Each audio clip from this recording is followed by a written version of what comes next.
So, good evening. Welcome to our special town council meeting. Would you please stand and join me in the pledge?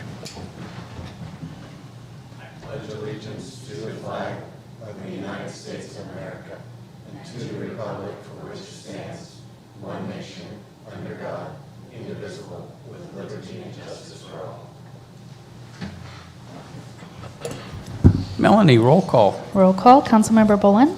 Here. Councilmember Culleton? Here. Councilmember Lang? Here. Councilmember Lassonde? Here. And Mayor Crowder. Here. Okay. Pursuant to Government Code Section 54956.8, the council will meet with real property negotiators, town manager, and town attorney. With that, we're going to adjourn to closed session. People going to the sawmill.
So it's like God help. Yeah. It works, huh? As a reminder, providing the 1M Yeah, yeah. How do you want to do your report from close? You want to ask me or? Direction given, no action taken. Yep, or you want me to announce it or do you want? However you prefer, however you normally do it, I'll do that. If you want me to do it, just ask me and I'll do it. Okay. No, I'm very short. Memos are also very. Good evening. Will you please stand and join me in the Pledge of Allegiance and remain standing while Councilman Culleton gives the invocation?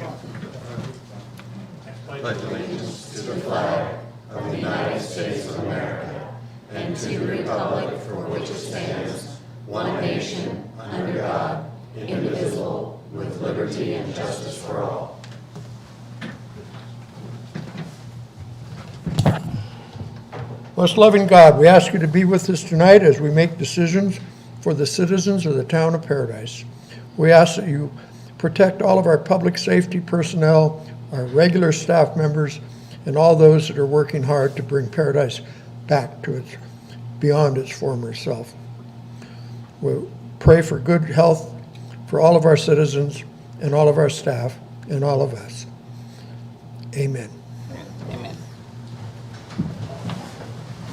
Melanie, roll call.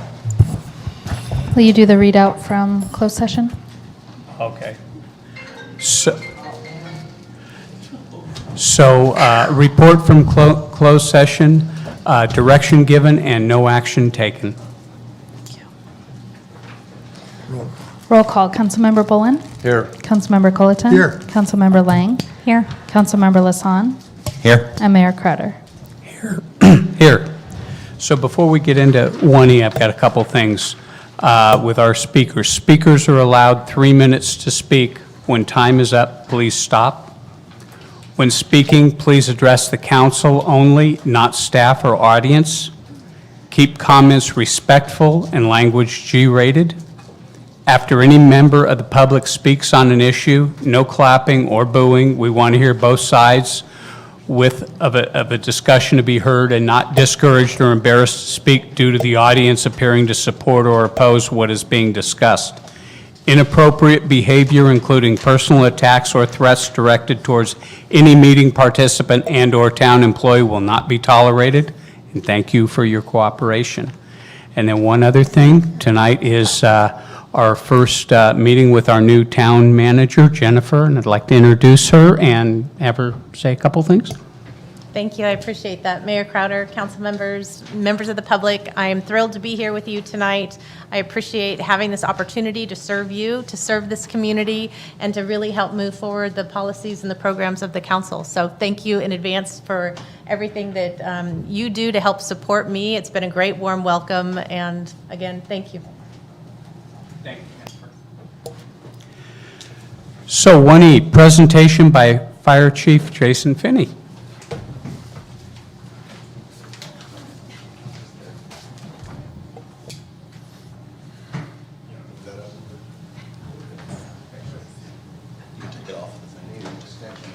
Right. Can you hear me? Is it working? Good. Good evening, Mayor, Council. Here again for the, we dusted off the crystal ball to see what this fire season could potentially look like. Chief Reinbold asked me to make it short and sweet, so I will definitely try to do that for you. Obviously, you know, we look every year, we have Predicted Services comes out and they look at the weather patterns, both what we're seeing the short range and long range. This year is no different. Obviously, this year we've seen some anomalies. We've seen some different waves in our current weather. And it's been challenging. You know, one of the goals of the department now is to do a lot of fuels reduction work, prescribed fire being one of them. And when you have these kind of wild swings in the weather, it makes that a little challenging for us. But nonetheless, I'll get started. So the outlook right now from June through September is weather patterns are likely to produce warmer than normal temperatures with mixed precipitation signals over the next 4 months. Alignment of critically dry, dead live fuel moisture is expected to become more noticeable during June, but more so through July through September. And then significant fire potential is projected to be near to above normal during June, then trend above normal July through September across most areas, which is pretty typical for the North State. So this graph here just basically shows the current conditions, June on the left, and then the predicted forecast for large fire growth. So that's above that extended attack period. You know, we try to keep our goal, our mission is to keep 95% of fires at 10 acres or less. That's our goal. We hit it hard initially to try to meet that objective, but this is showing, you know, for that significant fire growth, which is that extended attack where we're bringing more engines in for longer commitment time. So obviously it's pretty standard. We can see Butte County is really in the red already. And then we kind of move to the west, the coastal areas are thinking more of a marine layer influence, so they've reduced that a little bit towards the end of the summer and fall. This last March was the hottest March on record since we've recorded weather in California since 1895, excuse me. We all saw it, right? We saw the grass kind of turn brown all of a sudden, and then it actually went to seed. So we actually have 2 grass crops this year. So the grass grew through January, February, cured out in March, went to seed, went down. We got those pulses of moisture in April and May as well, and we have a second crop, and you've probably seen it out there. The grass is 3 to 4 or 5 feet tall in some areas. So definitely challenging for us. I was really worried in March. I thought we were really going to be off to a pretty dire start, but then we had that moisture come in, which kind of reset some of the fuels, made the grass grow, so a double-edged sword for us. But nonetheless, we're kind of in a normal phase right now. Quarter inch of precipitation through March, which is about 80% of normal. Northern California experienced 2 significant low pressure systems in May with stable air mass dominating beyond that. Precipitation was generally below normal across the region. Temperatures were near to above. If you recall back in May, we had about 3,500 lightning strikes in the north region itself. We actually picked up, I don't remember, John, like 4 or 5 fires in the unit, mainly up in the Jarbo Gap, Concow area. Nothing got over a couple acres, but nonetheless, you know, the fuels were receptive. And the next graph, you'll just see part of the reason why. That shows the snow percentages. So the little number on the left is the percent of normal, or the percent of average at April 1st. The one on the right is the percent of average on June 1st. So doesn't look great. You know, we saw that really warm temperatures early on, which really diminished that snowpack for us. What does that mean besides having good, clean drinking water for California? That means those dry fuels that are up there are now drying out earlier, right? They're not sitting under snowpack. So those 100,000-hour fuels that are typically under a couple of feet of snow are drying out sooner. So if you look down at 2021, kind of mirrors where we were. That was Dixie Fire. And that's when we saw, you know, large fire, explosive growth. I guess the one benefit to that is the Dixie Fire cleaned a lot of that up for us. So but now you have standing timber that's now coming down, and now you have another crop, if you will, of 1,000-hour fuel. So a little bit concerning there. You know, we're obviously watching that very closely. We could see the timber and the high country fires progressing earlier than normal. So a quick fuels review for this last year. Obviously, we touched on it. The abnormally hot March combined with multiple rains caused a second grass crop. Dead fuel moistures are highly receptive to ignition with below normal moisture. Fine fuels that we already talked about, they're rapidly curing. We just had a 10-acre grass fire down in Palermo this afternoon. Had about 50 acres about a week and a half ago, so the grass is burning. This week we have some north winds coming up. We're under a fire weather watch. I believe they're upgrading to a red flag warning for later this week. We've canceled burning Wednesday, Thursday, Friday this week, and then fire season will come to burning will come to the burn ban will start Monday, January 15th, or excuse me, June 15th. So that will be coming, and we'll put that on social media as well. So overall, fuel trends are accelerating towards drier conditions driven by limited snowpack, like we talked about, and snow crush. Really one of the contributing factors in the Park Fire, in my opinion. We had that really heavy, wet snow, and what it does is it gets into that fuel model that's not used to having that heavy, wet snow. It breaks those branches off. They cure out. Now you have a more of a dead component in your fuel model. So we saw that again this year, right? Remember in February we had that low snow event. Paradise was a mess. Magalia was a mess. So they're concerned about that again in that 1,000 to 1,500 foot belt where we got that heavy, wet snow. It starts breaking those fuels down a little bit. You get dead branches in there. It makes them burn hotter and more receptive to fire. So something on the radar that we are watching. So just a couple pictures around town. You see the grass crop on the 2 left pictures there. Obviously, a couple property owners did a great job in meeting the town's objectives. And then a few homeowners on the right that, you know, did the same thing. That's, I mean, a beautiful picture there. So we appreciate the hard work from the residents. This is just another graph just showing our current live fuel moisture. So we measure moisture in fuels both in the dead fuels and then our live fuels. So this is a live fuel graph of both manzanita and chamise. And those are two plant species that we track. And when we get manzanita into the 80% live fuel moisture, it's what we consider critical. And that plant or that brush will contribute significantly to fire spread. So we can see because we warmed up early, we're kind of on that downward trend about a month earlier than we normally are. So early fire season. So crystal ball, what are we looking for this year? Higher probability of above normal temperatures for the next 4 months. I hate to say it, the heat is coming. June's expected to be drier than normal, which we're already kind of seeing. Increased potential for thunderstorms due to cutoff low pressure systems, strong southwest monsoon activity, and an active eastern tropical cyclone season. I don't know what that means. I'm not a weather guy. I just take what they give me. Dry wind events are expected to occur at a near normal frequency. Easy for you to say. Right. And then heat waves are expected to be a major contributor to large fire growth. And again, if you remember from the Park Fire, July was the hottest on record right before the Park Fire kicked off. So again, you know, we're seeing hotter, drier conditions, which just seems to be the, you know, broken record for us, but it's something we have to be prepared for and adjust to. So what do we have as far as in the Butte unit? What do you have here in Butte County itself to, you know, react to these fires? Over 434 career and support staff in the cooperative fire agreement here. Over 150 volunteers. We have 23 stations under the cooperative fire agreement. 11 are state funded. 12 are local government funded, including 2 here in Paradise, one station out of Oroville City, and 9 stations that are funded by the county. Which gives us 13 Type 1 engines. That's like Station 81 or Engine 81, Engine 82, larger engine, bigger pump capacity. 16 Type 3 engines, which are our wildland engines. So smaller pump, 4-wheel drive. They get up in the mountains for our wildland fires. We have 2 ladder trucks, one down at Gridley, one down at Oroville City.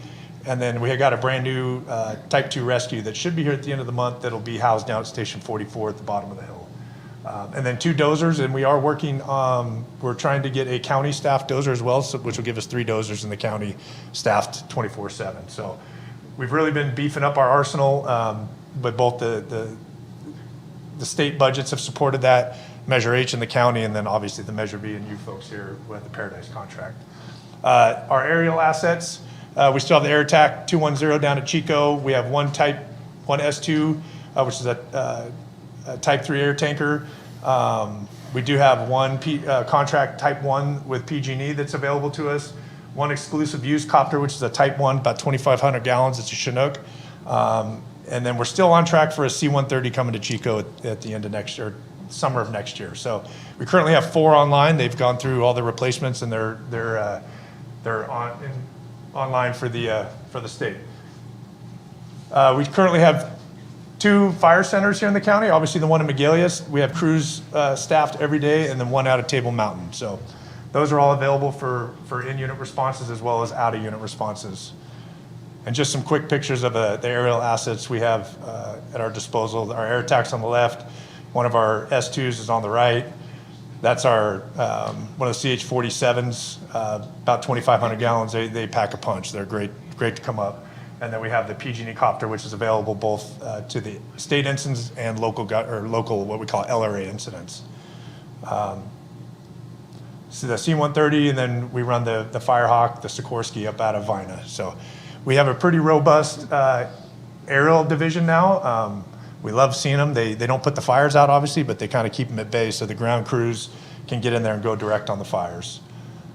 Just wanted to briefly highlight some of the work that we've been doing out there, along with the fire safe councils, the RCD, town staff, contractors. But the picture on the right was a prescribed fire burn we did in Magalia last fall. I think we did about 50 acres on that project. Another picture on the top left.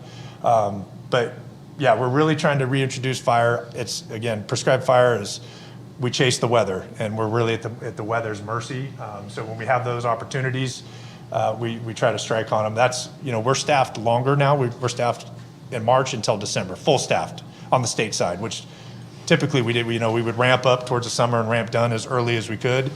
But the state and the governor has made that, that decision to staff us up, and then we're doing the fuels project in those shoulder seasons.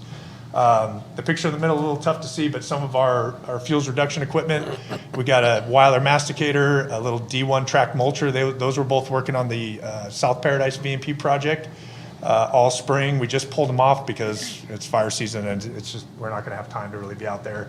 And then some of our crews cutting and pile burning, that's actually on the South Paradise VMP right below Wayland Road, just not too far from the distillery there. So really trying to get those fuels out of those drainages as much as we can. It's slow work, but yeah, we're tackling it the best we can. Just wanted to briefly, I guess, brag on some of our capabilities. If you remember last year when we talked about that increased monsoonal season last summer as well, and we did see that. So we got those moisture pulses that came in and brought that lightning. This storm that came through September 2nd of last year did have a lot of moisture with it. We had several hundred strikes within the county, and we recorded about 15 to 20 fires that actually started. The most significant was the Granite Fire, which is up off Concal Road near Lynch Road, which we all know where some other significant fires have started. The little blue dot there, that was me heading up the hill. I took some screenshots. I like to capture where those lightning strikes are, just so we kind of have a bearing, because they disappear. They drop off these lightning maps. Our intel folks have them longer, but yeah, I was pretty concerned. I thought we were going to have a pretty big mess, but most of those storms had moisture with them. This one was about 2 acres at nightfall when our air attack left. They pulled off. We got in there. The winds picked up and started pushing it around pretty good. And we were able to call in for some of our night dropping helicopters. So we brought in 3 Type 1 night dropping helicopters, which really are game changers. They're able to get in there when the fire's kind of is laying down more, and they can go more direct on it and let our crews get in there and go direct and start cutting that fire out. So quick video here. How do I just, oh. So this, we have Starlink in our rigs now, so we were able to talk to Helco. So I had an aerial supervisor up above us.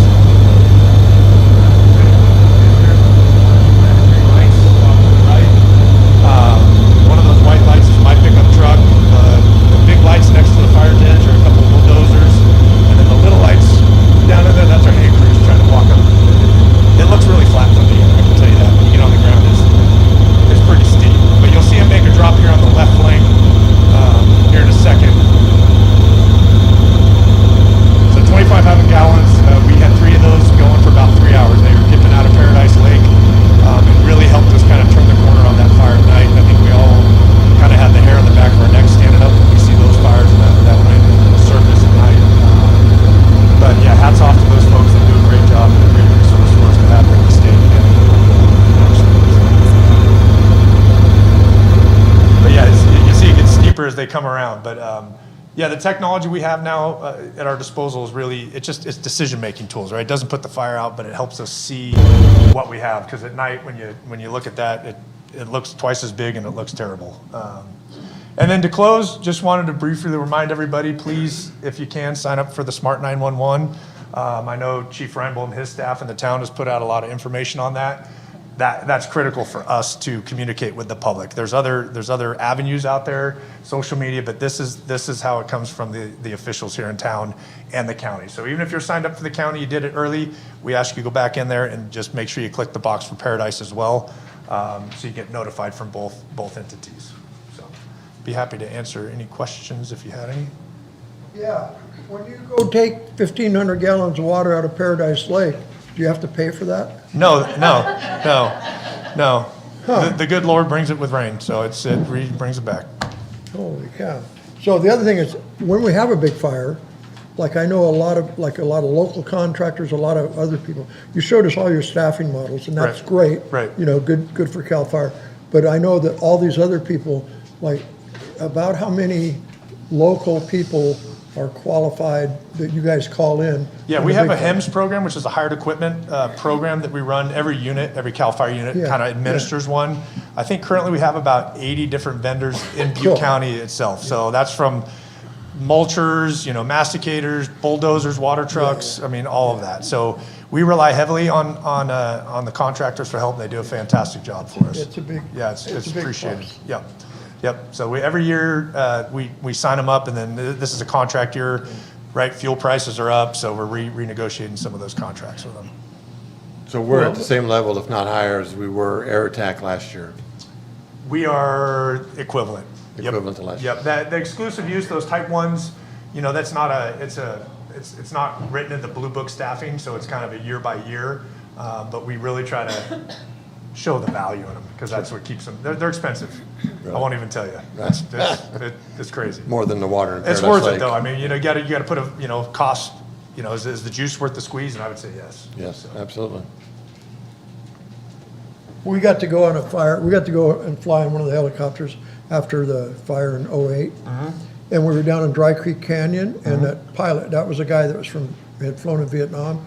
And Jim he showed us Costa. the only place where you could get water in Butte Creek Canyon, where you got to back into that one hole that you get water from. But when we were out at Dry Creek, he says, okay, look, we were all, a whole bunch of us sitting in the helicopter. He says, see those big power lines going across the canyon? He says, watch, we didn't change elevation.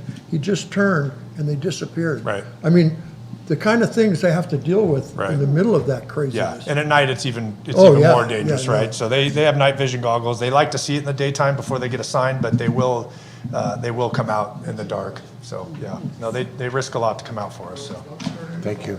Thank you. okay. Any other questions for the chief? No, thank you. Thank you, chief. Thanks, Chief. Hey, thanks for doing what you do. No, seriously. Thank you. Okay, 1F, campfire recovery updates. Written reports are included in the packet. Colette Curtis, Recovery and Economic Development Director. Any questions for Colette?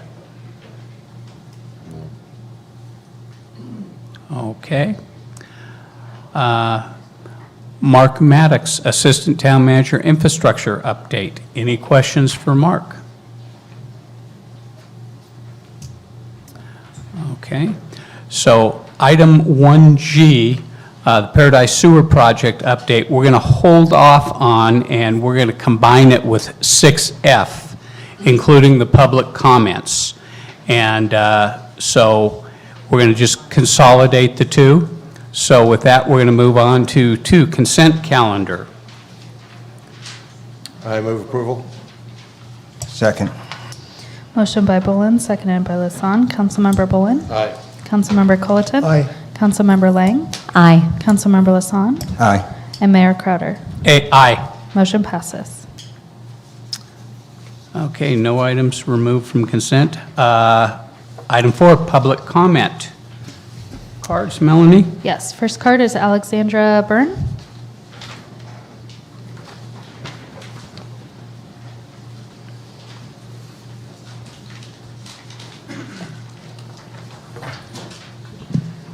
Hello, thank you for the opportunity to speak today. Hope you don't mind, I have something written out. To quote Ralph Nader, who ran for president the year I was born, the function of leadership is to create more leaders, not more followers. I've turned 30 this year. To date, the largest protest in the United States was the birth of Earth Day. Collectively, citizens could agree on protecting our host planet above all. This town knows and rebuilds on this basic commonality. Let's restore the tradition of earning through merit. I noticed very few candidates on the ballot for our county elections. I propose a solution to encourage more residents to try for our leadership roles in local politics. Ranked choice voting would empower us to stand in authenticity in our different opinions and negotiate on the most widely favorable candidate. This allows candidates to form alliances. In case the majority can't agree on our first choice, then we can agree on a runner-up. My mother's side is from California. I have been to the East Coast, to the Midwest, and I don't say lightly that the community here is far stronger than anywhere I have experienced across the country. My apartment building's community kitchen had empty shelves and an empty refrigerator. After leaving food I didn't need in there and revisiting to remove expired food, I noticed that other residents had taken what they'd like and left behind the excess from their homes.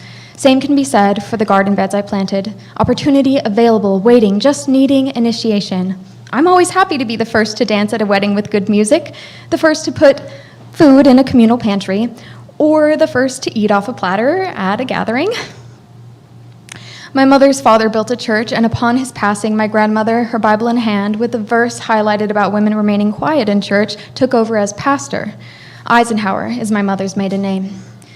President Dwight D. Eisenhower, my cousin a few times removed, added under God to the Pledge of Allegiance to unite United States citizens amidst the Cold War.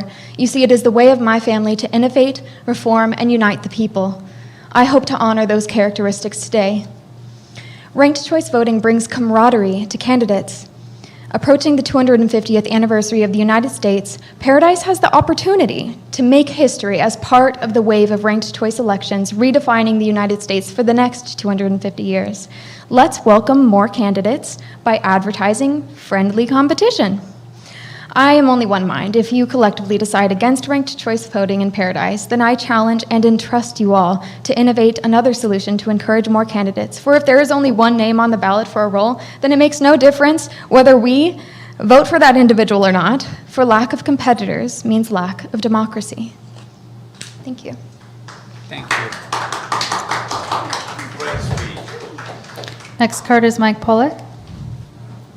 Mike Fickle will go before me. Okay, Mike Ficklet.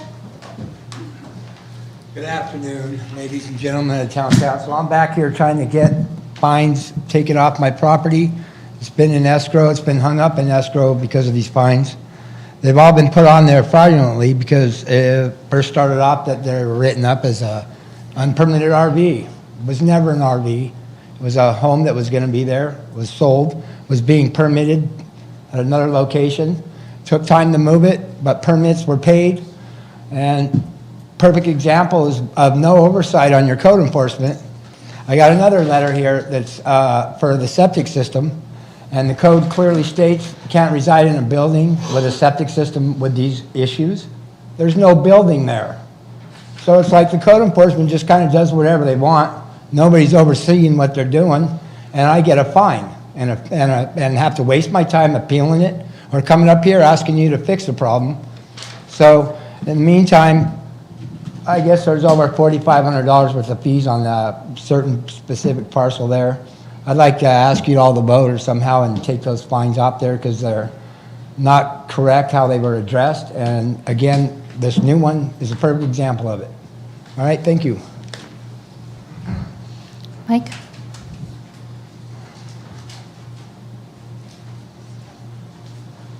This is the 5th time I've come up here for the same thing. I wanted to talk to you people privately, not with the whole town council, because there was a lot to discuss what I went through. I met with the new town manager and Mark 3 weeks ago. I mentioned to them that there's a lady living on Skyway right next to where my restaurant was, lived there for 7 or 8 or 9 months. She ended up with a $100 citation. When I bought the modular from Mike, I went to the code enforcement, let them know that I could move it to my property right next to the lady that was living there. They said no. So I left it on Mike's property. I went, bought a lot up in Magalia, like I told you once before. I couldn't put it there because of the roof. I bought a duplex lot on Foster. I bought a duplex lot, 2 one-bedroom units. I filed the plans. I was okay for the first house. Then they wanted me to pay extra to see if I could put the unit there when there was 2 one-bedroom units there before. I couldn't understand it. I was in real estate, but I paid it. Then they told me I had to pay $400 to a title company for something I have no clue why.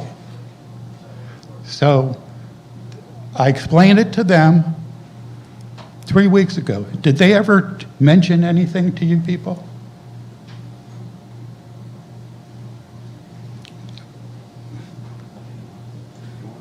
No answer? Okay. We are not allowed to respond to people in public comment, so I apologize. Oh, okay. But that Well, is, that's fine. At least say it. Okay. I also had a problem with code enforcement when they started it was okay to park your RV on a lot. Then you had to have a permit to do it. Then you couldn't do it there at all. So I had code enforcement fines there, 3 of them, within a short period of time, because I was on vacation. I didn't even know the code changed. They had charged me $100. I have a piece of paper here saying $100, $200, and $500, but they only charged $100 for it. I would hope you would treat Mike right. Thank you. Oh, I forgot to say something. I was here today talking to the desk over there, finance, explaining things and wanting copies of stuff so I could have copies, right? All of a sudden, I see 1 police officer, 2 police officers, 3 police officers show up. So after I talked to them, and I was talking calmly, I turned around and I go, is there anything wrong? They go, yeah, we have a complaint that you smell like alcohol. I go, well, I do. Well, can you smell it? I go, I'll tell you what, let's go outside and take a breath test. So I went outside with the police, took a breath test, 0. I do not drive anymore. I did before, but for the last year and a half, I don't drink nothing and drive. But I got accused of it here from someone, just to let you know. Next card is Monica Hudra.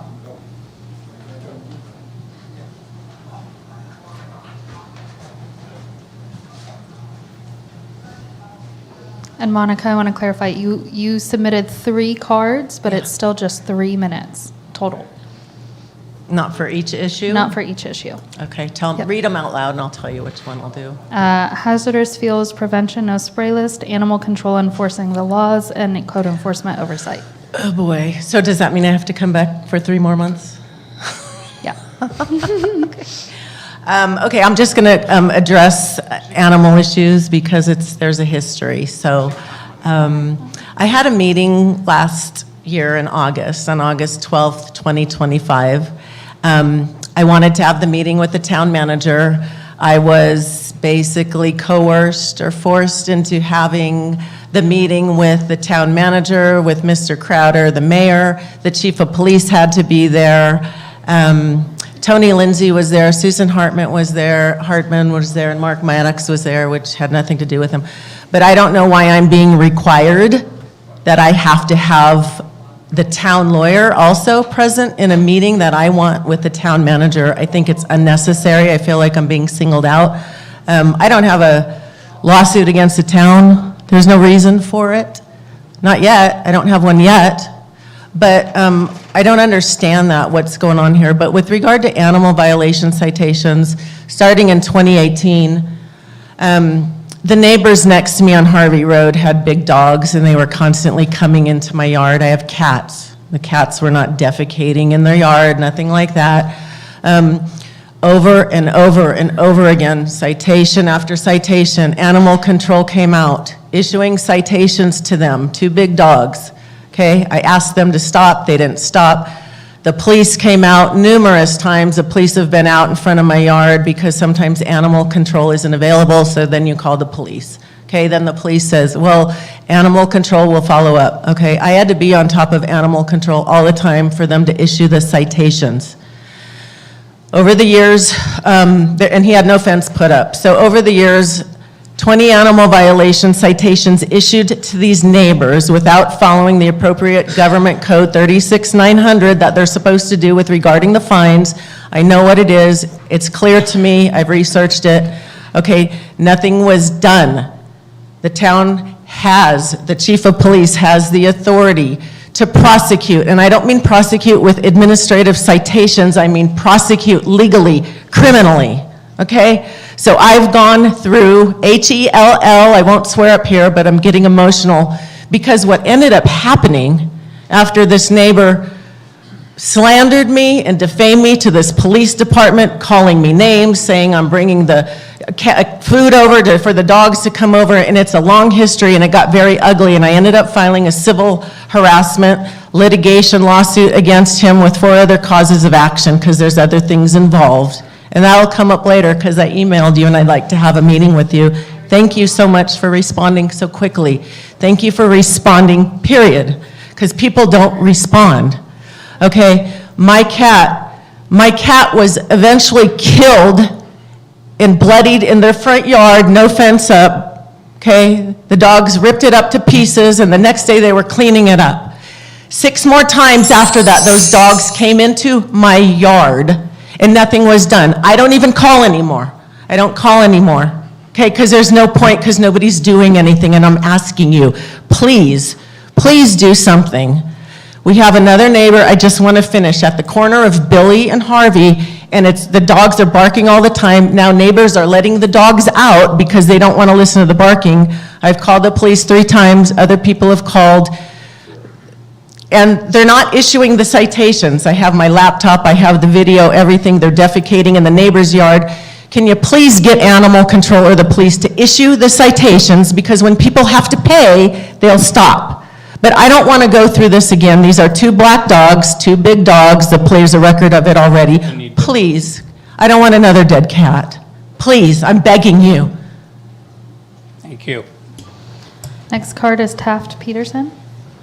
If I could make a quick comment for the audience of understanding, when it's not on the agenda, we can't respond to it. We can actually have the person directed to the right place, but we, as a council member, can only respond to items that are on the agenda. That's why we have no questions right now. We have to hear what they're saying. That's all. Thank you. Well, I'm Taft Peterson. I lived in Paradise for at least 50 years, moved away shortly before the fire, and have come back. And I knew all along what the fire had done. There was no media during the fire. There was no KHCL, Action News, KPAY radio. I listened all day. They didn't cover it. But as I moved back into town, I look around and I see Skyway, for example. What all the businesses in Paradise Town, rec center, grocery outlet store, I mean, just up and down Skyway that didn't burn. Post offices, churches, the schools, medical facilities. Yes, the elementary school burned, and that was extremely dated. They were going to replace it. When I look around and where I live now, it's like, wow, there's so many trees. How did these trees not burn when we got every single house within a mile burned, but not this huge grove of trees or the trees near my house? So where's the investigation of this fire? This fire wasn't normal. We just take it as, oh, PG&E did this, and I'm sure PG&E's involved. In fact, what got me here tonight is I turned on the news, the Chico News, and they're talking about a fire that's out of control down east of wherever, I mean, 50 miles east, that was a planned burn, and it's out of control. Yet we've heard already this week that, oh, there's a huge fire warning going on. This week, it's going to be huge, it's going to be damaging. And yet, so they go from this episode, this story on the planned fire, but they don't really question it, they don't explain it, and then they go to commercial, and then they come back and PG&E tells us they're going to shut everybody's power off. I'm just like, what the heck? There's a problem going on here. There's a problem in Paradise. I believe it with all my heart. It's just what's been going on in the last 8 years, the roads aren't even close to being fixed. There's so much damaged roads. What do people do? I'm frustrated with what's going on in Paradise, and I'm not going to stop. I'm going to be back. Thank you.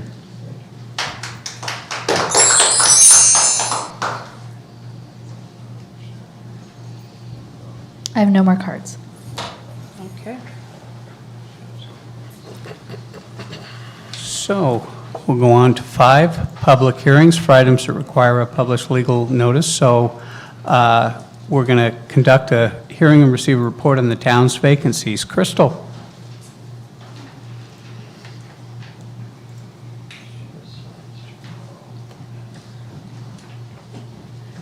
Good evening. Can you hear me? Yes. Good evening, Mayor Crowder, Vice Mayor Culleton, Council. This evening, I'm here before you to conduct the required AB 2651 public hearing on job vacancies and recruitment and retention efforts. And for those that don't know me, I'm Crystal Peters, the Human Resources and Risk Management Director for the town. All right, so tonight what we're going to talk about is the background of this new law and requirement. We're going to talk specifically about the town of Paradise's vacancies and the attraction and retention efforts that the town is doing, as well as challenges and recommendations. So a little background, on September 22nd, 2024, Governor Newsom signed a new bill, a new act into law, and it amended the Myers-Milius-Brown Act. And that's the law that governs how local government, labor, and management relations interact. And so at the time, the legislature determined that extensive vacancies were widespread and could be a significant problem to the public sector. And so that was how this came about. And there is, it went into effect just last year. So this is actually the second time that we're doing this hearing.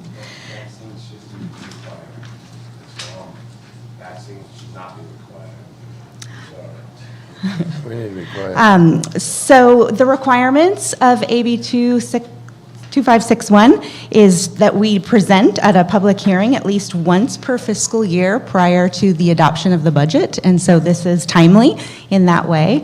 And what is also meant to be included is the statuses, the efforts, and really at the crux of it is to identify if any changes are necessary. So one of the steps is that we have to allow the employee bargaining units to present if they're interested in doing so. So we reached out to all 5 of the town's bargaining units, and at this time, there wasn't a need to present. So subject to change in future. So next we'll talk about our current vacancies. So this fiscal year, 25-26, we had 103 budgeted positions. And currently, we have just 3 vacancies. So we have one in the General Employees Unit, one in the Confidential and Mid-Management Association, and one in the Police Department. But overall, town-wide, we have a 2.9% vacancy rate, which generally anything under 5% is considered excellent. So that's where we stand there. The status of our current vacancies, so as of the writing of this report, which was over a week and a half ago, we had these 3 positions open. Since then, this first position started on Monday. So our administrative assistant for recovery and economic development started this week. Our senior planner is in background, and we're very close to a start date there. And then the police sergeant promotion, decisions have been made, and a promotion ceremony will be happening June 15th. So really, we're almost 0%, but technically 2.9. So as far as attraction and retention efforts, the town continues to have a public safety new hire incentive in place, and so this has been extended multiple times, but it has been helpful in attracting particularly lateral police officers and dispatchers. So when we go to do a job posting, we make sure to cast the widest net, and a lot of it is internet-based. but we do try to be specific for the positions that we're recruiting for. As far as retention is concerned, we recently adjusted the medical premiums to be more competitive, and so that has had a favorable effect with retention and recruitment, I might add. And the 3-year contracts that are in place with the bargaining units include cost of living adjustments, and so that's been really helpful too, to be able to communicate that we are keeping up with the cost of living. And then we will continue training and development and recognition where we can. One of the areas that, you know, not just the town, but everyone has a particular focus on is public safety. And so recently there were adjustments made for Sergeant Lieutenant Chief in the last negotiations. So as far as challenges and recommendations, we do continue to see higher pay and incentives offered by neighboring governmental agencies. And so that's just something that we have to continue to be aware of and track. PERS retirement tiers, this is something that because we implemented a tier 2 for retirement ahead of the PEPRA or the retirement changes, we're slightly lower there too. So those are just things that factor into the total package when we take a look at that. So recommendations is to continue to monitor the market, but really plan for salary and benefit surveys prior to the conclusion of the contracts so that when we go to do negotiations next time around, we do know where we stand with all of that. And then, of course, it's always a goal to maintain a positive work environment and a reputation as a great place to work. Any questions or comments? I have one. Sure. So on this slide here on retention, Yes. the bottom item says police sergeant, lieutenant, and chief salary range adjustment to address market for each, for both retention and recruitment. Is that something that we had previously done, or is that part of the new budget we're going to be looking at later this year? Previously done. So that was actually done previously in the negotiations, in the Okay, contract. I just didn't remember, I just was curious. Not new, You but know. it's on the list because it really does make a difference. When Yeah, we no. make decisions like that, it makes recruitment and retention quite a bit more seamless. Any other questions for Crystal? Okay. I do have a question. Is it something that we could consider to explore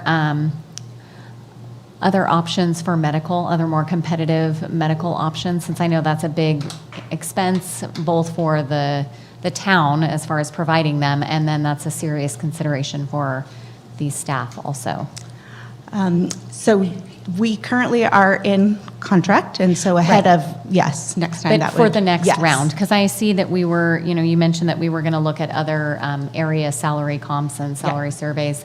So I think maybe bringing medical into that would be Yes. something to consider. Thank you. Okay, so it's 6:48. We're going to open it up for public comment. Any cards? I have no cards on this item. Anybody like to speak on this?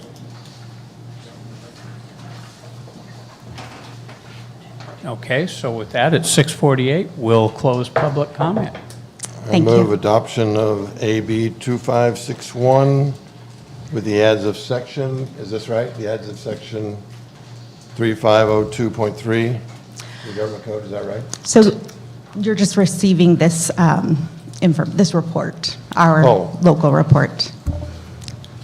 It says to vote. Oh, Yes, it is to conduct the public hearing and receive the report. The AB 2561 was already adopted by the state, so it's just the report that you're voting on to actually accept. That's what I said. perfect. Acceptance of the report. That was a test. Thank you, Crystal.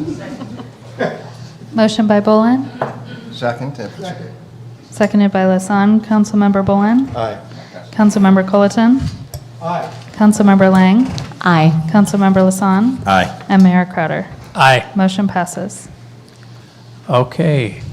6A, receive and file the town's first annual financial health and organizational impact report. Mark.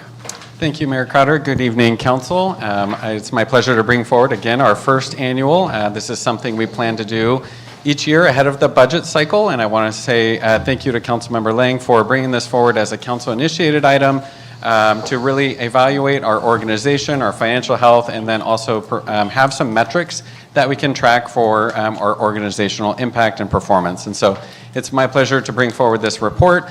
The report itself is about 35 pages. The slides tonight, I've really made an effort to keep it concise with the high-level observations here for you tonight. So quickly, our executive summary is that our recovery has largely met or exceeded expectations. Our financial resources today exceed the last 2023 model projections. Our housing recovery is substantially on target. Our traditional revenues continue to recover.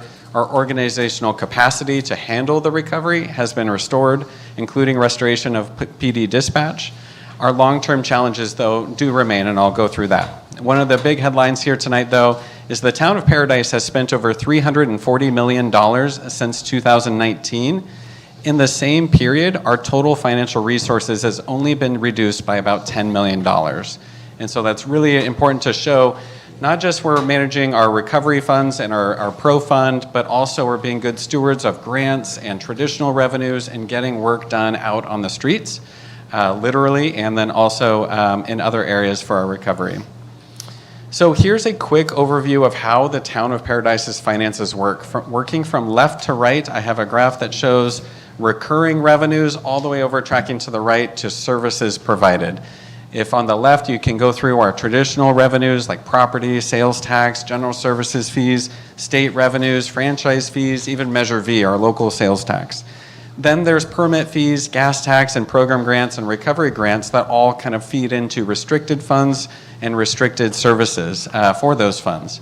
But a good way to think about the town of Paradise, just like any other community, has a general fund through those traditional revenues that traditionally support general funded operations like public safety, central services, and similar internal functions. But with the town of Paradise, we have the established Paradise and Recovery Operations Fund. That fund can be thought of as an integral or inset within our general fund. So when we're talking general fund, we're also talking the pro fund as well. And I know that may not be intuitive, but the goal through this presentation is to really highlight that and then demonstrate the work that's been done of the stewards of the pro fund as well as our traditional revenues. One thing I like to point out is that our work today and our community outcomes are directly connected. So the really process here is that the more investments in general services and our pro fund investments like projects and recovery efforts will then churn traditional revenue growth. It's all connected. So everything, whether we're providing public services or doing infrastructure grants, it's to return our thriving community, return our ratepayer or our revenue base, our community, as well as providing those essential services. And so they're all connected. I've created a recovery and financial health dashboard in the report itself that I'll highlight here real quick. As we go forward and update this document, we can provide a new column that says how we compared to this time last year. And so these are kind of the key metrics across the organization that we will continue to track, like population, our recovery percentage. Again, this number is through the Department of Finance. Our single-family certificates of occupancy, multifamily certificates of occupancy, active homes under construction, 456 at this moment. Active business licenses, 603, and 291 of those are contractors. Getting more towards the financial health of and the metrics for our finances as far as the town of Paradise as an organization. When we inflate our 2018 adjusted annual revenues, we are about $17.2 million per year. And right now our projected annual revenues are about $11.4 million a year. So you can see we've made a lot of progress, but we still have work to go as well. We've been able to secure about $437 million in grants, external funds outside of the town of Paradise since the 2018 Camp Fire up to today. Of those $437 million that we've secured, $334 million remain to be spent. meaning a lot of infrastructure, a lot of program investments are still to come, and we have the staff and the teams on board ready to do that meaningful work. One really interesting point I led with was about how much has been spent since the fire, $342 million. What that really does equate to in this last fiscal year was $75 million of all funds spending. That feels like a lot because it is a lot, especially when you compare it to pre-fire all funds spending, about $18 million a year. Moving on to the Pro Fund, our starting balance in 2019 was $219 million. Our total Pro funds actively invested are $166 million, and that's as of our March 30th quarterly investment report provided by Meter. Our liquid assets are cash and these more accessible accounts, again, where our finance team is doing surgical management to make sure we have the funds maximized in our investments on a day-to-day basis, but we have to have cash on hand when we start, especially doing big expenses like paving projects, working those reimbursements to get those back. So we have $14 million in cash and pending reimbursements, $29 million. Of that $29 million, 19 of that alone is with FEMA for our off-system road rehab project.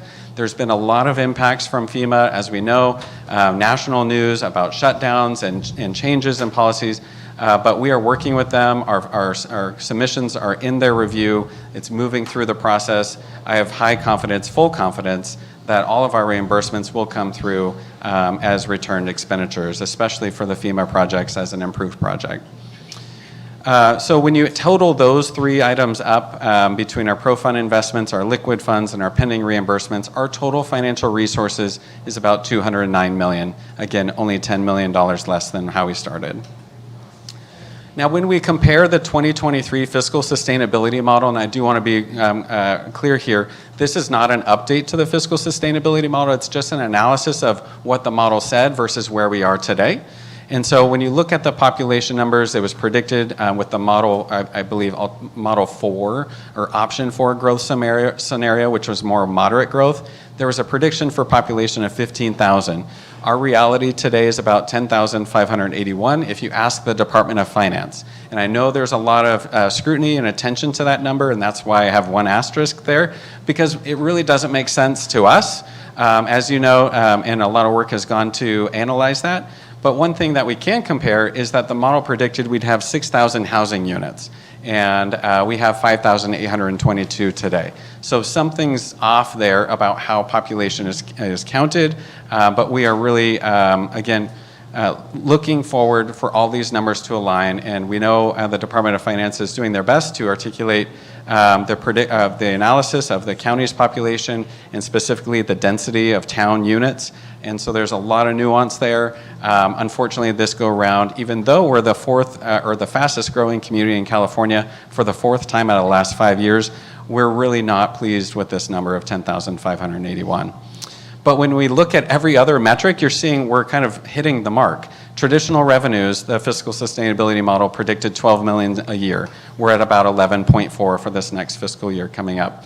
Our financial resources predicted, including an investment, a set aside for a reserve, they predicted 180 million. Today, our reality is 209 million.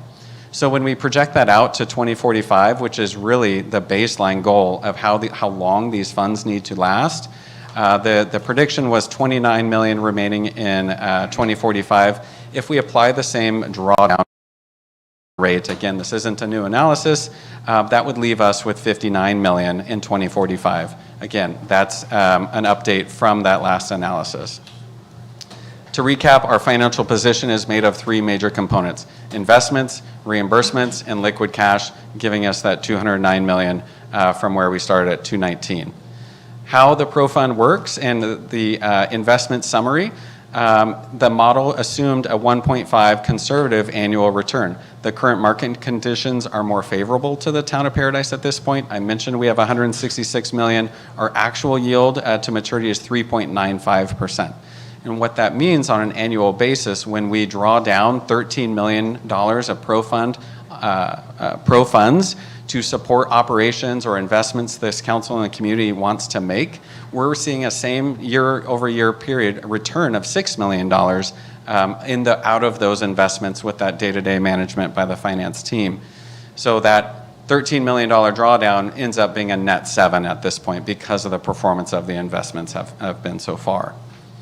So what have we accomplished in this same time? I've already mentioned how much we've spent, our strong pro-fund resources, our grants remaining, our permits are being issued, our housing is being restored, we have thriving public safety services, and we have major resiliency initiatives completed and underway. Not to mention 80% of all Paradise roads have been repaved, and most of which will be complete by the end of this year, with some few exceptions.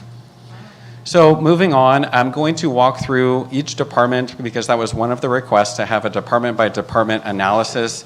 I'm not going to go over every table, every row in detail, but I'm going to highlight the big differences between departmental FTEs, and then as well as the key metrics that kind of are used to measure and baseline against recovery. And you'll see the ones that are really tied to population are all tracking around in that 40% to 50% range. So first, I'll start with PD. Our FTE count was pre-fire about 35.4. Today, it's 31. If we use an inflation-adjusted budget, again, what I'm doing is taking the approved document budget for the 17-18 year, 18-19 year, and inflating that by 31% after it's been going through the increase over the last several years that we've seen across the industry, and coming up with a number so you have something more apples to apples. You're not comparing 2025 dollars against 2018 dollars. So this row, when you're looking here for inflation-adjusted budget, is you're seeing the cost in today's numbers for what you're getting essentially, and the metrics associated with that. So, and then the next row I'll highlight too is what is the respective department's impact on the general fund, because not all departments are created equal and are have different funding that is supporting them on the back end, especially when it comes to external grants. So when we look at arrests, misdemeanor, felony, officer-initiated activity, and calls for service, you're seeing the metrics on the right and the differences between the two. So arrests are 28% of what they were. Felony arrests are 47% of what they were. Our officer-initiated activity, 90% of what it was. And so that's a great community policing, great successful operations for the team over at PD. Our calls for service, again, population number, this doesn't surprise us as far as the recovering community, about 55% of calls for service from what we had pre-fire. For animal control, I'll go quickly here. FTE count is about the same, costs are about the same, impact to the general fund is about the same, and the incidents are 77% of what they were pre-fire. When we look at CAL FIRE, again, our operations are supported through a contract through CAL FIRE for fire protection. You can see the general fund impact, the cost for the services, and then the annual calls for service metric between 18-19 and 25-26, about 51% recovery at there. For community development, I'll highlight here at the start, most of community development's operations are fee-based, and so there's less general fund impact, but there is still some. And looking at FTE count going from 10 to 25.45, again, to support the recovery and rebuild. Looking at the inflation-adjusted budget from 1.4 million to 5.1 million. General fund impact 2% to 6%, but we look at the volume of work being taken on, 13 times more in development engineering permits, 9 times more fire prevention activities, almost 3,000 in 1 year. 7 times more of code enforcement cases, 21 times more single-family applications. Again, I mentioned 463 in this last year. And then when we look at planning and wastewater permits, those are really tied to population. Again, when there's regular cycles for populated, residents with operating a wastewater system, you're gonna see more permits processing those proactively. This is, here on the bottom left, I'll have call-outs for departments that have staff augmentation services, and here in blue, I'll show ones that are supported through other funds, not the general fund. So the building department is supported through consultant contract that is available to them on call, and then we also have a major project underway with PlaceWorks for the general plan, which is also non-general fund. For public works maintenance, our FTE count increased from 6 to 7. Our general impact is still the same because we were able to secure a $9.3 million gas tax backfill that goes through 2030, and I'll have more on that in a little bit. Our maintained mileage is the same.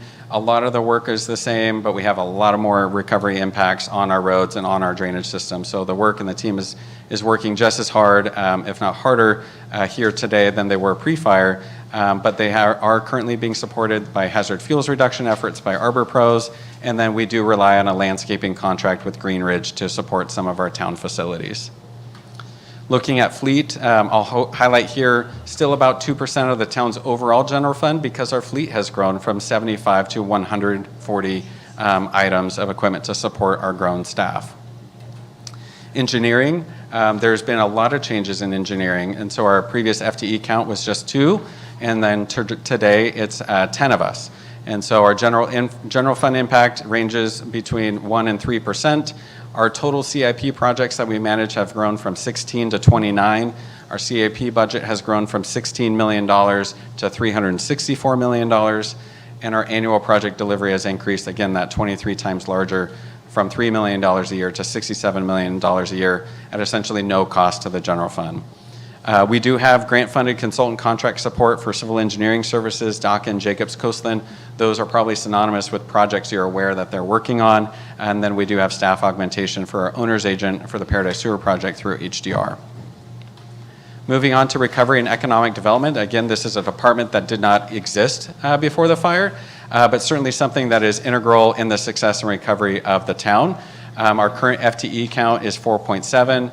The current budget is $1.1 million. That's also 4% of the town's overall general fund. Our recovery projects budget is about $30 million. And then one metric we track for this department is the housing units, 5,822 compared to the 13,091, or 44% of what we were. So some work to go there. We do have grant-funded consultant contract support here through the long-term recovery plan update with UDA and funding compliance with Adams Ashby. Moving on to the housing division of this same department, what I'll say here is that the portfolio of housing programs being implemented and affecting so many projects and so many households, the portfolio pre-fire was about $500,000 or less, and today it's about $108 million, with so many of those major housing projects being completed and actively under construction. For finance, this department has also grown from 3 FTE to 6. But our general fund impact has stayed constant for the overall picture at 3%. But how we're measuring activity here is the annual financial activity, rising, I mentioned earlier, from 18 million to 75 million, over 4-fold increase. And so having appropriate staffing levels to handle that level of volume, to help us in secure reimbursements, help process the payments has really been key to the success of this town. Not to mention they're helping manage an investment portfolio where one previously did not exist. Right now we have some general funded consultant contract support through RGS, and then financial modeling through Baker Tilly. Now when we look at other central services, I'm essentially going to take everyone else and put them in this one category, and that includes IT, HR, town manager, legal, clerk, council. The FTE count has risen a modest, essentially, 1.5 FTE from 5.4 to 6.9. The general fund impact is about 17% today. Our FTEs served, though, through those central services has again risen from 68.8 to 101.8, or about 1.5 times. So when we take that a step further for the organizational capacity, looking back, fiscal year 18-19, we had 68.6 full-time equivalent employees. We were managing 23.5 all funds annual spending. Today, we have 101.8 FTE, and then with 75.2 all funds annual spending. The graph on the right shows our town staffing levels over time with a highlight from the 2008-2009, with when Town of Paradise did not have the CAL FIRE contract. But I show the progression from 18-19 where there was a heavy reliance on contract staff and then an overall progression to staff up and meet the needs of the recovery to be able to deliver these critical programs and projects, and really a plateau here in the last several fiscal years. Now looking at, I mentioned throughout those departmental slides, each of them had a respective general fund impact. and I'm not talking about all funds, I'm only talking about the general fund, which means I'm also talking about the pro fund, is that the breakdown of the $23.4 million budget for 25-26 is here as shown between police, fire, other central services, community development, recovery, engineering, finance, fleet, and animal control. A special point here is public safety remains the town's largest expense. 63% of the town's general fund is dedicated to police and fire alone. And then for the departments delivering building, housing, recovery, and infrastructure, including $437 million in grants, they're about 13% of the overall general fund budget cost. Our long-term challenges as I wind down is that Measure V expires or sunsets in 2031. That's something to be aware of. I mentioned about our gas tax backfill, $9.3 million supporting our work through 2030. That needs to be addressed and planned for. Our roads are about to be completely brand new, but guess what? Maintenance is right around the corner, and that's really kind of a theme as we move forward is that once the resiliency and recovery work, we're really looking to not just improve what we have, but maintain what we have, and so that's something to be aware of. Our first roads, I believe, on Skyway we paved back in 2023, is you're going to start looking to do maintenance projects on those types of roads every 7 to 10 years, depending on the condition. We do annual assessments. And so having maintenance projects into the future is going to be critical for these new roads. When we look at our long-term challenges, population, housing, recovery is always going to be mandatory for fiscal sustainability and our community as a whole. I'll highlight here, it wasn't always the case. Animal control is now a general fund expense. Measure N certainly is not enough. That was a special sales tax that supports general animal control operations. Measure V contributes as well, but the remaining balance is picked up by the general fund, and that's been the case for a couple of years now. Our active master fee schedule is nearly 10 years old. And then also, as you mentioned, or as we mentioned, as far as the capacity of our organization, a plan can be to remain nimble through focused attrition as peak recovery work wanes. As work winds down, openings are going to exist, and then analysis can happen about backfill and replacement if the work needs to be filled. So with that, I'll wind down with a quick summary. The town of Paradise is investing in public safety, infrastructure, recovery and resiliency, and long-term sustainability. What that means is we're making great progress in rebuilding after the Camp Fire. The town has more money than we expected. Keeping people safe is still the town's biggest cost. Our big projects with grant funds are ahead. More homes are being rebuilt every single year, and we still have a lot of challenges to solve into the future. So if we take away one key observation from this report and from this presentation is that we started with $219 million, we've spent $342, and we have $209 million in total resources, which is inclusive of those reimbursements. I want to thank the council for your time. I'm open for any questions. Well, I've got a few. First off, I totally disagree with the Department of Finance's population numbers. We were 11,000 last year, and now we're down. And we know we built more houses in the past year, and we know the people living in those houses, and so how did our numbers go down? And I'm hearing some things that I'm kind of concerned about, that some of the losses that the state has taken are being peanut butter spread across communities, and that's what's lowering our numbers. We need accurate numbers of what our population is, because the businesses that want to come up here, they use that metric as part of their decision-making process. So somehow we've got to get to a more accurate number. So I'm going to suggest at the end, when we're looking for council future agenda items, I'm going to ask for staff to be able to bring back what can we do to get more accurate numbers, because this is just hurting us when they say we went down.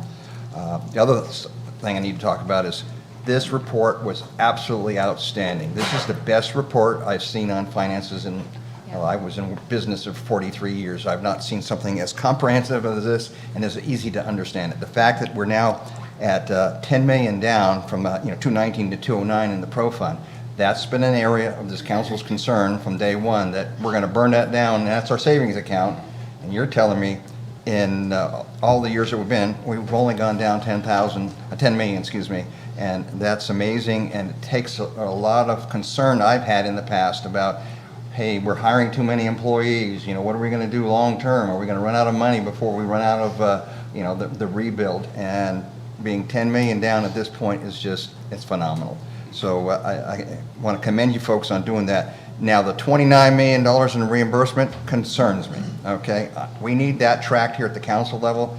I'm not saying every month, but every once in a while, we need an update on, just like we had on a prior council where there was a question every month asked about where's that reimbursement, where's that reimbursement? Something like that, not necessarily every month, but we need to understand if we're running into problems with the 29 million, because that would then, if we don't get that, that's now $39 million. That's a big number. Yes. So 10 million is great, 29 million is not so good, but I know you are confident we're going to get it back, but I'm less than confident. You need to convince me that, yes, that's going to happen. Understood. So I really appreciate it. And the fact that we have 59 million projected in 2045, Woody, I know you've asked the question about what happens after 10 years on the sewer, where we're putting in some money from the Pro Fund to help that, the monthly cost. I'm telling you that 59 million at 2045, I bet you a future council could look at that as a possibility of. You gotta look at the revenue projections that were all shown there. They're way down. And the thing is, once all the pro money's gone, once all that investment money's gone. At 2045. Whenever that is, Yeah. once it's gone, It's gone. just like in 2008, Yeah. with 100+ employees and 125 vehicles in our fleet, we're not gonna have the revenue to maintain it. So somebody down the future, our kids, our grandkids, these people out here that own homes, this town will be on the threshold of being insolvent once again. I don't I've see lived that. it. Well, I just don't it's see that. happened before, Ron. Oh, I When know. we had a full town. Oh, yeah. When everything was full. Sure. Okay, But, yeah. let's finish. Bottom line is, I think the numbers are looking real good. I think we're doing a good job of being conservative and being good stewards of the funds that the town has. So again, job well done, Mark. Thank you. Thank you. I would like to also thank you, Mark, for putting this together. It was very comprehensive, and I think you captured everything that I was looking for. However, Yep. I would like to, my only two kind of questions are, can you equate FTEs to positions?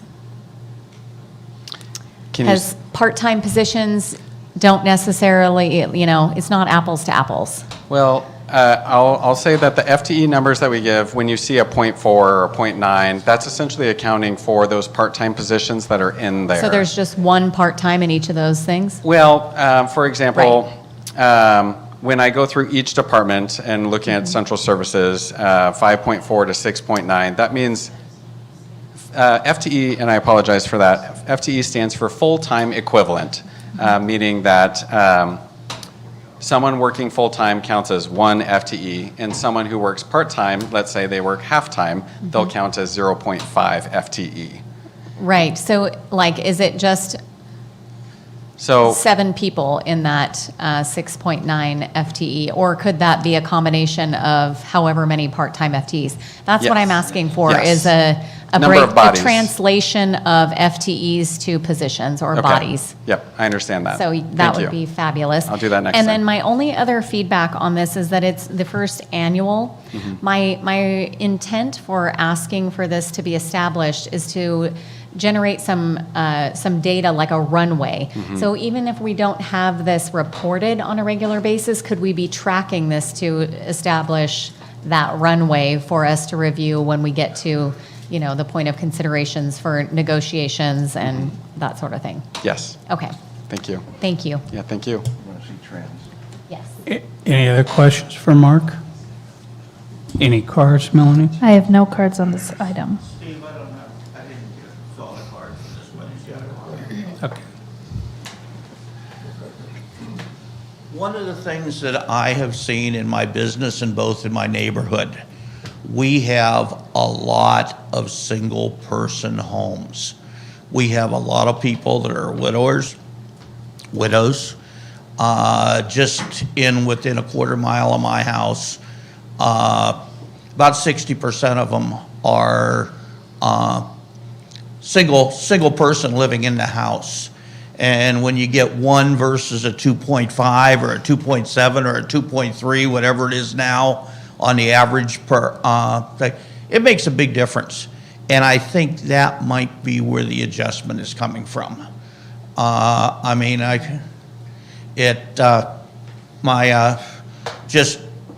Idlewild, there's 3 single-family homes, or single-person homes. Same thing on some of the other small streets off there. People came back after the fire, and I think it can play with that number some. Thank you. Okay. So I don't have a question, but I do have a comment. Thank you for the report. We're blessed. We're blessed to have that money to bring our town back. We're blessed to have a staff that cares and watches our monies, and you can see that reflected very easily in this report. And a council that's concerned about it, and we want to make sure that not only are we okay now, but that we're okay in the future. And that's important. And so I think, to me, we're blessed. So I move approval and ask for a vote. I don't know what we're approving, but approve that you did a great job, I guess. I don't know. Or great report. Can I say just one thing? It's just real short. We're only down 10 million and we spent $347 million, and I'm just really proud of our town. How much money we spent, but we're only down 10 million because you finding us money. Thank you. We keep track of it. Thank you. You're awesome. So we need a second? I'll second it. Motion by Bullen, seconded by Lasson. Councilmember Bullen? Aye. Councilmember Culleton? Aye. Councilmember Lang? Aye. Councilmember Lasson? Aye. And Mayor Crowder? Thank you. Aye. Motion And- passes. And again, Mark, great job. Oh, thank you. Okay, 6B, receive an update in the Defensible Space Inspection Program and provide direction. Tony? Well, good evening, Mayor, Vice Mayor, members of the council. Tonight, staff is requesting direction regarding the future staffing model of the town's Defensible Space Program. I just want to say, before we get started, I'm going to step out. I have a distant relative that is a part of this, so it's probably best for me to just step out of this one. So I'm going to do that. Yeah.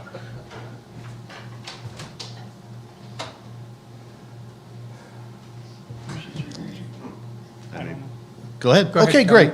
So as background, we all know we lived at 2018 Camp Fire, destroyed 90% of our structures, leaving thousands of vacant parcels that experienced rapid regrowth. During this time, we had limited enforcement capacity with a single fire prevention inspector.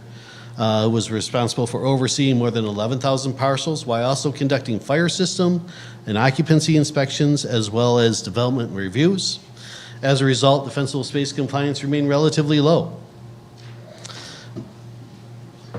Program development. Well, beginning in 2022, the town began strengthening the fire prevention division by adding a second inspector, transitioning from a complaint-driven approach to a proactive inspection model. Council also adopted the defensible space clearance requirement for property transfers, which now generates approximately 122 additional inspections each month. In 2024, the program expanded further through the FEMA grants funding, allowing the town to add 2 dedicated limited-term defensible space inspectors and an admin support. The admin has now transitioned when a vacancy became open in another division, but she was recruited and hired for it, and she took some of those duties with her, and the remaining duties we spread amongst the other staff members. So both inspectors are ICC certified as Fire Inspector 1, and they also have PC 832, providing the technical expertise and defensible enforcement actions. The program results have been significant. So we have defensible space improved from below 70% prior to the program expansion to more than 90% in 2024 and 95% in 25. This represents the single highest compliance levels recorded since the Camp Fire. So why does the program matter? Well, it reduces the fuel continuity across parcels. limits parcel-to-parcel fire spread. It improves emergency response effectiveness, and sustained compliance equals sustained risk reduction. It supports continued access to private insurance markets, reduces reliance on the California FAIR Plan. It was a key factor in the town's request for improved rate consideration on town-owned facilities. And it's essential for financing, property transactions, and rebuilding. The program enhances the public confidence in safety and livability throughout town. It supports program property values and long-term economic stability. 95% has been, as a compliance benchmark has been set. And regression would re-expose the community to, higher risk. So the Defensible Space Program directly implements the goals of 6 wildfire mitigation frameworks from the federal all the way down local. So federally, we have the National Cohesive Wildland Fire Management Strategy, which lists vegetation management and defensible space as core national priorities. At the state level, we have the California Wildfire Forest and Resiliency Action Plan, community resilience and enforcement identified as essential strategies. Regionally, we have the Community Wildfire Protection Plan. It's a local framework for reducing wildfire risk. At the county level, we have the Butte County Local Hazard Mitigation Plan, and that's an interagency coordination and community education goals. And locally, we have the Town of Paradise General Plan Safety Element and the Long-Term Recovery Plan. Direct policy mandates for vegetation, fuels management, and enforcement. So, funding. The current program is funded 75% by FEMA and 25% by the general fund. However, the current grant expires September 30th of this year. Staff applied for additional 3 years of FEMA funding. While the application has advanced, and Brian Selecki has done a great job with the grant recruitment, has advanced through several stages of review, and federal funding is not anticipated until mid to late 2027 at the earliest. Consequently, if council wishes to maintain the current level the program will require some general fund support during the next fiscal year. The estimated cost to maintain the 2 inspector positions through the fiscal year is approximately $203,000. Because the current FEMA grant funding is expiring, the town would need to provide an additional $168,000 in general fund support to keep the current service levels. Staff would also like to note that 2025, the town expended approximately $270,000 to abate 171 non-compliant properties adjacent to standing homes. And to date, approximately $40,000 of those hard costs have been recovered through the property tax special assessment process. These abatement efforts increase the overall compliance by 1.5%, illustrating that significant costs associated with the town-performed abatements compared to proactive inspections and voluntary compliance. That's ultimately our goal, is to get voluntary compliance out there. Staff further notes that based on a review of the properties included in the recent tax auction that closed yesterday, the town may receive an additional cost recovery from approximately 9 properties, which could improve the overall reimbursement rates. Now, we talk about legacy costs, and I know that's always a big one. That's always what we want to include. The employees that's on staff for greater than 6 months participate in a CalPERS retirement system, with both the town and the employee contributing toward future pension benefits during active employment. In addition, an employee who retires from the town may be eligible for retiree health care benefits through the town's other post-employment benefits, OPEB program, under which the town pays 80% of the retiree and spousal medical premiums. Under current benefit provisions, the minimum age is 62, and based on today's premium rates, right? The town would pay, between 62 and 65, and approximately $22,000 a year. And then from, once they hit 65, they hit Medicare age, it's a $12,800. While these obligations represent future financial commitments, they should be weighed against the demonstrated benefits in public safety, community risk reduction, and compliance. The town's current staffing model is notably lean when compared to neighboring jurisdictions. So 2 dedicated defensible space inspectors are responsible for more than 11,000 parcels, right? While Butte County deploys 5 defensible space inspectors to handle just over 14,000 parcels. This demonstrates the efficiency of the town's program and highlights the substantial workload currently carried by, existing staff. So there's some options, we're looking for direction and staffing options for you. Here's a few options. One is, convert the existing limited term positions to full-time equivalent positions. And you see the date of October 16th. That's because our limited term inspectors end on the 15th, right?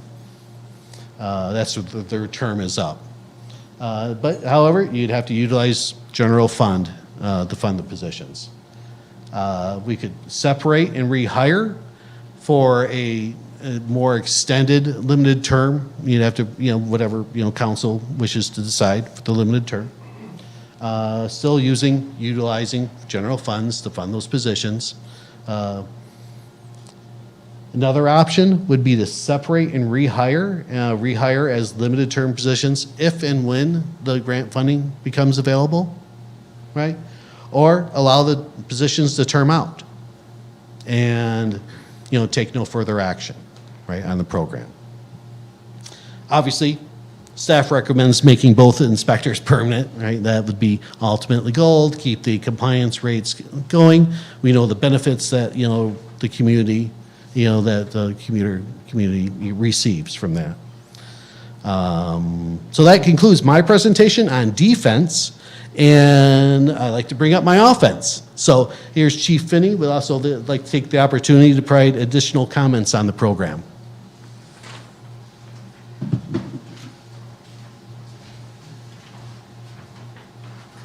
Thank you for that segue. Good evening, Mayor, Council. Yeah, I think Tony hit the nail on the head, and I understand the position you all are in as decision makers of the town and have to be good stewards of the taxpayers' dollars, and I appreciate the presentation that Mark did, because I think that paints a really good picture for us. As somebody that's in charge of the North Division, which is basically Highway 70 all the way to the county line, down to the Sacramento River, up into the county line, it's a big undertaking, and there's a lot of parcels out there, and all of these areas have been devastated by fire over the last decade, really. And it's not the defense or the offense that's going to solve the problem, it's both. So I really think that this inspection program is shown its worth. It's valuable. My fear is if it goes away or it's tapered back at some level, we'll see compliance drop off significantly, and we see the weeds out there. And I'll be honest, we're lazy as humans, right? We're all inherently a little bit lazy, and I don't mean that in a disrespectful way. But if we don't keep that enforcement foot on the pedal, my fear is that we are back. I know when we went down to the prescribed fire last year, we talked about a few of the communities in the county. Every fire that starts down there, because of the fuel loading, because of the grass, you hear structures threatened almost on every dispatch, and that's my fear. Driving around town, it looks good. Is it 100%? No, but these inspectors, I've called Tony on multiple occasions for complaints that come in or just questions. The inspectors go out, and the nice thing is you have a continuous message that is carried through the town and to the residents. So, yeah, I think they've definitely shown their value, and I truly appreciate the work that they do. We can't suppress our way out of this problem, and we can't prevent our way out of this problem. Even to building standards. We've had a run of structure fires here in the town the last several weeks. About half of them have been in sprinklered occupancies, and they're proven their worth. the crews show up and those sprinklers have activated. I think the one on Friday had four heads. So it really, I guess where I'm going with that is you have that prevention and you have that suppression side working together to really create a safer community for you all. So, yeah, I think the work they're doing is necessary. It's vital. Tony hit the nail on the head. We have 5 inspectors in the county, about 14,000 properties. They did just under 9,000 properties last year with about an 85% compliance rate. So they have a bigger geographic area. Paradise is much more condensed, so you can get more inspections done. But anyway, I'll leave it at that. So my recommendation is that this program continues. I think it's very small investment. And to quote Benjamin Franklin, an ounce of prevention is worth a pound of cure.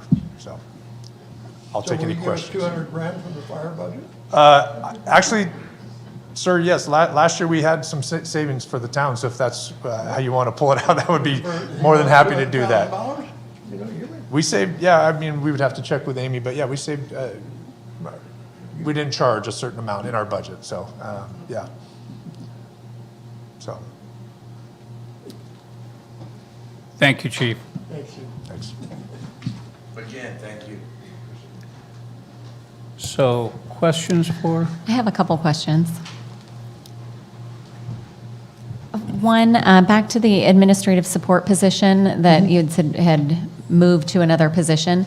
Correct. And redistributed some of the duties. Did the funding follow those duties to supplement the wages, I guess? We were hoping that it would fund the fire inspectors longer. However, this termed out, right? Okay. So we thought it And- would let it go further? Yeah, we Okay. thought it would let it go. The admin support gladly took on those duties with her in the new position. Okay. I was just curious if the funding followed. Yeah, we Okay. were hoping that would happen, and just Okay. to extend it. Okay. And then just to clarify on the option 2, to separate and rehire, in the language of the current temporary positions, did it have anything about the option to extend or option to renew, or do we have to officially end it and go through the whole rehiring process? I'm going to have to call up Crystal Peters to get that Yeah. exact term out. Okay. Because that does make it a little bit cleaner if we can just extend or renew. So limited term is sort of a new thing that we've forayed into as a result of the rebuilding. And so I'm actually going to defer to legal, which is where we ask these questions when we don't know the answer offhand. So the short answer is that generally the positions follow the funding. And so when your funding goes, then you used to look to term the position and then rehire either on your general fund as a new position or, because the term would end, right? But CalPERS is not a huge fan of that, right? So that can be a little bit problematic, and I think that is what is driving the main part of the, not just retention of the people, but the recommendation to convert to the FTE and retain those individuals. I think it's something that but that's CalPERS' preference, is that we continue them as permanent employees. So I think that's partly what's driving the recommendation from staff. Technically not illegal, but the longer you do it, the more likely you get attention from CalPERS on that. So we don't know exactly how that language was in our We do know the positions. language, yes. So the Okay. position had an end date certain, because at the time, it was grant funded and termed out. There wasn't necessarily this Okay, so there was forward thought. no language like No. with the opportunity to extend or renew? No. That was my question. And I don't believe that is recommended. It wasn't recommended at that time. It was to either tie it directly to like the day the dollar runs out in funding or to a date certain, just so that it's very clean. No worries. I was just curious. And I think that was all my questions. So then if we wanted to do option 2 and extend rehire and on a basis, say, until 2027, until the next grant maybe comes, and then reevaluate at that point, So basically, option 2 would have the employees basically having a separation date, and so all the things that go with that, paying out of accruals and all of that, we would then have a new term and a new offer and contract that's defined. However we want to define it. Typically, it is tied to funding for a limited term type of a thing, or a project but dates certain, funding certain. We just want to make sure that it's clear. So then, okay, if we brought them on full-time and the grant didn't come through in 2027 or what have you, we decide, well, we want to eliminate those 2 positions. What's the process there? So again, I would defer to the legal, but I think we would be in a layoff situation. It would be, you would determine in your budget year whether you have funds for those positions, and then if there were incumbents in the position, then you would do a layoff, or if there were no incumbents, then you would eliminate them as part of your budget process if that was what you decided you needed to do in order to align with your budget priorities. So do you need collective bargaining to agree to the termination? Only if the positions are in a unit already, which I believe they are. They are. So Yeah. you would have to go through, whatever your normal process is for an elimination of positions. But you also have to go through, some level of process if you're going to limit them to the term of grant funding, for example, because they're in the unit. It's all about wages, hours, working conditions, and what's mandatory subject to bargaining. So in any event, you're going to have to either engage in bargaining or at least engage in consultation.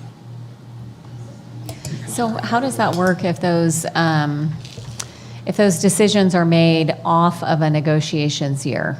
Can you enter into those discussions or negotiations with the collective bargaining agreement off schedule? Yes, Okay. we certainly would. For anything that impacts their working conditions, wages, then that's kind of a new subject, and it doesn't always result in side letters or MOU agreements. It's consultation sometimes where they just say, we have no impacts on that recommended. Okay. But So usually, my understanding is, we got a grant, it's like those hiring things they do with public safety. So we got a grant for a period of time. We hired these 3 people under a grant, at a limited time. They're full-time employees on our payroll, in a bargaining unit and all that stuff. But the grant, their funding source is going to end in October. So I guess it gets confusing, like, we lay them off and then bring them back, or we just make them full-time employees now, then we own them. And then when the town's all rebuilt and there's no more empty weeds to abate, then what? I'm reluctant to add people. One of the things I wanted to comment on was the program that we put in place in 2023 and 24, that Tony mentioned there on the slide with the abatement program, where we spent $269,000 and abated 100. The problem we were having at that particular time when the mayor brought that ordinance to us that other jurisdictions had used, was we had people getting their insurance canceled because of the vacant lot next door. And we don't have really a big problem with property owners that live in town taking care. I mean, we have a few, but only a few. Most people that live in this town that have property are taking care of their property. They get their notice of, oh, you're getting your notice, weed time, you're going to get a ticket if you don't do this by June 6th. So they take care of it. It's the out-of-town, the speculators, all these people that bought property, they don't live here, and the commercial properties that are overgrown. I drove by the school district, the property they own now at the old church, it's all overgrown. Oh, well, but so we had this program and we had that problem. We had people coming to us saying, my insurance just got canceled because of this vacant lot next door to me. So we put that program in play. and he brought us to all the lots, we prioritized them. Anything that was next to a existing structure, let's clean it up. When the people didn't respond, we immediately went out and got those places cleaned up. I don't know about these percentage numbers, we only got 1.something%, but we solved a problem that we were having at the time. A couple of other things, we never used that again. So we got a grant, we hired some people, go around, knock on doors, give tickets out, and it helps. I don't doubt, I'm not refuting the part that it helps, but we also had a tool that we quit using. And with that tool, his note makes the point that, well, we only collected $40,000, We had people, what he didn't tell us was a number of people that once they got that letter, they self-abated. There was a number of lots that cleaned up their lots without us having to clean them up. The other thing that we can do is we can go to court and we can close on the money owed to us. We don't have to wait on the tax lien and all of that stuff. There was a tool that Scott told us about that we've never used, but it was something that was available to us. So it's that tool that we had that we only used once works. And my concern again is I won't be here. I'm an old man. I'll be dead and gone. But there'll come a point with all of these employee costs, all of these legacy costs, and all of this vast number of employees that it's $10 million that we only spent. Someday the money's gone, and the revenues, we don't have the same revenues. Trust me, when we had a full town of people and businesses, we were going broke because of the cost of doing business, cost of providing services to our citizenry. And those costs have gone up. Fuel costs, everything has gone up, and it's going to continue to go up. Every 3 years when we negotiate with employees, they want more money. There's only so much money coming into this town, So anyway. Mayor Crowder, may I add something to that, please? Sure. Thank you. I appreciate Vice Mayor Culleton bringing up the weed abatement program and the initiation of that. And just so that the council is well aware, we have had conversations with Director Lindsay about that today. We have set up a meeting for next week to meet with the town attorney as well as community development, the assistant town manager and myself to talk about how we can address this program on a regular basis as one of the legs of the stool. So I just wanted to make sure that I made that comment publicly. Thank you. My point of that is that money, that $269,000 we spent to abate those properties, to clean up those properties, has no legacy costs, And if we prioritize these things, I'm not saying we shouldn't have inspectors,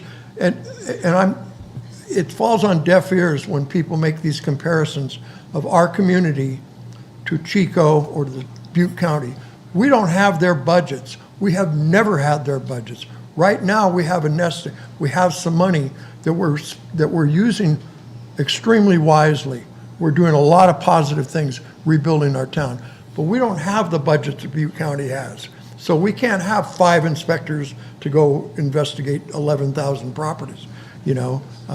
I'll stop. Yeah, the fundamental question before us, though, is do we want to have 3? Do we want 3, 2, or 1?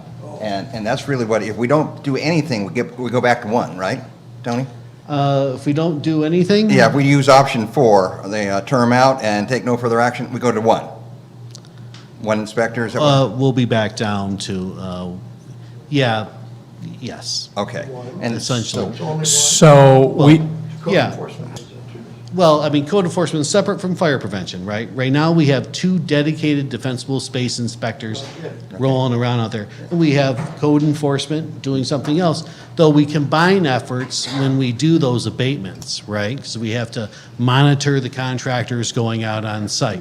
So we combine efforts with code enforcement, with fire prevention. But, okay, if I don't have the fire guy, inspector, and I call up the town and I say, hey, a lot next to my house has got weeds 4 feet tall, 5 feet tall, and I file a complaint, code enforcement goes out there, right? Fire prevention goes out if it's a weed complaint. Who writes the ticket? Fire prevention. Fire prevention. They do. So code enforcement not involved with that at all? No, it's fire prevention, because all our inspectors, as I mentioned, are PC 832, they can write citations, and they do. Their authority. Right? So the one thing too is we are getting insurance companies that are coming here and looking at the town, and they're coming back slowly, too slowly, but they are coming back to write insurance. This is one reason that they're doing that. It was the one that Mercury quoted, and Yes. CSG also. back then. And so, that's another cost that, if we go back to where we were before, are they going to quit writing again? I don't know. I hear that. I don't agree with that argument, because we have building codes now that prevent that. You can't plant things right next to your house.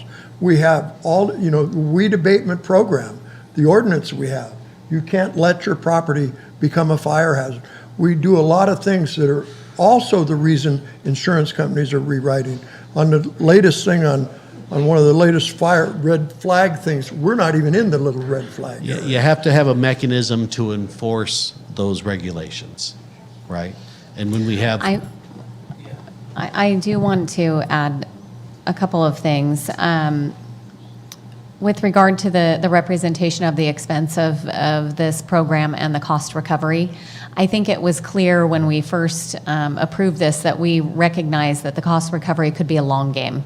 As far as, properties turning over and collecting that upon the next sale or whatever the case may be. But I think we did recognize that that was a long game.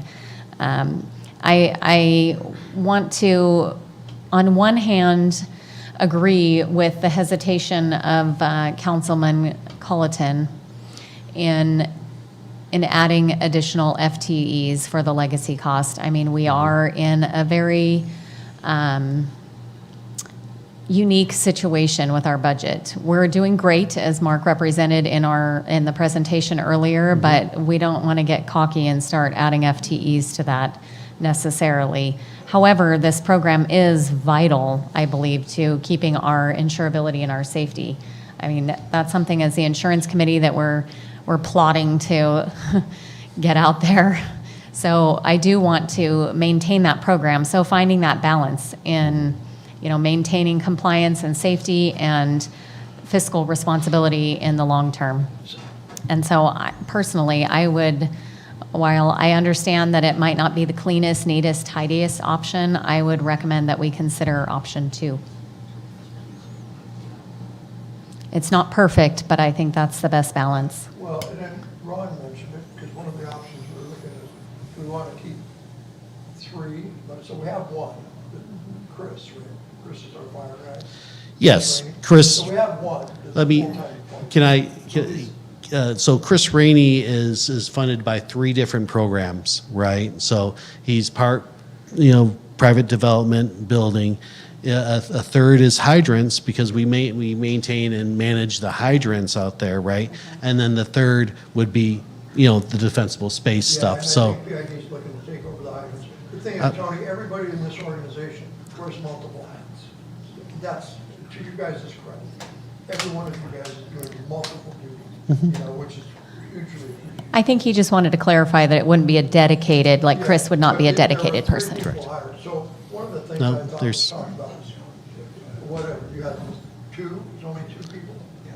But there was do we want to keep 1, do we want to keep both of them, or, and that's it. I mean, it's like, okay, it's a valuable program, gee, we got 95% compliance, so if we keep 1, I'm in favor of 3. If we get another grant, then we hire these people. If you guys really want to go with 2, then I'd say, okay, well, what if we at least keep 1, give you part of what you need for your 11,000 properties, and then if we get grant money, we'll bring the other people back, because I guess my question goes to the other thing that Crystal's talking about.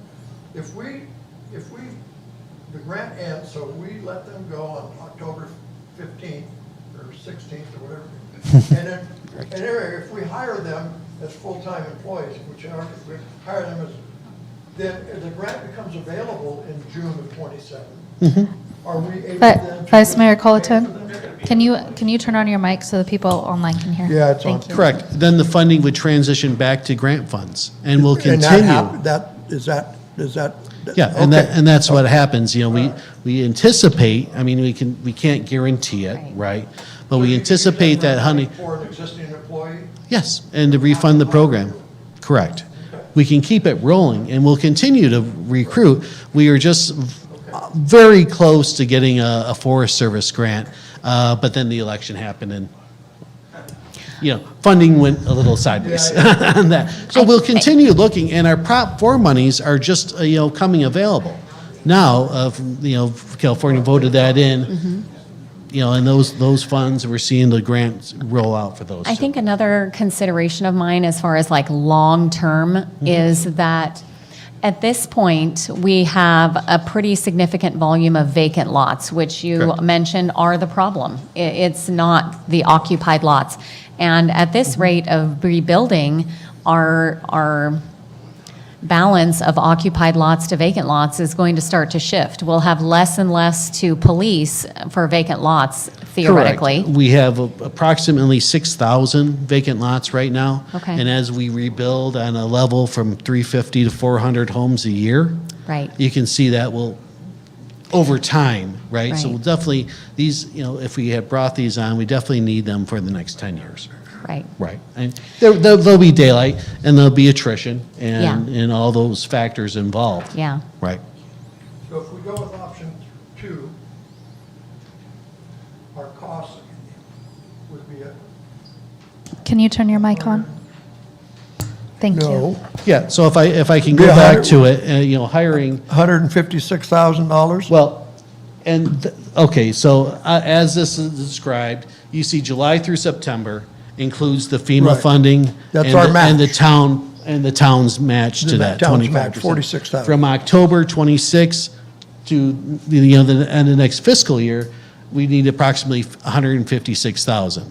So total, you know, general funds we would need to support the program is 168,000. Okay, but we're anticipating, if the funding comes through, that June of '27, at the beginning of the next fiscal year, that the funds would be back. That's.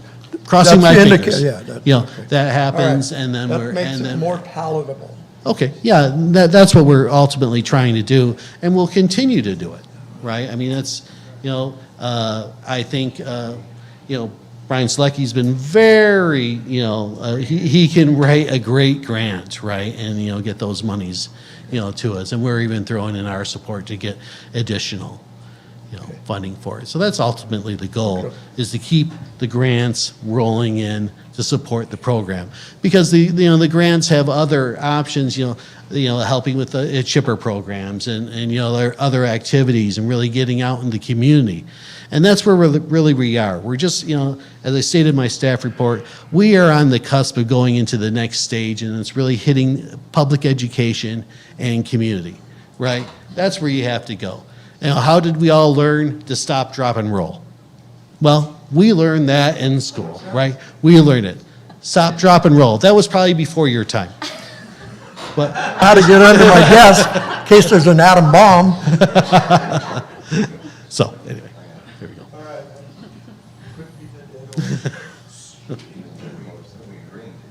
So do we have to make a motion? Or you guys want to spend the money? I just want to keep the 95%. I just want us to stay at 95% or higher. I don't want us to go back down because, again, I know that's going to affect people's insurance. And so Correct. that's what concerns me. So whatever we need to do, we need to keep that 95% target in mind. I would like to make a motion that we approve option 2 to separate and rehire with a limited term. And No, yeah, we haven't finished the motion. So, oh, yeah, and then you'd, for a specified term, you'd have to specify the term. This is what I had, you know, request of you. Right. Take public comment? John Romelia? Yeah. You know, I've probably worked with these inspectors as much or more than anybody in the town. We've got to look at something else. retention of these guys that are trained and do the exceptions and everything is of the utmost importance. One of them that I know of the inspectors that would be gone is a certified firefighter. Okay? Chances are you aren't going to find another inspector with that. And pardon my expression, but terminating and rehiring them, these guys got families and they're looking for careers. And that permanent employee thing, we're going to have other people that are retiring. And, you know, let's try and fill the positions through, or reduce the positions through the people that are going away. And when we get some good people, we need to do what we have to do to keep them. So I'm leaning for option one on this. Bring them in as full-time. The fire prevention's not going to go away. I'm out of it. I'm retired now.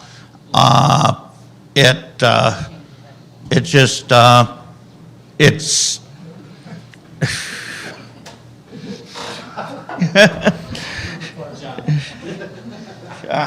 anyway, I've said my piece.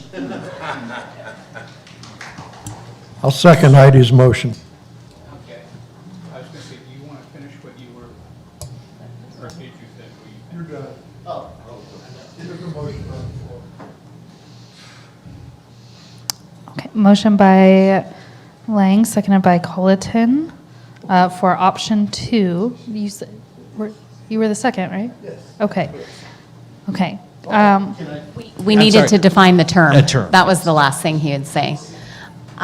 The current one that's about to end is 3 years, correct? The existing one? Yes. 30 months. It was, Oh. it was a 30-month term for Okay. them initially, right? Was there and that was because of the funding? Okay. Yeah. Is there a term between 30 months or 3 years that would make more sense from your perspective, or? Well, we certainly need them as long as, I'd say, And I can I like appreciate. option one. So I can more the appreciate better. the more Right. substantial term Yes. would be more desirable Sure. and more valuable for But, retention. I mean, if you're looking for it, the next, the fund that we're looking for a 3-year extension. So, that would be right in They're there. saying that extension is. They're saying the extension is going to come, if they get the grant, it'll probably be mid-June 27. So just about, I mean, that's where he's saying a limited term. So as long as we rehire them, till the end of the fiscal year, I mean, whatever, I mean, So I think 3 years makes sense. well, but then does that make that a contract? Well, but I, It's but see, a limited Mr. term Ritchie, would you like contract. to speak in on this? Yes, it would be an agreement with the, and that's why I thought this was to tie it to the potential funding. Well, the funding would step in. If we receive the funding, it would step in and fund those positions for the Then we're in, duration. if we do a 3-year term now, and the funding comes about in June of '27, and it's for another 30 months, then legally, their contract of employment would end 2 months into that, even though the funding is still. It's the funding goes back to the general fund. If the 30-month runs out before their 36-month, then the general Okay. fund picks up the rest. We need general fund for the next year, the next fiscal year. fill the gap Yes. before we find out. We need the funding. Hopefully, we get Whatever. the grant comes Did you back amend in. it? So, I would like to clarify that I made a motion to approve option 2 with a limited term of 3 years. I'll second that. Thank you. Motion by Lang, seconded by Colleton. Councilmember Bullen is absent. Councilmember Colleton? Here. Councilmember? Yes. Councilmember Lang? Yes. Councilmember Lassan? I really like option one, but I definitely want to keep those guys on as long as we can because I want 95% or higher so we can stay insured. So I will vote yes. So we got 3 years. That way they feel like they've got longevity here, and in 3 years we'll reevaluate and see whether we bring them on full-time. Because I agree with what was said earlier, when we have good people, we need to keep them and then move them into permanent slots where we can. So I'll vote yes. Mayor Crowder. Aye. Motion passes. That's one down. Okay. Yeah, bring in the big guy. Almost fell asleep. 6C, direct staff to hire an economic development coordinator staff position, either as a permanent or limited term position. Colette. Good evening, Mayor Crowder and Council. So tonight, we are asking Council to consider hiring an economic development coordinator position. This has been discussed previously quite a few times, in fact, and was a recommendation from our downtown strategy that was presented by UDA recently. And so we have talked about this a bit, but I do want to discuss the reasons for this recommendation. The project manager, this position will really serve as a project manager, a frontline position for our activation efforts, whether they be downtown, which is what we have been kind of specifically discussing to this point, or whether it is town-wide. And those activations can be economic development activations like bringing, that would bring people to a certain location, things like implementing incentives and policies that are implemented by the council. This position would also be a coordinator for current businesses, supporting those businesses and retaining those businesses, as well as recruiting new businesses to the community.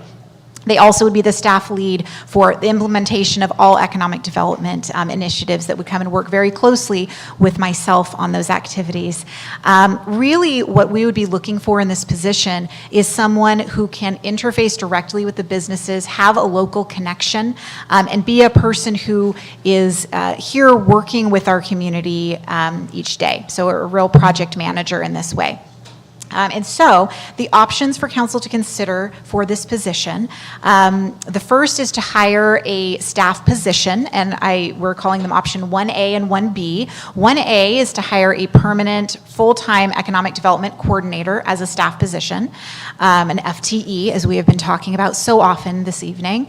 Option 1B would be to hire a limited term full-time economic development coordinator. So this would be, again, a limited term.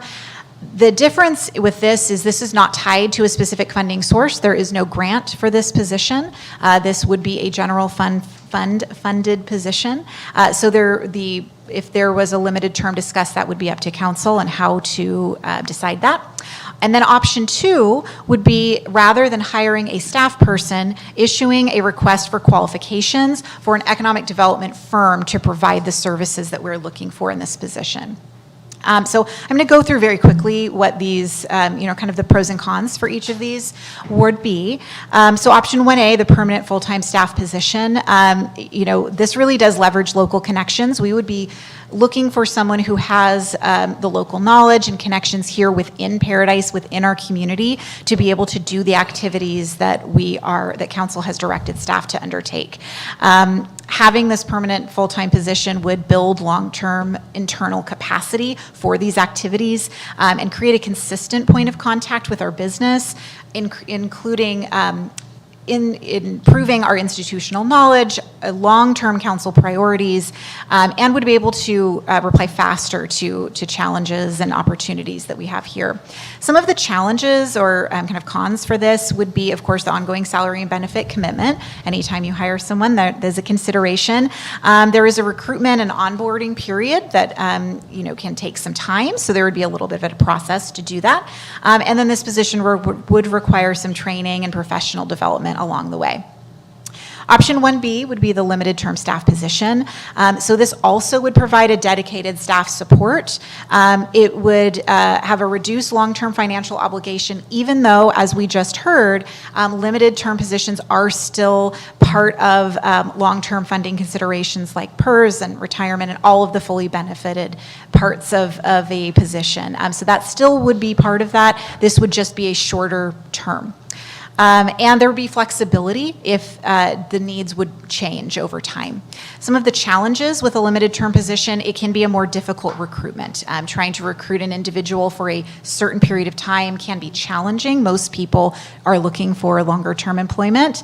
And then potential turnover during activities. I think this is probably the number one drawback for me with this, is that my concern is some of these, there are some short-term implementation goals, but there are some longer-term implementation goals. And my concern would be that if we had a term, a limited term, that there might be turnover as we are just ramping up to some really important milestones.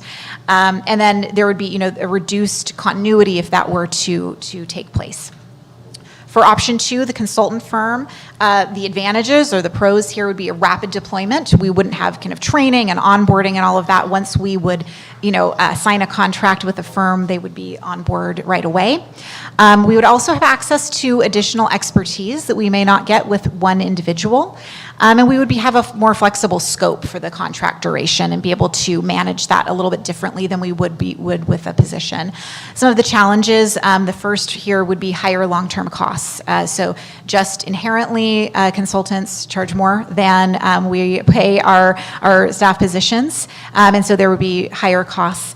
And then also there would just be less integration overall into a town position. We manage contracts here and we have staff here. Managing contracts can be very beneficial, but there is a level of disconnect that does not exist between a staff position that is here full-time. And then again, with that comes reduced community presence. So to talk a little bit more about the financial comparison, so with the permanent or limited term coordinator, the salary range has been identified here, $73,000 to about $93,000. Fully loaded, that would be at the very top step, would be about $115,000 per year. That includes benefits and salary. For a consultant generally, and again, this would be very dependent on who replies to our RFQ, but generally consultants in this work can charge anywhere from $90 per hour to $200 per hour. And so that would put us at $187,000 to $416,000 per year based on, your average work week. So there is a significant cost differential there as well. So, to make it short and sweet, the council action directed tonight, or requested tonight, is to give us direction on whether you would like to move forward on option 1A or 1B with a permanent full-time staff position or a limited term staff position, or option 2, an RFQ for a consultant position, or thirdly, to give alternative direction to staff for something else entirely. And I'm happy to answer any questions you may have. All right, I'll speak up first. I was part of the committee that came up with this. We know that we have to grow our businesses in order to make this town sustainable. And if you look around, you see very few new buildings going up for new businesses. And I realize it's not a short-term problem, it's a long-term problem. So we don't need a short-term solution that would be a limited-term employee, and we don't need a short-term solution, a high-cost contractor. What we need is a long-term solution, which is an FTE, a full-time employee or full-time equivalent doing the job. We will not get return on investment in the first couple of years. We just know that. Economic development doesn't work that way. We need to have them for long-term. The reason we hired Jen as our town manager is because she comes with a wealth of experience in economic development. Unfortunately, she has other jobs and she can't do that one full-time, and that's what we need is full-time. So I'm strongly recommending to my fellow council members that we have to think about, number one, if we ever want to grow the business, because it won't grow itself. Okay, well, I'm in complete opposition to that. Thanks for your report, Colette. You do a good job. I know you have to wear a lot of hats. There's a couple of things. Everybody has been talking about, it's our next agenda item, I think, the sewer. And this magical sewer is going to make all this economic, businesses are going to flock to town and all this stuff's going to happen. And if and when the sewer ever gets built, it's at least 5 years out. It's not going to happen overnight. There's a lot of empty buildings that aren't being utilized, which is probably the cheapest way for a business to come into town. So I favor, and again, it's legacy costs. And in your presentation, you mentioned that if we hired a full-time person, all these benefits to it. One of the disadvantages or one of the challenges was training and stuff like that. It's not just legacy costs that come with an employee. It's the training. It's the new workstation. It's all of those incident, costs that are associated with it. So because we're in our infancy, we have a committee working with you on economic development. We have a new town manager that brings a ton of expertise that can help guide us in this way. My alternative, I'm going to favor going with buying a consultant because we can, and the reason, we were against consultants for a long time, and we still are in some cases, but we've had really good luck with this consulting firm that works with the school district that we hired to do our infrastructure study. They're brilliant, they're not real expensive. So, and that way we can grow it as the town grows, as things develop. We can do more. Yes, it's more expensive, but there's no legacy costs. And to the point you made that's a positive with that is they can start as soon as the RFP is signed. As soon as we select one, they start, and they bring their AI modeling and all of their expertise and all of their connections. That you hire somebody local, if they're local, they only know local people, So I don't know, I'm in favor of going, at this point in time, I'm not saying we don't need one, I think we probably do. We have somebody on your staff already that manages contracts, so we already have that piece in-house. To me, that would be the most fiscally responsible thing for us to do, to give you what you need. This is a tricky decision because a lot of these are valid points that Councilman Culleton brought up. And I know that the fiscal responsibility long-term will continue to come up. But this piece of our recipe right now, the economic development, is right up there, if not the biggest priority that we need to focus on. And I don't think that in this particular case, because we're not normal here, nobody in here could dispute that. And so bringing in a consultant inherently is going to be a challenge for them to connect with us, with the exception of Barry. He's done a really good job of that, but I don't think he's looking for a job. He is kind of a unicorn. So I think that would be a miss for this position if we went with a consultant. We need somebody who gets our culture here, gets our issues, just to be broad, and can be kind of boots on the ground, can get a feel for it, can figure us out and put a read on us, because we are just not normal. And I can appreciate that for the caliber of person that we're looking for, a limited term position in this case would be a detriment. While I do value the long-term costs associated with that and recognize that as an issue, I don't think we half-ass this one. I think we go for option one.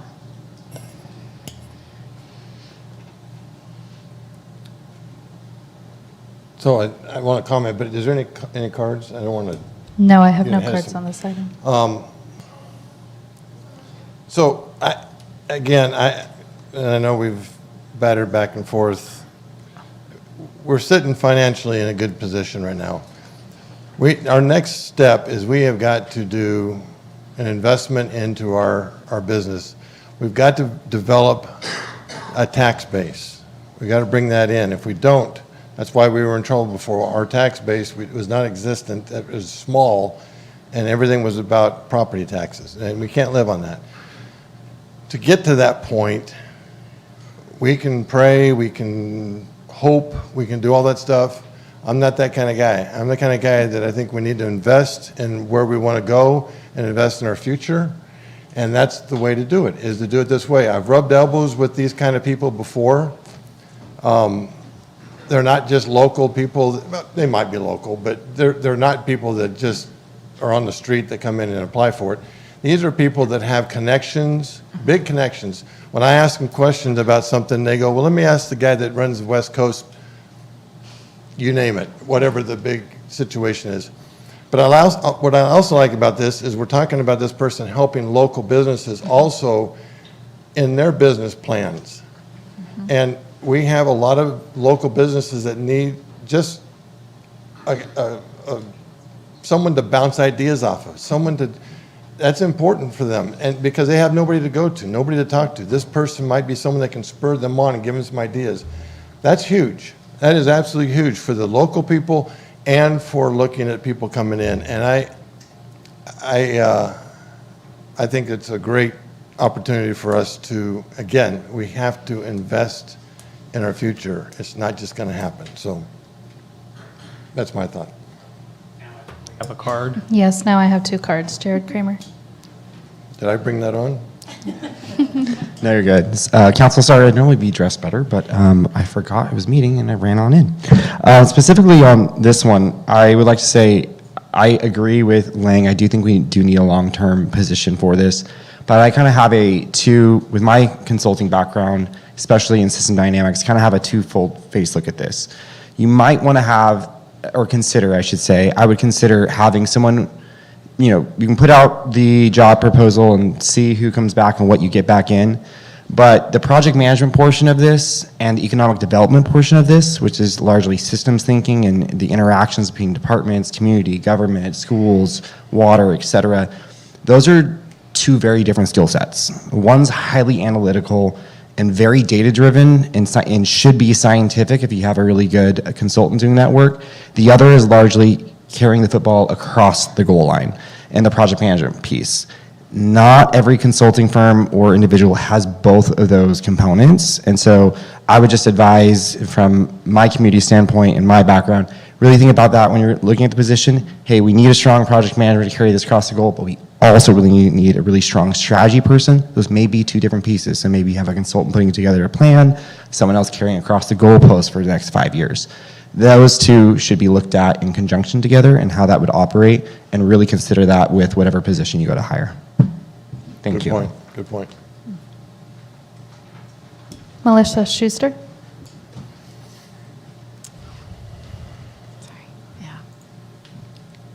Good evening, Council. There are a couple of things that I'd like to say about this. Greg, I love you. I disagree with you in that business owners don't have people to reach out to. We have the Chamber of Commerce, which runs a number of different programs to help local businesses. We also have SCORE and a few others, and these are things that are very active.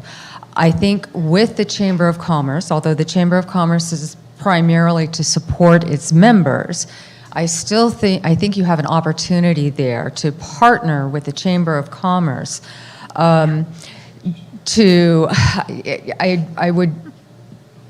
would prefer to see a consultant bringing in being able to have the further outside reach to bring people into the community, while the chamber works with the community and with the business communities to support them, if that makes sense.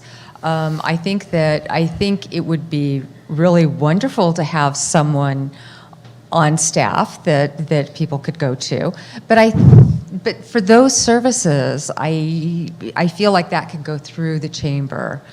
I feel that having a consultant with a wide reach, nationwide, talking about businesses and knowing the types of businesses that fit with our community, whether they're based in Texas or Massachusetts or whatever, would be very beneficial. And I am also concerned about the legacy costs. When Councilmember Colleton mentioned earlier about going back to the $59,000 in 2045, or the $59 million in 2045.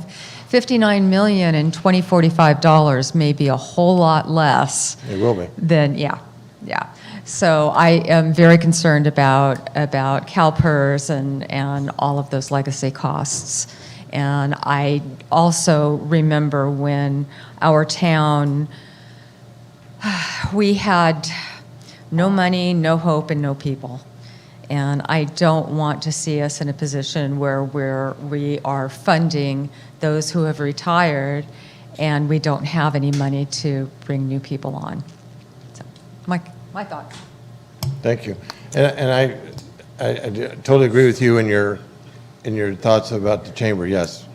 I just don't know that, I've been with chamber and other entities, and I'm talking more of a coach, I guess, than I am just someone that can work with them. So. Yeah, so I do want to mention, we are working closely with the Chamber of Commerce on this. We actually do have an Economic Development Committee in which we have two council members who have been appointed to that, and the Chamber is a member of that committee, as well as 3 Core and other economic development groups in the area, as well as local businesses. So we are considering that as well, and the Chamber of Commerce is supportive of this initiative, and they did send a letter to council to that effect. Yeah, if I could, we had a letter from the CEO of the Chamber, Monica Nolan, specifically saying, on behalf of the Paradise Ridge Chamber of Commerce, I'm writing in support of the proposal to establish a full-time economic development coordinator as a permanent staff member, as outlined in the agenda. So she's speaking for the Chamber, saying she wants the person she would prefer the person to be a full-time employee that's on the staff. Yep. Thank you. You want to make the proposal? Are we ready for? Are we, no more cards? I have no more cards on this item. I move that we would hire an economic development coordinator as a staff person and be a permanent employee. I second that. Motion by Lassonde, seconded by Lang. Councilmember Bolin? Aye. Councilmember Colleton? No. Councilmember Lang? Aye. Councilmember Lassonde? Aye. And Mayor Crowder? Aye. Motion passes.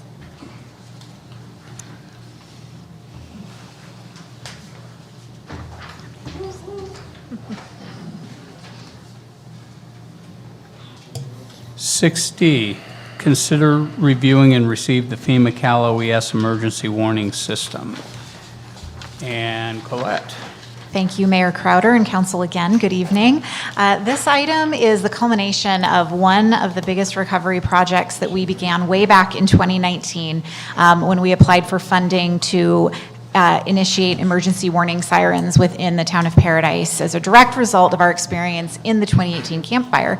This is a huge milestone for us, and so we are very excited to bring this for you tonight. But there are some other considerations that we want council to look into to give staff some direction on how to move forward from here. And so with that, I want to turn it over to Brian Selecki, our excellent project manager in the Recovery and Economic Development Department, to talk about that. Brian. Good evening, Council and Mayor Crowder. Thanks for the time tonight. This is a exciting moment to be here. This has been a long road for this project, and tonight we're going to be looking over the closeout report and talking about a few other issues that we need some guidance on. So just to review where we're going to be going tonight, we're going to ask you to review and receive the FEMA Cal OES project closeout report that was included in your council agenda. We'd like to receive direction on long-term maintenance options for fiscal year 26 and 27.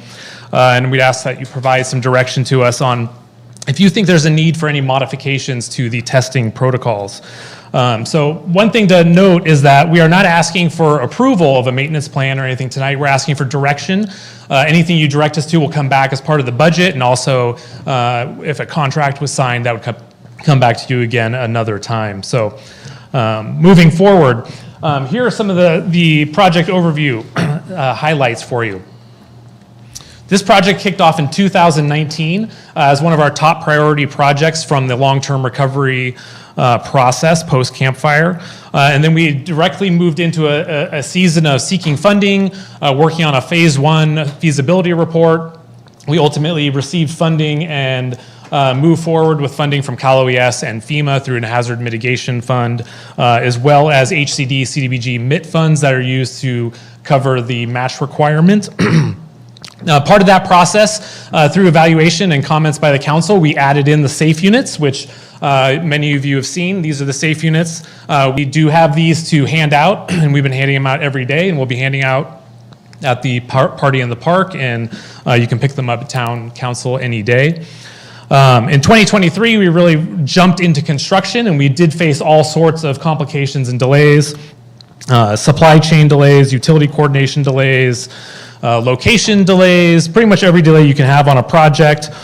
We worked through all those things in conjunction with Cal OES, FEMA, and our incredible partners at HUE Systems, who is our contractor on the project.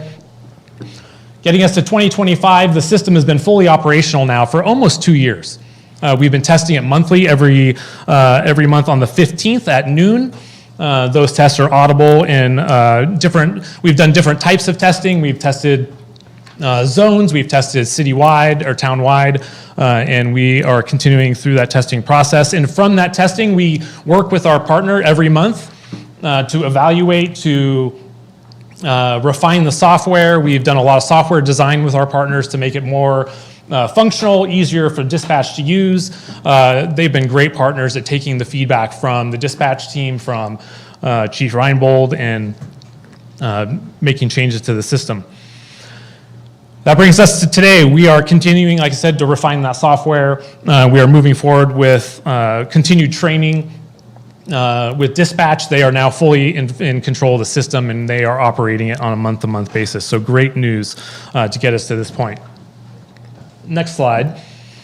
The budget. We finished this project under budget. Great news. Pretty miraculous.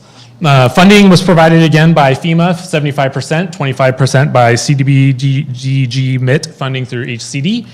The budget was just over $3 million. We finished it at just over $2.74 million for a savings of about $300,000. And note that with the funding and the match funding, there was no cost to the general fund for this project.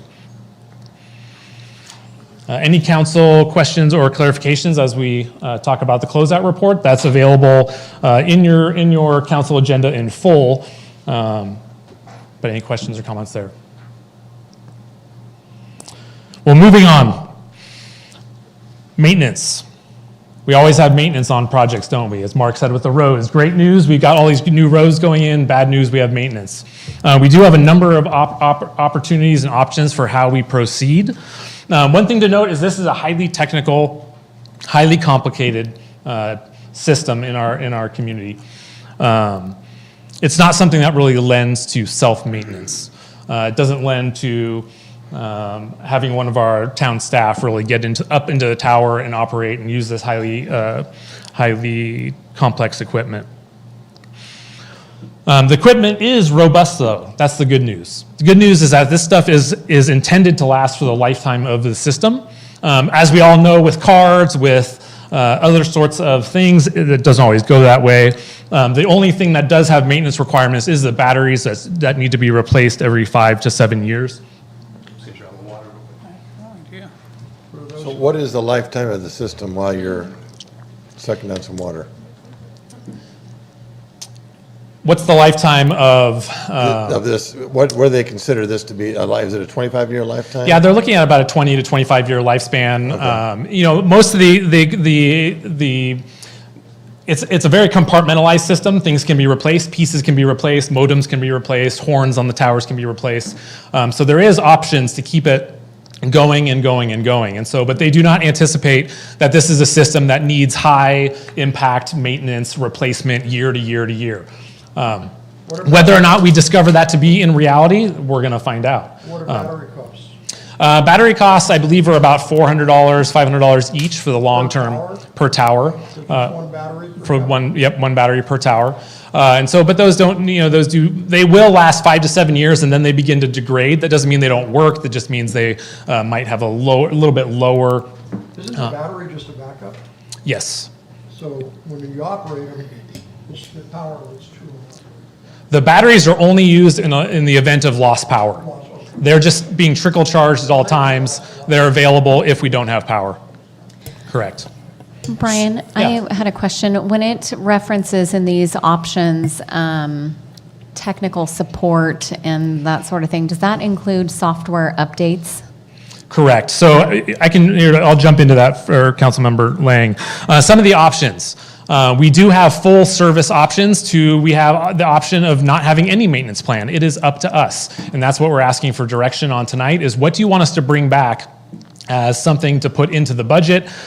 We can come up with other options. It's not just limited to this. HQE has been one of the most incredible contractor partners I have ever worked with in my life. And if you come to me tonight and say, we suggest you spend, X amount on this maintenance, I could go back to HQE tomorrow and say, here's what council feels comfortable with. What could we get on a maintenance plan for that? And I'm sure they would be amenable to giving us something. Maybe it's not the ideal or as robust as some of these, but we do have a lot of options. And so option A is the full coverage, bumper to bumper. You can see the full detailed pricing on page 159 of your council report. That pretty much is the unlimited warranty. Anything that goes wrong, any maintenance, everything is all included. Option B is a little bit more limited. We kind of share costs depending on what is needing to be worked on. And that does include all the tech support, like you said, and software improvements. They're really flexible with software improvements as well because they are going to support these safe units for years to come as kind of a side thing. This is really new technology that we've developed with HQE and Town of Paradise, and this is being rolled out all over the West right now because of the creativity of some of you on council wanting us to have better audibility. And HQE has been great, and so that they really see us as kind of a testing lab, and so they're working with us. Yep. So is there any kind of warranty right now with this system or no? So it's been under warranty, but now that we are officially closing out the towers have been complete for over a year. That's why we're moving into the non-warranty period. So what would, on a no warranty, what's their, per hour charge or what have you? Because these mounts are pretty astronomical. Yes, absolutely. It's on page 159 of your report. So you can see there's this chart here. I don't know if you have that on, if you have your council report. They have different expenses. So if we go to option C, which is no maintenance plan, they have a $450 per incident, diagnostic fee. If they need to send a team on site, a full day on site would be a $1,500 fee to repair and that kind of thing. And so it is broken up into all these areas. I do not anticipate, knock on wood, in this next year having any significant problems with the system, but you never know. A new car breaks down after it's brand new. Things happen. And so That is another question. So if we were to select any one of these and then decide in 2 years that we haven't had a single problem and we need to scale that back, or budget concerns, scale it back, or the other direction, if we go with a low-end plan and then we're like, this is way more high maintenance, can we change? So we would be signing a contract with a term on it with one of the maintenance plans. We could work with them and determine that. The longer terms, of course, are cheaper by year. It's like any type of warranty you're purchasing. But we could always also scale up as well. And so, are there any other municipalities that have towers like this that have warranty plans in place and all that? And if so, what is their experience with it and how much are they paying? We're on the front edge of the technology with HQE on these systems, and so I don't have a clear answer on that because I know I'm the one who gets all the phone calls from all the other towns who are either installing it or about to install it. And so I don't have a clear answer for you on that. So the in-home units too, because I'm hearing there's still some issues that people are saying with those. So is that warranty up too, even though we haven't had? No, they're working with us on the safe units. They're continuing to develop those. They're taking any that we get turned back in. We have overall an extremely high success rate and high rate of people telling us they're working well. There are some isolated incidents out there. Some of it is just the new technology. Some of it is based on the user. But they are definitely supporting that long into the future. Okay. So then option C, getting back to the presentation, would be us to just work through a time and materials plan. We put funds aside and we utilize that when it's needed. Maintenance, repairs, and technical support would be from HQE on an as-needed basis when we would call them. We could set an amount, working with finance team per year, whether that would roll over or not, that would be determined by our finance team and your desires. We do have a minimum amount we're contracted to by our original grant application of $88,333 per year. So Cal OES and FEMA does require us to have a minimum of that set aside for maintenance. So I'm looking at your report, and it says that outdoor early warning systems operate continuously in demanding environmental over a typical 5 to 15 year life cycle, not 25. You're saying 5 to 15 year life cycle. Where are you reading that? On page 160. Important planning considerations. And then it says on there too, right above that, time and material current charges under rate plan C, option C, $1544.86 for a full day on site. Correct. And add $650, so it's over $2,000 if they bring a bucket truck. And we have 20, how many towers? 21. So, and they also say on this page about how it's really important to do annual maintenance. Correct. So what does that entail? Is that one guy, one day to do all 22 towers? It would probably take longer than that. You know, I got an email today. I asked for some So we're looking at, even if we go with time option C, we're looking at $2,000 to $3,000 a year for annual maintenance. Potentially, which again, we're required to have a minimum of 8,333 based on the grant acceptance. So What is that minimum eight? so when we accepted the grant from FEMA, we signed a contract with them to receive the $3 million for the project. And they required us to sign and pledge that we would provide $8,333 per year in maintenance costs. And that $290 that we saved goes back to them, or we can use that for them? We cannot use that for the maintenance. We send it back. That sends back. Who does that go to? That goes back to FEMA for other projects. So, and it should, no, it should. It should Yeah. go back to them. I just didn't know if that was part of Yeah. the maintenance costs. So if we do, I mean, you said 20 years, that's just 5 to 15, but let's say it's 20-year life expectancy. If we go the option A, we're paying $3,700,000, so it's way over what we paid originally in 20 years. If we do this option B, we're paying $2,146,000, just a little under what we initially put in for. Yeah, and I think when they're talking about the 5 to 15 years, what they're saying there is these things need maintenance. And Right. and parts are going to wear out. Well, the system's going to last, decades, but it will be things that will need to be I'm not fixed. one to buy a car and just run it until it drops. Correct. I don't think we should run this until it drops. So I would like to see an option in which there's ongoing maintenance and work and stuff like that. We can't afford the bumper to bumper. I mean, that just doesn't make sense. But also, what I hate seeing when I go around back east, tornado country, hurricane country, stuff like that, is they do these towers, and after 15 years, there's these towers, and Yep. they don't ever use them again. They just stand there, and it's just ugly.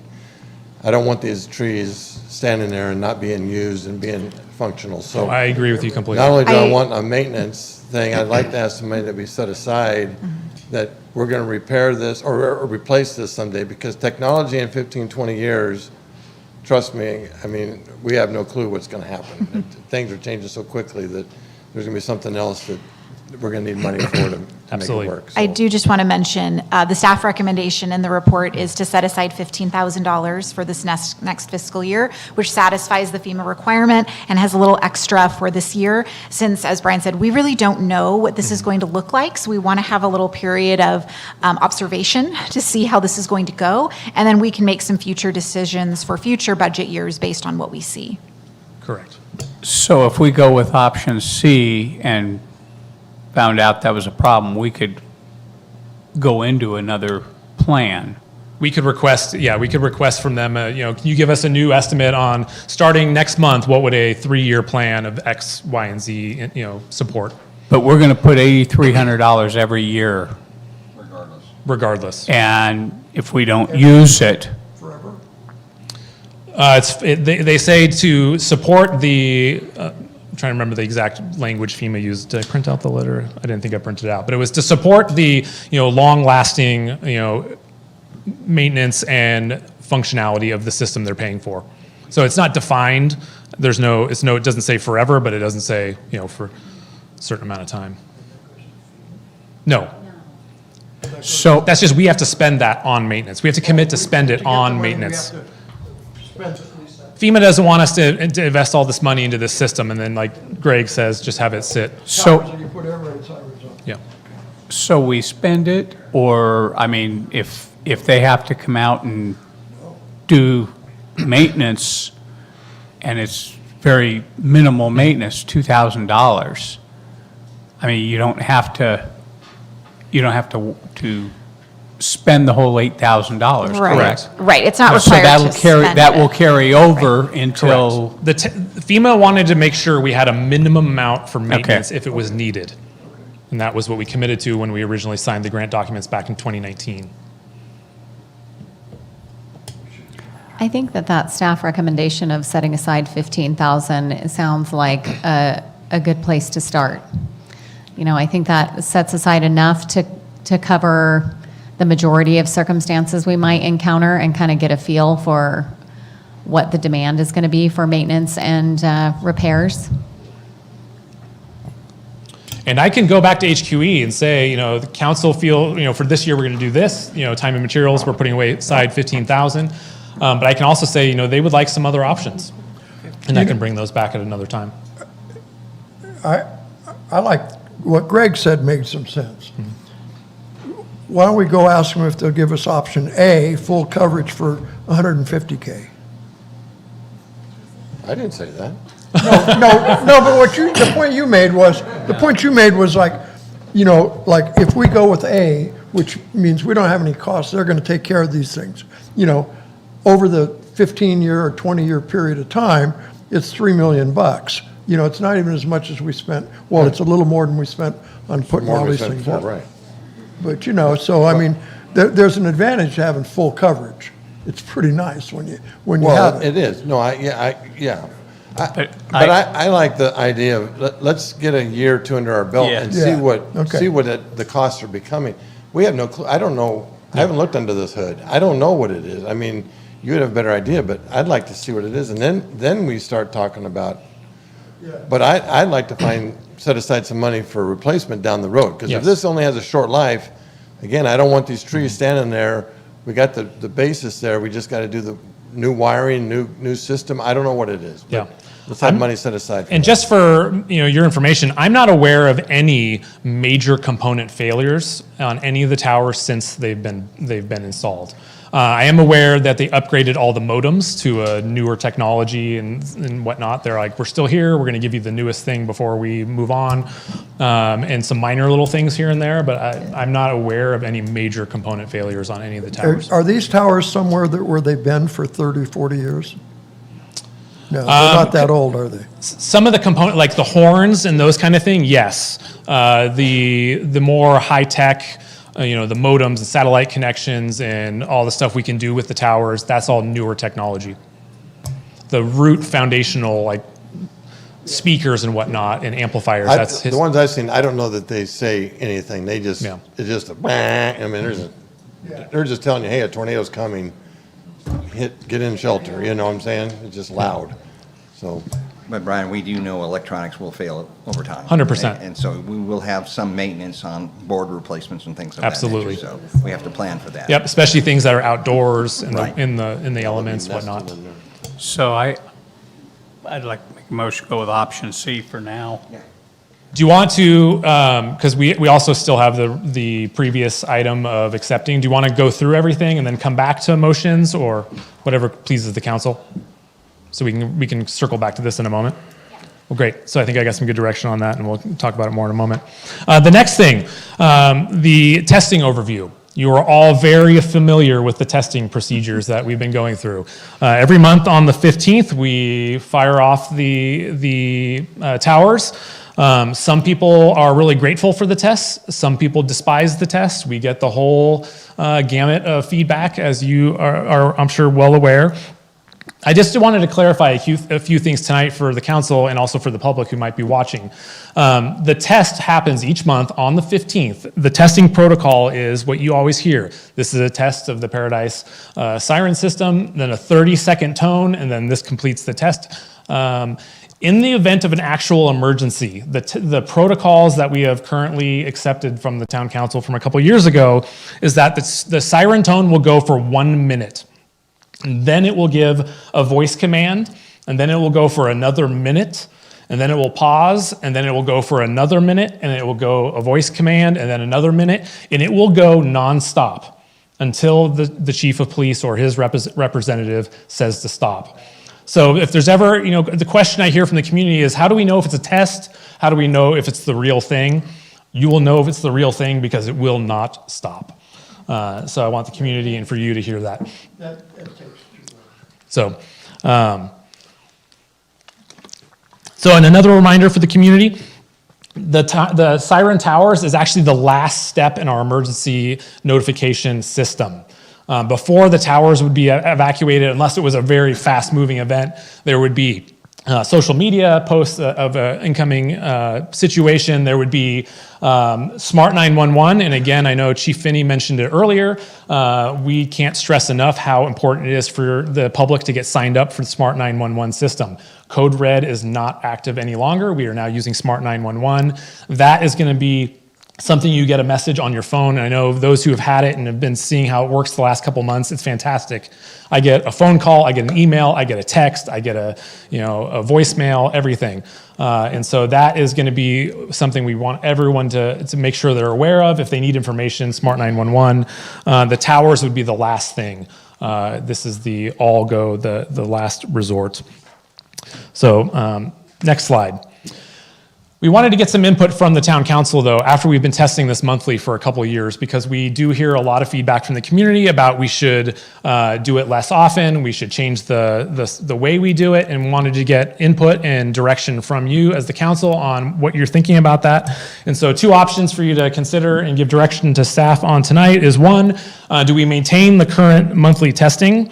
Where we do the audible test every month on the 15th or on another day. Right now we do it on the 15th because that cycles through the days of the week, which means there's different people in the community. It's not always on a Wednesday where some people are always at work somewhere else, that kind of thing. That's why we do it on the 15th, because it hits pretty much every day of the week, including Sundays, which I know some people get frustrated about. But that is why we do it on the 15th. It ensures consistent operational audible verification for our team once a month to be testing it. It keeps the public familiar with the system. Some people argue they get too familiar with the system, and since we hear it once a month, we're not going to pay attention if it's an actual emergency. I don't know if that's true or not, but that's the claim I regularly get each month. And it gives us a lot of confidence in how ready the system is for an actual emergency. And it does provide the dispatch team with live training. It's a different situation for the dispatch team to be actually pushing the butt to make a sound.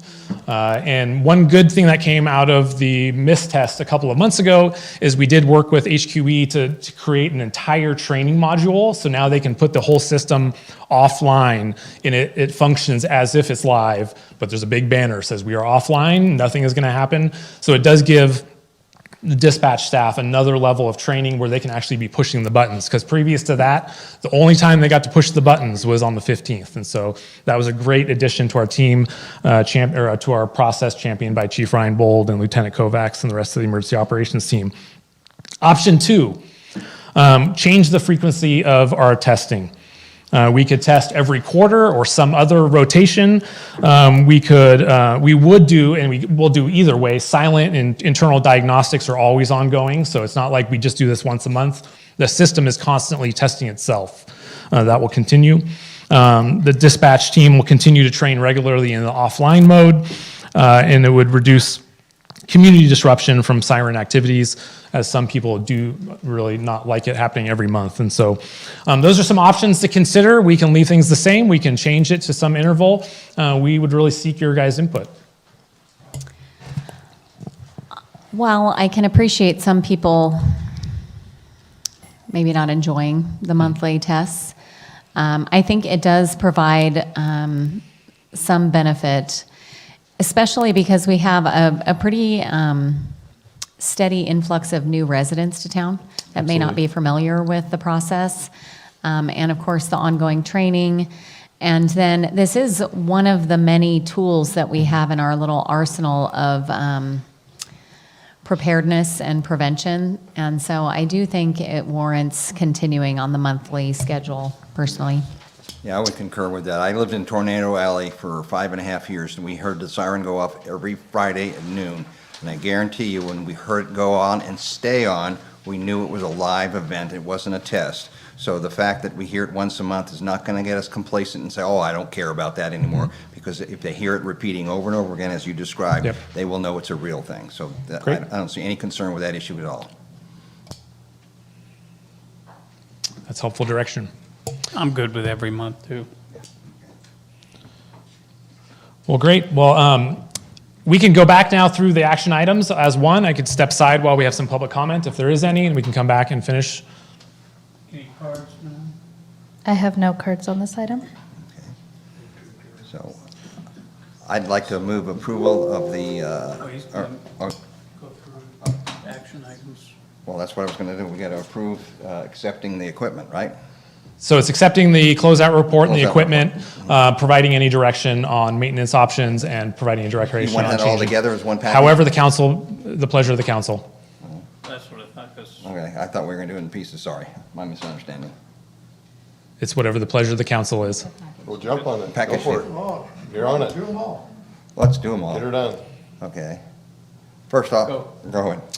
Great, so we'd ask for acceptance of the closeout reports at Cal OES and FEMA and acceptance of the project as complete. So moved. Second. So we are taking it in pieces. Seems that way. Sounds like it. Okay. It's simpler. Little by little. Who moved on it? I did. And who seconded? Ron, Ron, thank you. we were. And I believe the other item, since we're just getting direction that's going to come back, there isn't any need for a vote on those ones. Would that be correct? Or would we prefer a vote on those ones? We're not making any changes to the testing protocol, and you're suggesting. So That's her call. If I may, the direction that you're looking for that you would like to, before you leave today, get, because it's part of the budget process, is to understand what level of maintenance agreement the So- council is interested in. But that was just direction, right? You're asking That's for just direction. We're asking for direction to bring back So let me restate my something. motion. I move we accept the closeout report on the EWS and recommend option C on maintenance, or give direction for option C, and to continue the testing on the 15th. That's what my. And do you have an amount for, to bring for option C? Huh? Do you have an amount you would suggest for option C? Whatever you said, 15,000, right? $10,000? 15,000. 15. $15,000. Great, thanks for the clarification. And I'll restate my second. So you have a motion, a first, Okay, and a second? Motion by Colleton, seconded by Lassonde. Councilmember Bolin. Aye. Councilmember Colleton. Aye. Councilmember Lang. Aye. Councilmember Lassonde. Aye. And Mayor Crowder. Aye. Motion passes. Great, thank you, council. And I just wanted to close with, thanks, Woody. I wanted to close with one, just thank you. Thank you to all of our partners on this project, FEMA, Cal OES, HCD, HUD, and HQE Systems. And if you haven't seen yet, HQE donated a plaque that they mounted on the tower here in the parking lot. That is just a great thing of just their gratefulness of being a part of the recovery of our town and their support for us moving forward. So Tell them thank you for us. just want to thank them. So Appreciate it. Thank you, council. Thank you. Okay, 6E, approve the Paradise Community Development Block Grant. Mark. Thank you, Mayor Crowder. Good evening, council. This item should be relatively brief. We're presenting our CDBG, that's Community Development Block Grant Disaster Recovery Infrastructure Action Plan Amendment Number 5. This results as from our original allocation of $199 million and $30 million to be spent on a variety of recovery projects, including matching funds, as well as the Paradise Sewer Project. Projects are being advanced now in various stages between environmental review, right-of-way, and design, and construction for a lot of our match projects, including the emergency warning sirens.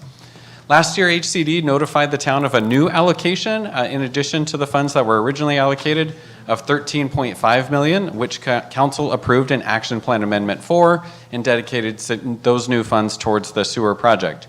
HCD has now revised the new allocation to be $21,695,955.82, meaning a net increase of $8,195,955.82.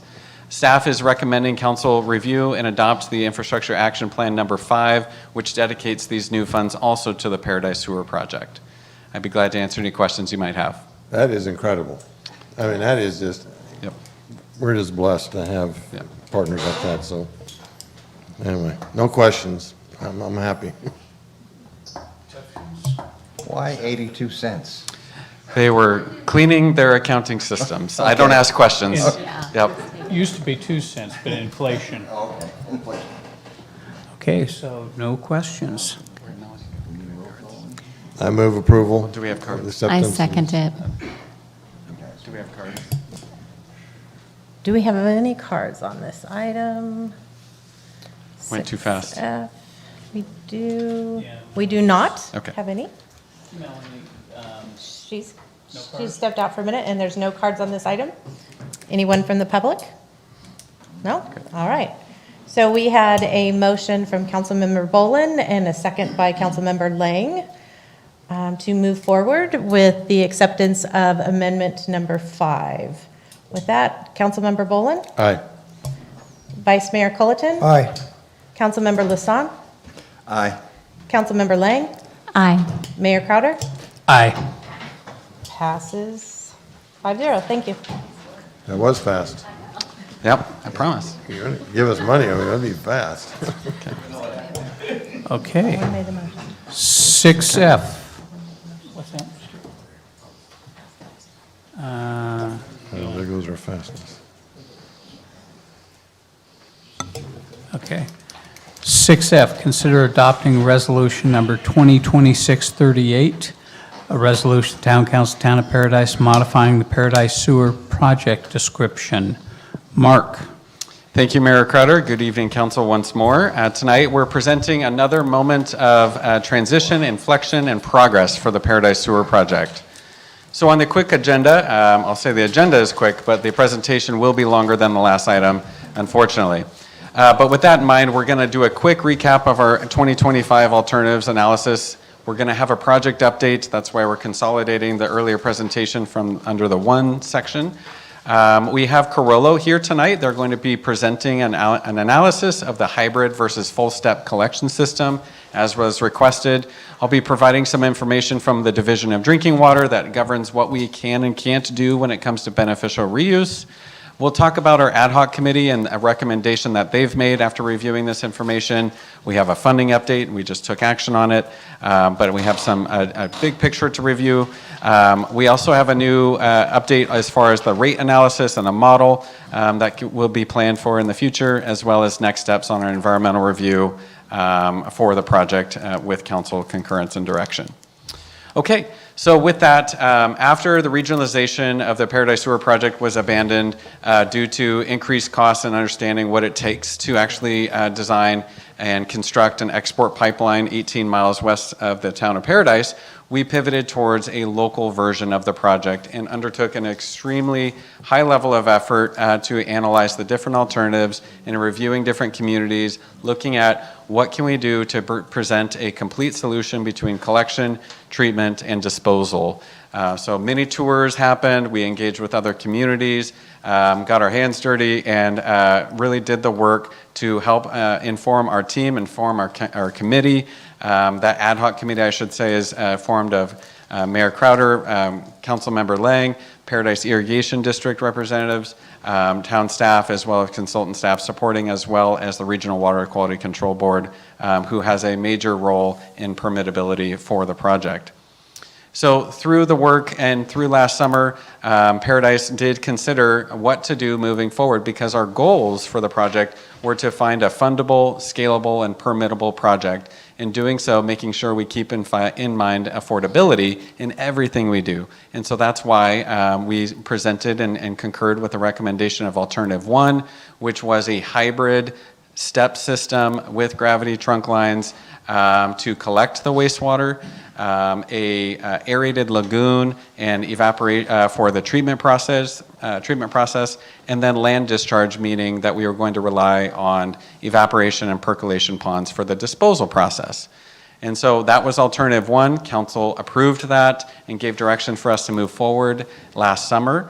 Since that time, we've been undertaking efforts to study, analyze, and inform a future and forthcoming environmental document to review that project and its revisions from regionalization. What we found since that time is that it is very difficult to cite for the needs that the town has for ponds with the soil quality and constraints we have in and near Paradise. In this room, we've even seen the evolution of reviewing one site versus another and different community concerns, different soil results. And so with that, tonight I'll be presenting some update on the site selection, but essentially is we need to move forward again with a different approach. So we have a sewer design team on board. We've done our studies. We are prepared here today to show the conclusion of Alternative 1's efforts and then moving forward, relying on that same process in 2025 to a recommendation of Alternative 3 to keep the project momentum going. Again, I mentioned the whole project alternatives, 3 major components: collection, treatment, and discharge. Out of that alternatives analysis, we really kept the system of options related to the items highlighted in orange: a hybrid gravity low pressure system with step connections, aerated lagoons, or a membrane bioreactor plant, which is a much more complex system. And then our discharge, our 2 options for permitting is going to be land application or surface water. And then, of course, if we can use beneficial reuse, we will. So with the phase 1 alternative selected and evaluated, that was Alternative 1, again, hybrid gravity step system, aerated lagoons, land discharge with the percolation and evaporation pond. This exhibit is from that same August 2025 council meeting where we're looking at, we want to design and build a project within the funding we have, not the funding we're seeking. And this was the conceptual service area of the funding that we have. And in addition, the last agenda item that we continue to build. And I'll have more on that later tonight. So I'll take a minute to highlight what is a hybrid gravity low pressure step collection system concept. This is essentially a way of us to take advantage of gravity where gravity does its job best, and then we also utilize low pressure connections for areas that are low elevations. So what this means is that if we have utilities that set the minimum depth of where this trunk line can be placed, I'll point it out as this orange circle here in the middle. That is a cross-section view of the trunk line. And so we're going to install that the minimum depth as possible, dictated by the utilities and road above us. And essentially, if we have new construction or if we have old construction or an existing home and the elevations don't work, that is going to become a step low pressured connection to the gravity main. Now, if we have a home or a business on the higher end of the street, in this example that's simplified, is that if gravity can work, gravity is going to work, and we'll have it as a gravity connection towards the trunk line. So here is an example of what a wastewater treatment facility might look like under the Alternative 1 that has the aerated lagoons and a discharge pond. This was actually one of the sites we were considering on Media Way with just a conceptual what could it look like and what are the acres needed, and looking to see if the site has potential. And so with that, the town has undertaken significant soils testing at that Media Way site. We've also done additional desktop studies that indicate soils will continue to be challenging for percolation pond construction and discharge in or near Paradise. That was verified at the Clark Road site. We encountered shallow bedrock, high groundwater, percolation rates that are incompatible with percolation ponds for the volume we need. And again, we verified that desktop study information. The situation does not improve the more we go further away from Paradise. So as a conclusion, percolation ponds are not feasible for Paradise. So moving back to the whole project alternatives we reviewed last year, we saw that a wholly gravity collection system does not meet our project objectives. So that's why we went with the hybrid system. Aerated lagoon is not feasible. Our land discharge is no longer feasible. The fixed growth and suspended growth activated sludge projects, they don't meet our project objectives either. And so with that, we need to move forward and look at what a membrane bioreactor plant is and what that means for our project moving forward. So an MBR plant is a relatively high capital cost and O&M cost system. It uses quite a bit of energy, but though there are benefits. It can be pre-engineered design, prefabricated for quick construction. Its controls can be automated to ease the operational burden. It's future-proof. It's the highest technology, high-quality effluent that we can treat and produce. It can produce tertiary treated water, which means darn near drinking water quality for surface water discharge or future reuse. The small footprint can be hidden inside structures if desired at a cost, but certainly these are more scalable treatment facilities that, again, have different options where ponds didn't, and we heard that from the community. A lot of concerns about ponds and where that could be sited. So the options open up quite a bit using this, and again, these are modular and scalable. Again, I go back to those founding principles of the project being affordable, permittable, and scalable into the future. We want to start with a focused area serving our downtown, but then we also have businesses outside of the downtown that are relying on this project to come to fruition into the future. So with that, I'll move forward to the community proposal. Over the last couple of months, I'm so grateful for the continued engagement and reflection on opportunities to make this project better. And so with that, proposals have come forward, and we want to take a moment at the direction of the council was, can you take on additional work to study what's being proposed at a cost to the town, but not delay the time frame in delivering the project? And so with that tonight, as I mentioned in the agenda, Corolla will be here to walk through the low pressure step system, being a full collection system, and then I'll also provide a recap for the beneficial reuse. So with that, it's my pleasure to introduce Darren Boney with Carollo Engineers, and he has a presentation on the work that Carollo has done independently of any sort of work that's done on this project up to this point. And so with that, Darren, thank you so much for being here. Good evening, Town Council. Thanks for having me. My name is Darren Bowney. I'm with Carollo Engineers. And the purpose of this presentation is to summarize technical evaluation that Carollo performed at the direction of the town to look at two collection system alternatives. So just very quickly, introduction to Carollo Engineers. We have 55 offices across North America, 1,800 employees, and we've been in business for 93 years. And we only do water. So we specialize in water treatment, collection systems, pump stations, pipelines. We focus on water. We don't do tall buildings. We don't do bridges. We just do water projects. We have a full suite of engineering staff, water treatment engineers, wastewater, structural, mechanical, environmental, down the line.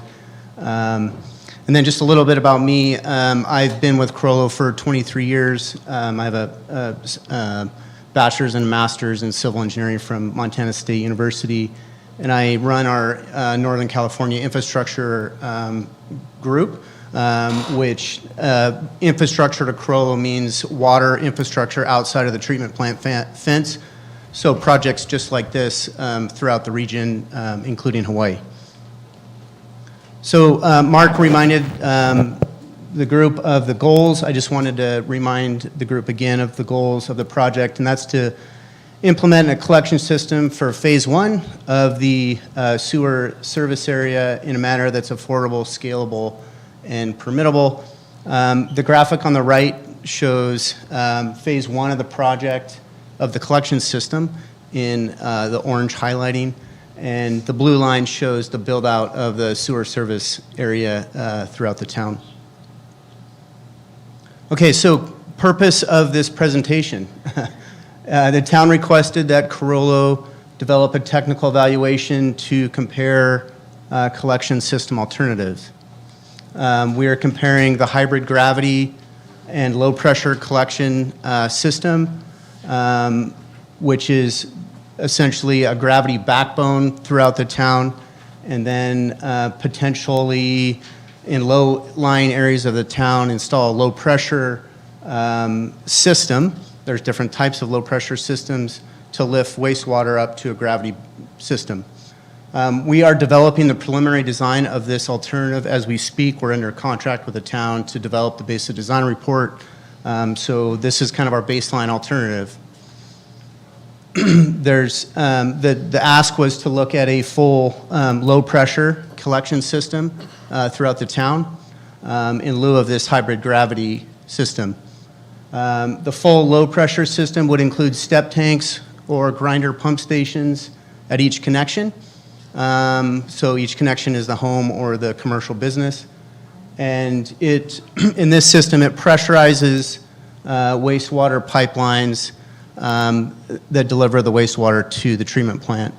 So the key difference here is one is pressurized and one is not, and I can talk more about that as I go through. So just an overview of the hybrid gravity and low pressure collection system. Again, this is the design alternative that we're developing right now. So the Sewer Ad Hoc Committee recommended moving forward with the hybrid low pressure gravity system in 2025. I think as you all know, there was a lot of public outreach and technical evaluation performed by your consulting teams to select that alternative. We were hired to develop the preliminary design of that alternative, and we're working on that now. So to zoom in a little bit on what a hybrid low-pressure gravity system is, you're all very well aware. Skyway is kind of on the left, and then Almonds kind of in the middle of the screen. But essentially, we're maximizing the use of gravity in this system. So we're looking for areas where water flows downhill. And we designed the pipelines to convey the water downhill to the treatment plant. Phase one of the system has about 21,000 feet of gravity collection pipe. And in some areas of the town, it may make great sense to put in a low pressure collection system where you have a low area. And you can see in the graphic, there's one area that we identified with a circle that could be, it may save money, it may be the best option, and obviously our mission here is to find the best alternative for the town as your engineer. So then we'll just take a look at the second alternative, similarly to the gravity hybrid, the full low pressure system. So I'll walk through the technical kind of elements of this idea. So the full low pressure system is shown in this graphic, and essentially the system would pump from each home or business into a low pressure system. The red dots are, you can think of them as miniature pump stations. They pump either in a step tank or in a grinder pump station. They pump through a small diameter pipe into a slightly larger, but still small diameter pipe that's under pressure. So the pink lines, the pink pipe lines in the graphic could be 4 to 8 inch diameter, but they're all under pressure, and each pump station at each connection is pumping into that system. The system is fully hydraulically interconnected, so it operates as one hydraulic system. There's a couple of different types. There's a couple of different types of low pressure systems. To highlight the two that are mostly predominant in the industry are a step system and a grinder pump station system. So there are companies that manufacture either one. So the septic tank effluent pump station is on the left side of the graphic. It essentially collects wastewater from the home. The solids stay in the tank, and there's a small pump that pumps the liquid portion of the effluent into the low-pressure system. The grinder pump station is similar. There's companies that manufacture grinder pump stations that are low-pressure systems, and they grind the wastewater into a fine slurry, and that is similarly pumped into the system. So the industry calls both of these types of system a low-pressure system. The septic tank effluent pump station, just looking at a cartoon schematic, you can see the step tank just located in this homeowner's yard. And so the wastewater comes out of the home, flows by gravity, it goes into the tank, and then it's pumped out into the white pipeline. And then you can see the next home up has a step tank. And so it does the same thing. It pumps into this small diameter pipeline, and the wastewater is designed to be conveyed to the treatment plant. The step tanks separate the liquids from the solids. The solids stay in the tank. Requires pumping similar to a septic tank every 3 to 5 years. That's debatable. Could be a little longer. Depends on the user. Some states require pumping out every 3 years and inspections every 3 years. California does not, but there are some states that do. The tank dimensions are typically 1,000 to 1,500 gallons of volume, and the dimensions of a 1,000-gallon tank are 10 foot long by 5 foot wide by 4.5 feet deep. Similarly, the grinder pump station it operates similar to the step, low-pressure system, would be located in the yard of the commercial business or homeowner. And the grinder pump station grinds the wastewater or the solids with the effluent, and it pumps it into the low-pressure system. These packages can have 1 or 2 pumps. The tank volumes are typically between 150 gallons and 350 gallons, but you can get a little bit larger ones for commercial businesses as well. For a 150-gallon tank, they're about 3 foot to 5 foot diameter by 5 feet deep. Okay, so now we've walked through kind of what these systems are, and now I'll go into what our technical evaluation and kind of comparison of the two systems. The first point I want to make is that the STEP system, again, is hydraulically interconnected. It's fully hydraulically interconnected. And so in looking at phase 1 in the orange area, we have the zoomed in version of phase 1 on the right side of the screen. All of these small little pipelines are all hydraulically interconnected. So this is what it looks like in plan view. When you look at this in profile, this is where this system becomes a little problematic. So the full low pressure system develops high pressure due to elevation difference across the town. So from just thinking about the weight of water and the depth, there's about, and I have the exact numbers here on the next slide, but there's about 1,200 feet at build out of elevation static difference. The problem with that slide is this slide here, you showed that former slide, the downtown, the core, the phase 1 area. Yeah. Clark Road's not involved in that. So this elevation, you're going to show me the whole town, when you're looking at one little part. That's a great point. That's a great point. And so this next slide, I should probably have showed this a little sooner, quicker. Phase 1, which is what you're referring to, it does develop 635 feet of elevation change from the high point in the system, which is at Almond and Elliott, to the treatment plant. We assumed the Skyway South treatment plant in this analysis. We don't know exactly where the treatment plant is. We don't know exactly yet, but yeah. Well, they're going to the bottom of the town. We're going to the bottom of the town. They got the numbers. They got it. We checked the numbers. So then at build out, there's 1,205 feet of elevation change from the high point in the system along Skyway between Clark Road and Pence to the treatment plant. And you got to again, look at it with the built-out in mind. That's why we wanted to bring up the project Right. goals in the start, yes, You got to bring the because whole thing out. we got to think about it Right. through We're build-out. sizing everything for full build-out. Yeah, so this is an extremely high pressure for a wastewater system. We confirmed this with the low-pressure grinder pump station manufacturer, that the elevation difference in the town is a fatal flaw. And then HDR also identified the same fatal flaw back in 2025.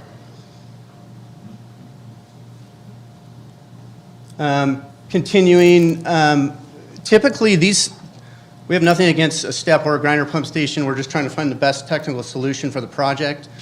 Typically, these systems operate at a much lower pressure, 20 to 80 PSI, 80s on the high end for a low pressure system. 276 to 523 PSI is beyond the pressure rating of common pipe materials, valves, pumps, and other things used in wastewater systems. It is technically possible to design a multi-zoned system if you did implement a full step system. That we're not aware of any systems that have been designed with multi-zones with a step system.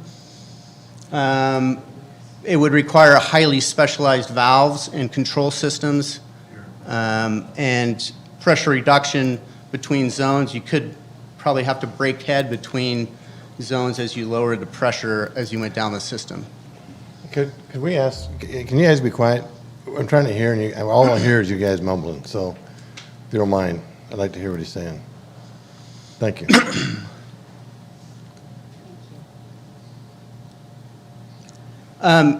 The hybrid gravity on the low pressure system is feasible technically with the gravity backbone throughout the town, a low pressure system in the key areas that make sense technically to pump a low-lying area to the gravity backbone. We're evaluating where the low pressure system would fit best within the town. The other way to solve that, there's lots of ways to solve engineering challenges, is to use a pump station and to drain to a low point and then pump out to a gravity pipeline. The hybrid approach for this step or grinder pump station is the intended use. And we did perform agency outreach, and I have one case study to share. So Corollo, throughout this exercise, we reached out to, similar to the town, we reached out to 9 agencies that operate step and grinder pump stations in their collection system. We interviewed them. We're happy to provide notes from those meetings if you're interested in it. Most of these agencies have a hybrid gravity and low pressure system. They have gravity for most of the system, and in the low-lying areas, they pump to the gravity mains.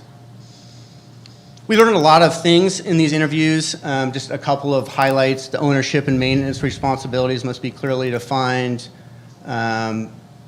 Most of the agencies owned and maintained the on-lot equipment. Disposal of solids from step tanks needs to be planned. I think you're probably aware of that. And then quickly, just one case study. We have several case studies that we could share. The City of Lacey, Washington. We interviewed Lacey and met with their O&M team. They have a gravity hybrid system with gravity pipelines, pump stations, step systems, and grinder pump stations that convey sewage to the treatment plant. The big difference in Lacey, between Lacey and Paradise, is Lacey is pretty flat. There's only 50 feet of elevation difference across the town of Lacey, or city of Lacey. Their gravity back, most of their system, this graphic shows their system. Most of their system is a gravity system. That's what the green highlighting shows. That's the portions of their systems that's gravity. They have 740,000 feet of gravity pipelines, 27 lift stations, and 80,000 feet of force mains. They do have step systems in low-lying areas. They have 275,000 linear feet of low-pressure mains in those step systems and 4,200 step connections. My understanding, based on interviews with them, with Lacey, is that a lot of the step systems were driven by developers and development in implementing those systems. They also have 300 grinder pump stations throughout their city. So our summary and recommendations, the full low pressure system, throughout the town. Step or grinder pump station is not technically feasible due to the high system pressure. Since the town is planning to pursue a single wastewater treatment facility site, breaking ahead at multiple sites is not realistic due to site availability with suitable discharge locations, permittability with or without beneficial reuse, the cost for capital and O&M. There's no economies of scale if you implement several smaller treatment plants throughout your town. Based on the technical fatal flaw, we do not recommend performing additional analysis or a full cost comparison between the hybrid gravity and low pressure collection system versus the full step pressure system alternatives. And with that, I'll open it to questions. Yeah, Darren, I just want to say thank you so much for the presentation. I'll look to the council really quick for clarification. We still have about, I want to say 8 to 10 slides to finish the presentation and present the council for ultimate picture of what we're trying to accomplish tonight. I'd be glad to continue forward at this time if you'd like. Okay, thank you, Darren. Thank you, Darren. Okay, so with that completed, the next item on the list was to really clarify. There's been a lot said about beneficial reuse, and I can tell you as an aspiring environmental engineer at Chico State one day that environmental engineering, environmental sustainability, and stewardship is of the utmost priority for me as a professional engineer. With that in mind, the concept of beneficial reuse in wastewater treatment applications definitely exists, and it has a lot of value, especially in drought-stricken communities like many in California.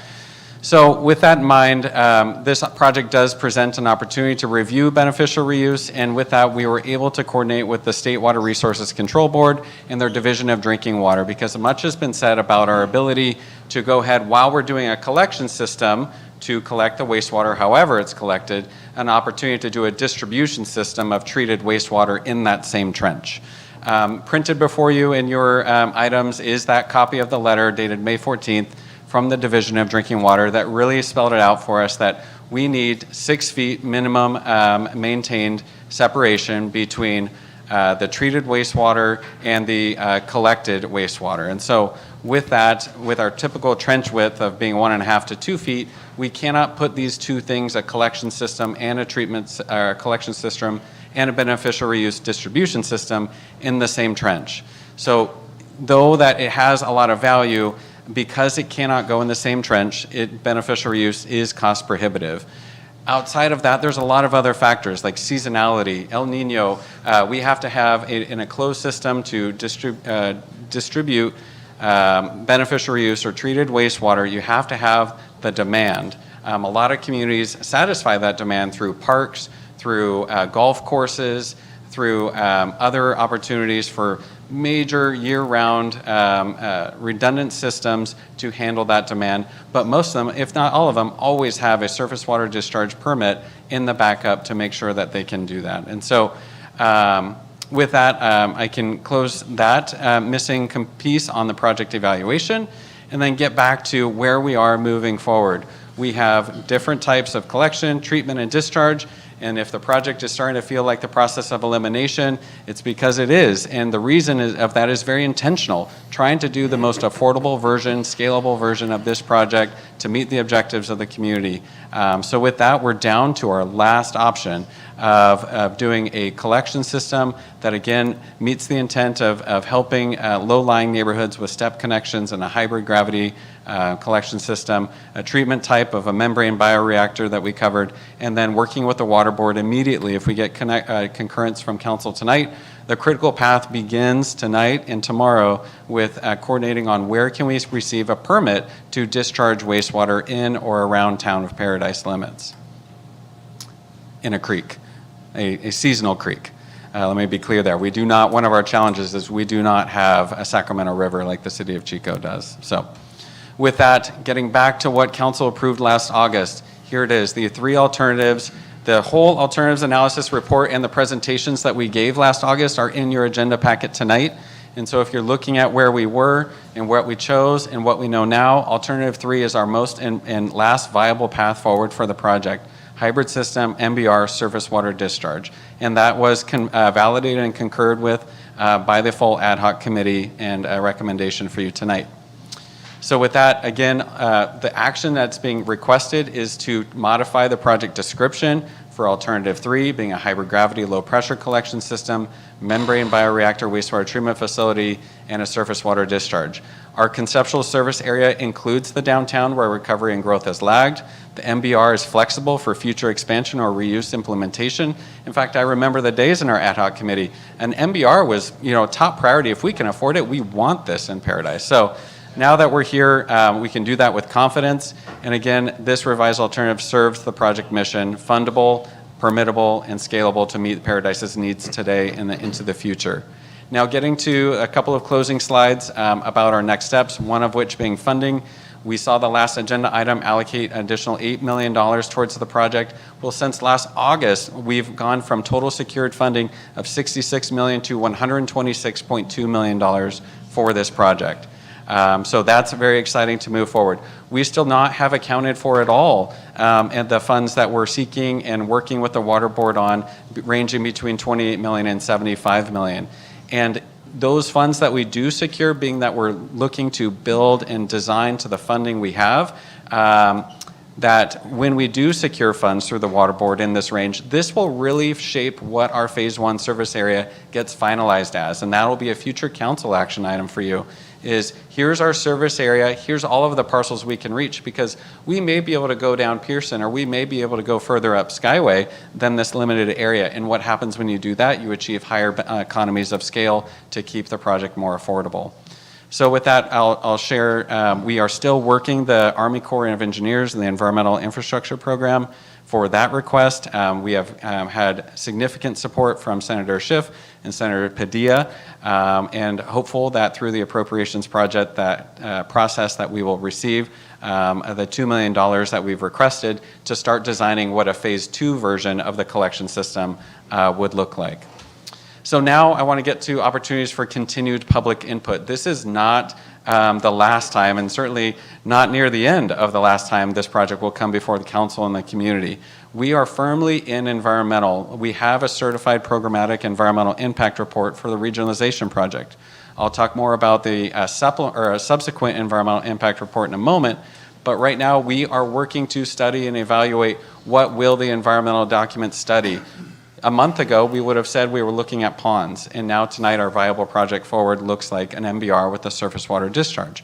Those have new components to the project that need to be studied and analyzed in the environmental document.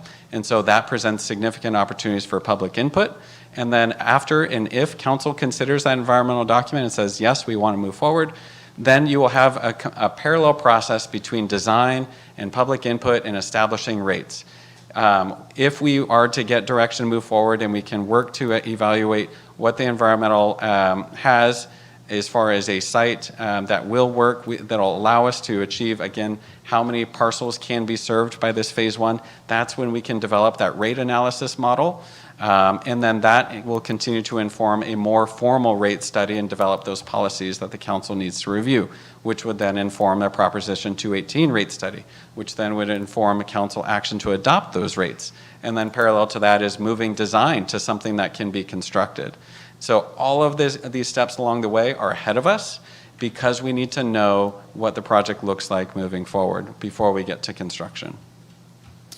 So on environmental review, council action tonight directs staff to advance project work associated with the revised Alternative 3, just as action did last August for Alternative 1.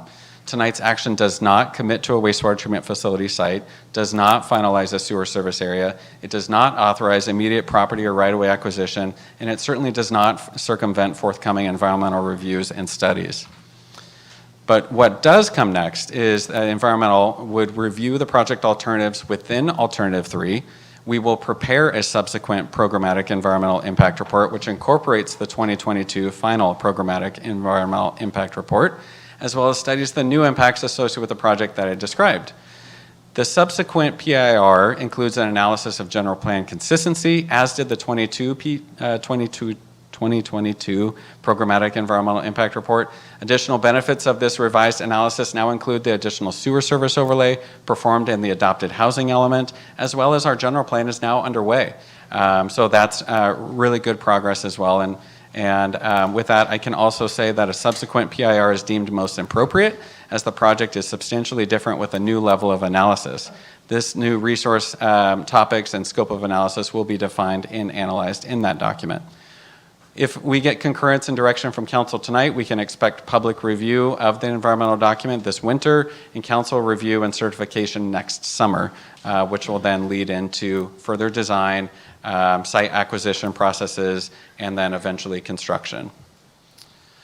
So I do have one correction for the resolution tonight. The current section 3 in the recommended resolution for your consideration to adopt does say the town council directs staff to continue advancing the Paradise Sewer Project through environmental review, permitting, site acquisition. A key word, site acquisition there. I can understand how that would lead one to believe we're acquiring sites.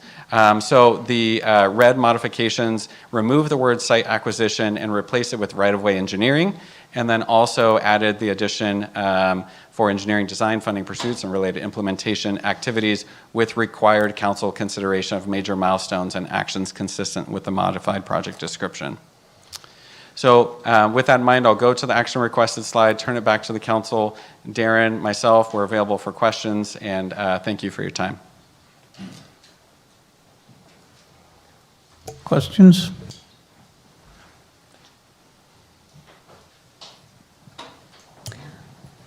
I have a comment.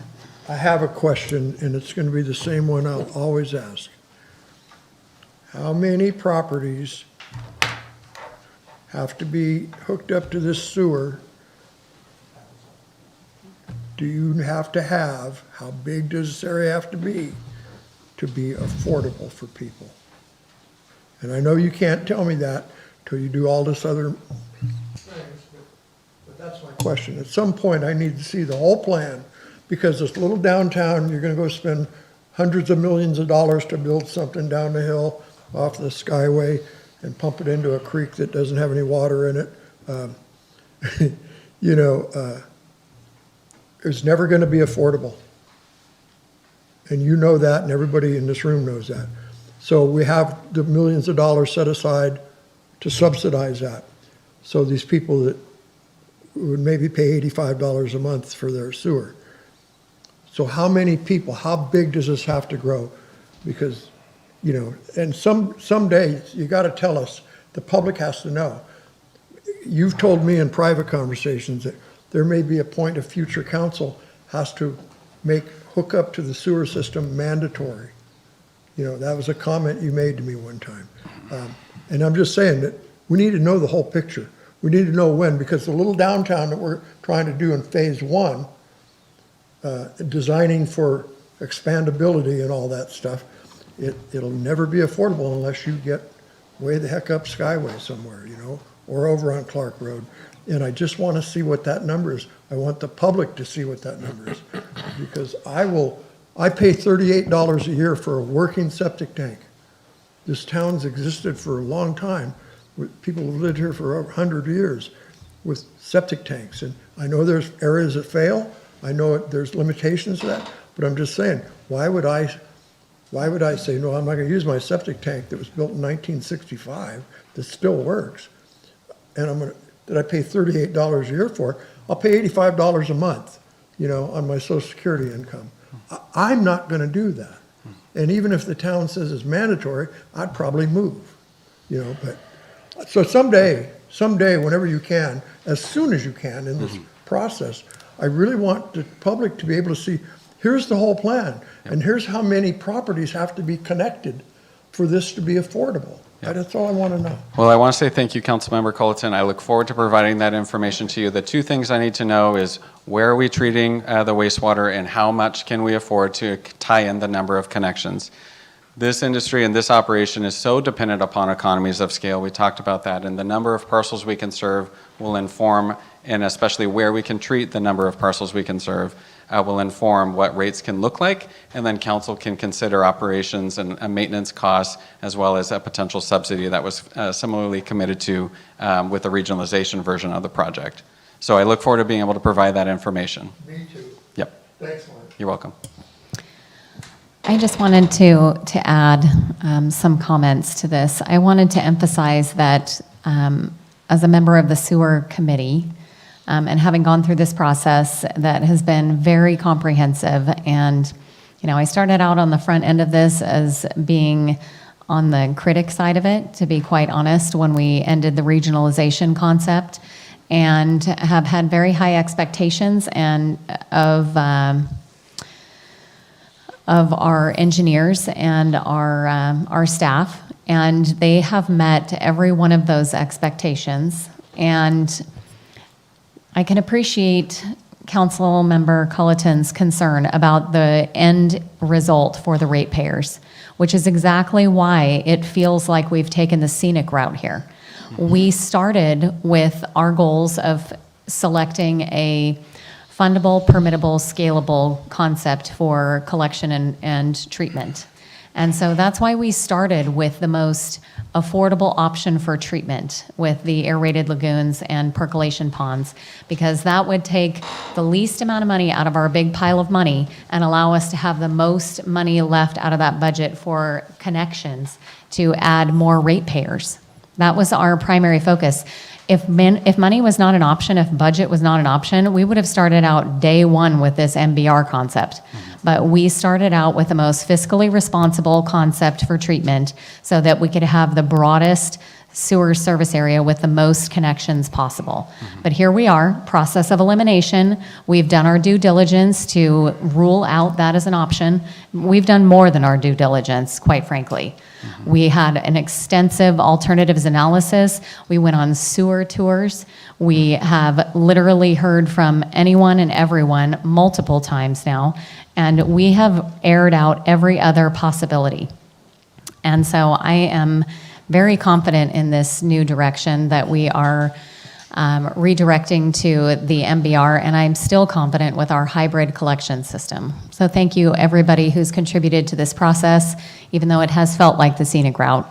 But here we are, and this is what we need to move forward with confidently. Thank you. Any more?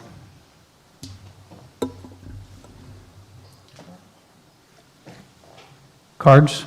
Yes, I have some cards. First card is John Ramaya.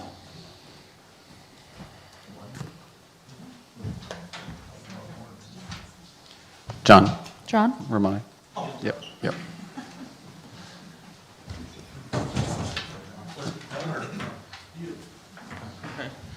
Doug. I put the first biomembrane reactor in this town in 2013. We had a failure once because the water was actually coming out of the ground. We had a phenomenal 100-year event of rain. We have spent $20 million since the fire on sewer, and consultants and all, environmental reports that 2/3 of it can't be used, and we don't really have a good surface water discharge in this town. I mean, even Clear Creek, that probably flows the most of anything, gets down to 3-4 cubic feet a second. I think with what we're talking about spending, we could put new septic tanks with tetuary treatment, or even going with UV at the end, in every lot in the proposed service area, the first phase of the service area. It's not going to get any cheaper. I think we're going to end up the same place as we did way back when, where we're going to design something that we can't afford to put in. We need to go back to real simple. Treat it as if it was a benefit assessment district. Take a vote of the property owners, give them your best guess, and that's all it is right now, guess of what it's going to cost, and the property owners say yay or nay, because I don't see this financially working in any way, shape, or form. Have we spent $20 million so far? No. Okay, thank you. I just want to make sure. Next card is Al McGran. I'm going to defer to the other speakers and then go last. Okay. Next card is Melissa Schuster.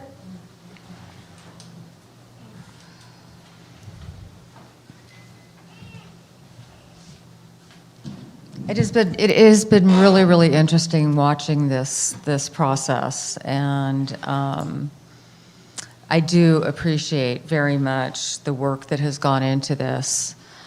I was sitting where you were sitting back when we had to make the decision to go to Chico, which none of us wanted to make. It made no sense, but we were told that that was the only thing that we could do if we wanted money. Then the fire happened, and I remember the late Doug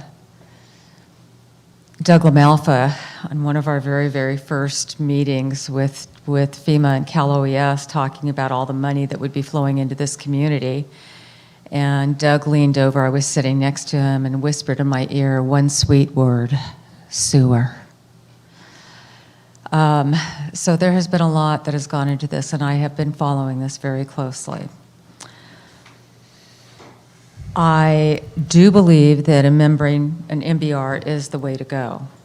What I see as the major problem and the major cost with all of this is full gravity, not because it's gravity, but because we're bringing in solids. We have already established that this whole community can survive on septic systems. We all have our septic systems, and they all work fine. We are talking about the downtown area, a minimum area that is having issues with effluent only. The problem is not the septic tanks. The problem is the effluent. The problem is the high water table. The problem is smaller lots that can't handle leach fields of a certain size. Those are the issues that we're having. So the problem is effluent, not sewer, effluent. An MBR taking care of effluent only is much less expensive to run, less O&M than an MBR that has to handle solids. An MBR that has to handle solids is much more expensive because it is handling solids. The idea of growing to the town, obviously we have to look to the future and how big the town is going to be. But that is not what our problem is right now. What our problem is right now is that core downtown area.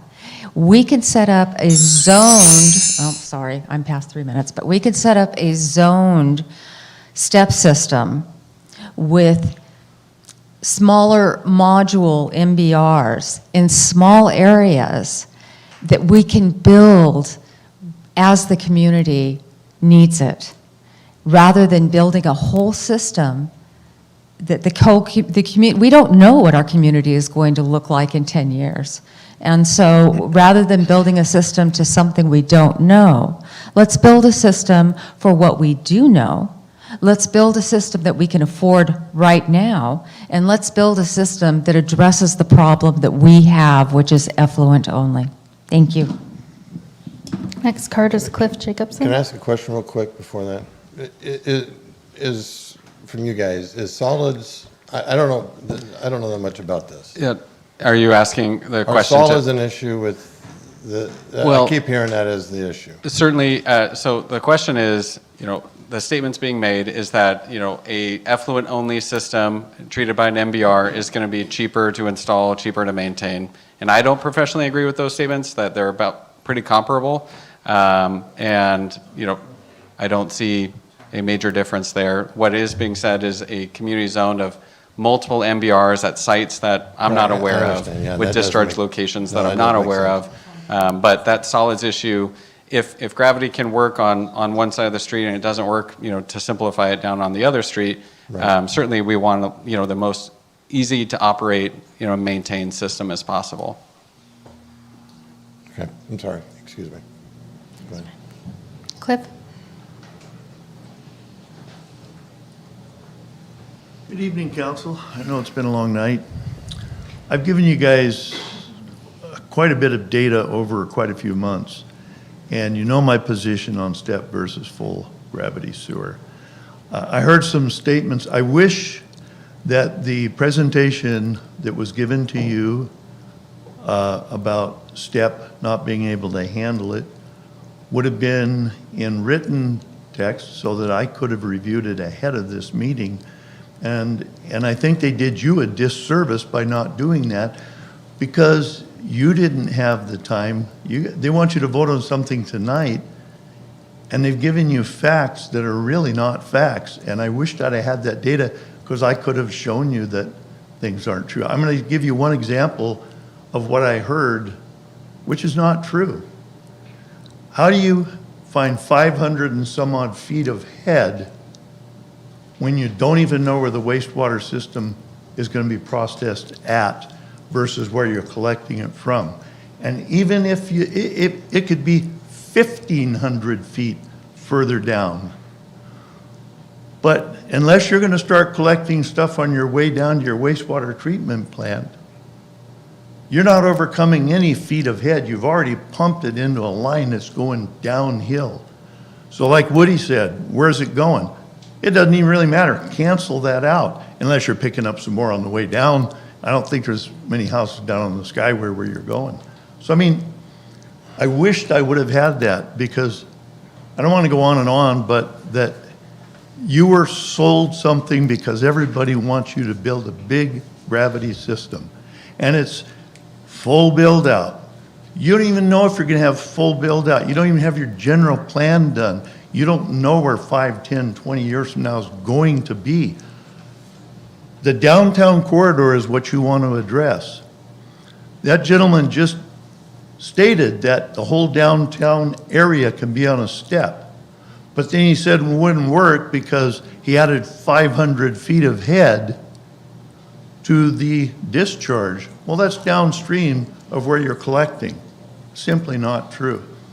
A step system will work in the downtown corridor. There's 210 feet difference from high to low in phase one. And a step pump will do more than 80 PSI, by the way. And a low pressure step pump will handle the entire downtown corridor. And Melissa's right. And the only thing that makes a membrane system more expensive or less economical, as Mark was saying, is because when you look at nitrates, if you're having to discharge that water into a waterway, then you got to put carbon into a membrane that's step only, because effluent, most of your digestion's been done in your tank. But that's only a short period of time. And especially if you recycle that water and use it, there's no limit on nitrogen for irrigation. In fact, it's better. So, I mean, basically there's a little bit of truth to everything that was said. It's out of context.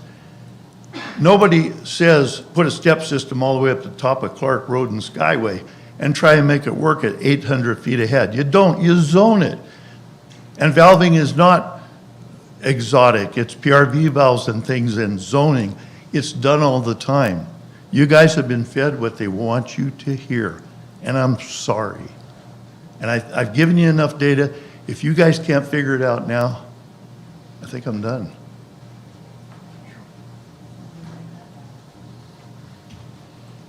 Al?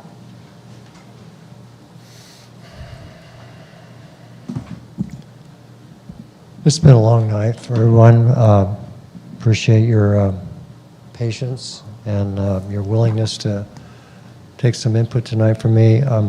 I'm speaking to you as a very caring citizen of this community. I'm very proud of my residency up here for almost 34 years. And I'm also proud of the fact that I served this community as your past community development director for almost 25 years. I think you've heard some mixed information. Some of it's truthful, some of it's a little bit, I'm not going to say untruthful necessarily, but maybe based on a different understanding of something, that type of thing. Tonight you're being asked to agree with a shift in the project description, but only a partial shift, and that is the treatment facility, obviously. And the MBR is probably the way to go. And you've been hearing input from some of the other citizens tonight. They agree with that as well. I also want to compliment your ad hoc committee and the staff and HDR and everything. You've done a lot of yeoman's work, but so have some of your citizens here tonight too. And what we've been trying to do is operate from the standpoint of being residents up here and operating from my standpoint as your past planning director, that we're still under the current general plan. It is, unfortunately, as outdated as it is, we're still operating with it.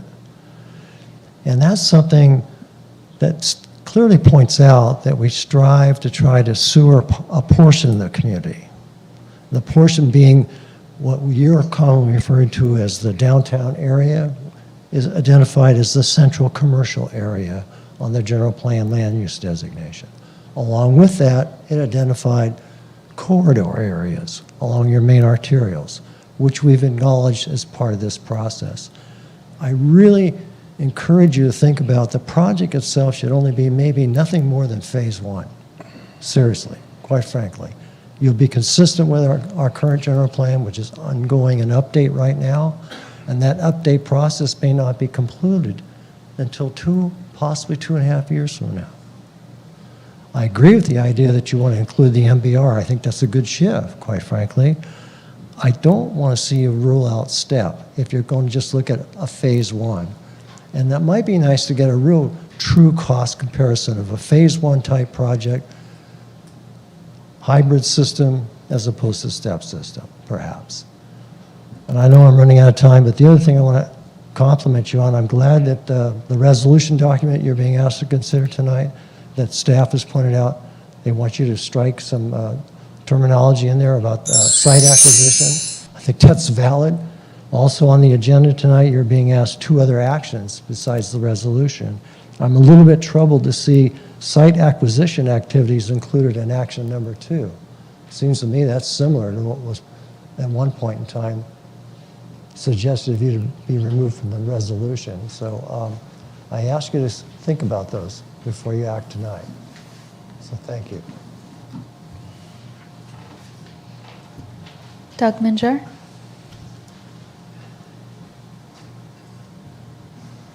Council, Mark, Corolla. I go through this plan of phase one, and you talk about feasibility for this town.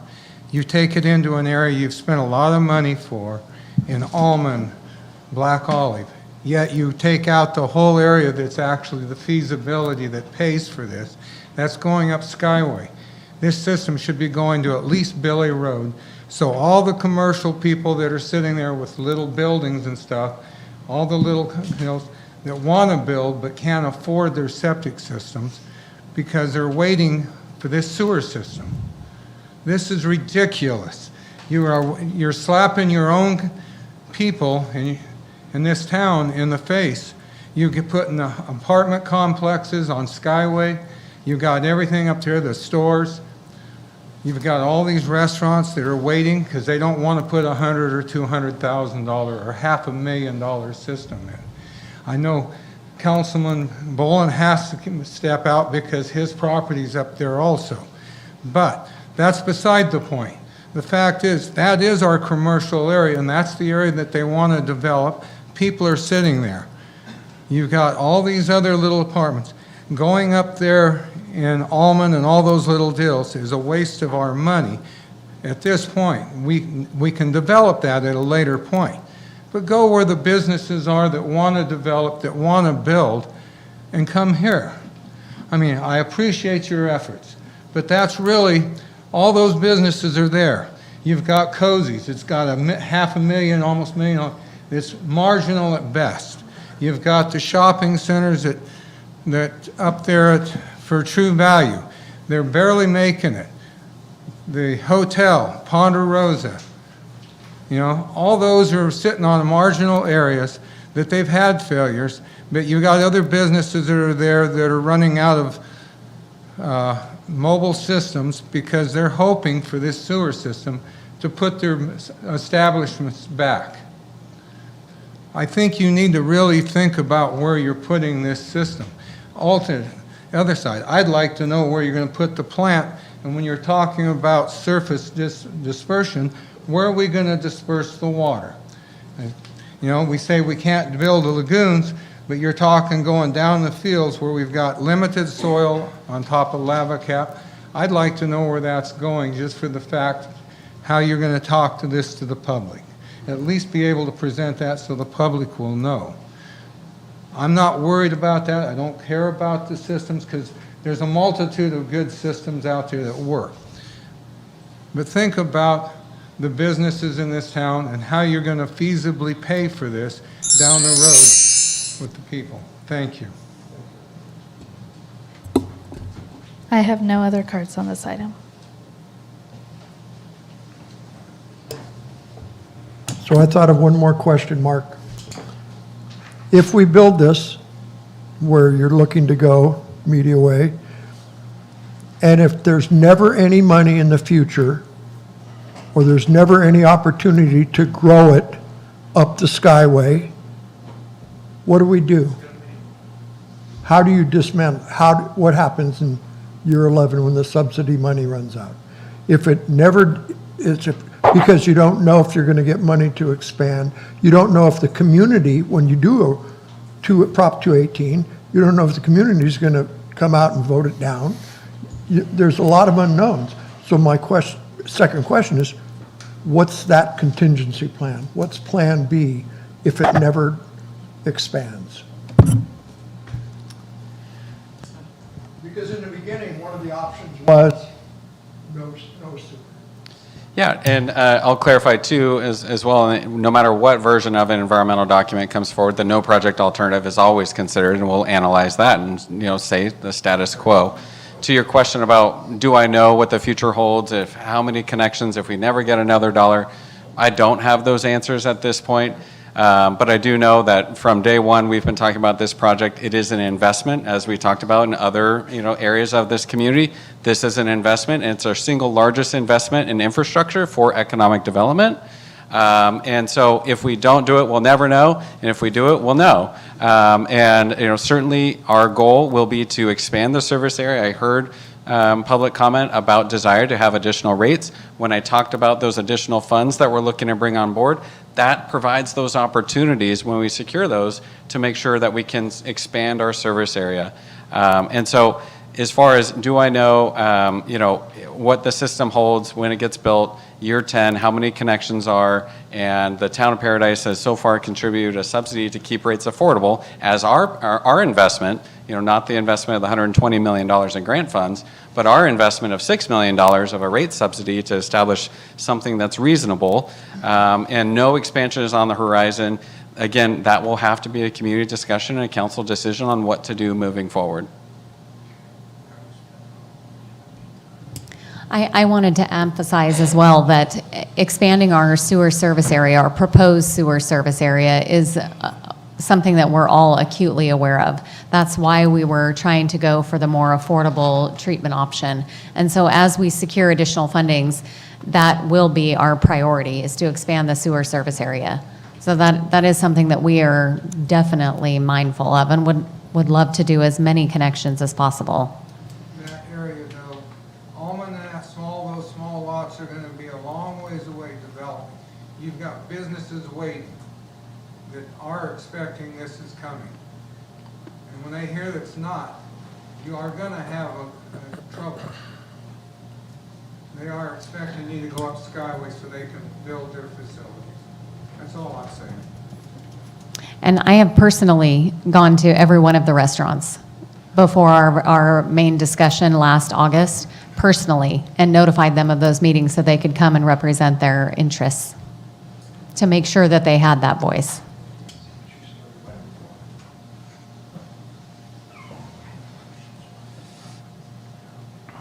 So any other questions, comments, questions for Corolla?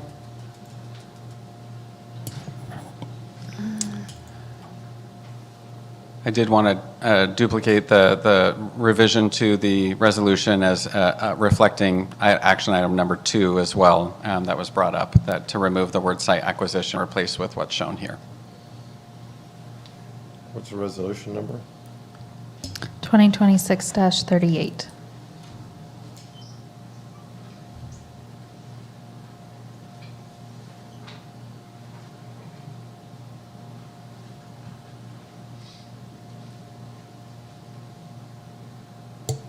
Hear a motion?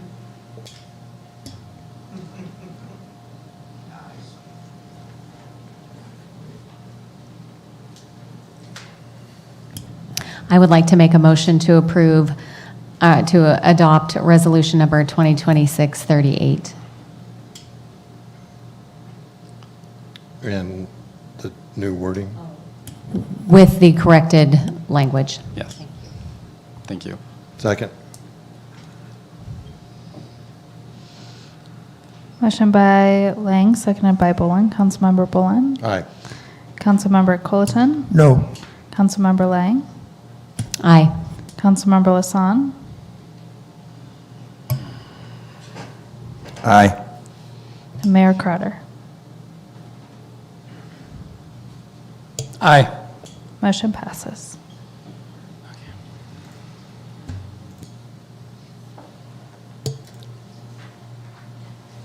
Six G, consider receiving and file the first quarterly update to the 2025 Building Division Audit Corrective Action Plan. Mark? Okay, thank you, Council. One more time here for the agenda here on my items. This item's for the 2025 Building Division Audit and Corrective Action Plan Quarterly Update. I'm going to make this brief. I'm going to talk about internal systems, external systems, as well as quality assurance and ongoing efforts. What I can report is that after last year and some work that the Town Council did in commissioning an independent audit to identify areas for the town to improve our building division operations, a set of recommendations has been made, and you adopted a corrective action plan accordingly back in February of this year. So this is the first quarterly update. I'll go ahead and highlight that our internal systems, we have additional staff training completed. We've standardized our inspection procedures. We are working on our quality assurance program. Our permit counter procedures have been updated. We're incorporating independent quality assurance review, and our field training officer program has also been completed, amongst other accomplishments. We have expanded public accountability. Town Council has adopted Ordinance 655. Back in May, it was effective, or it's fully effective here in 2 days.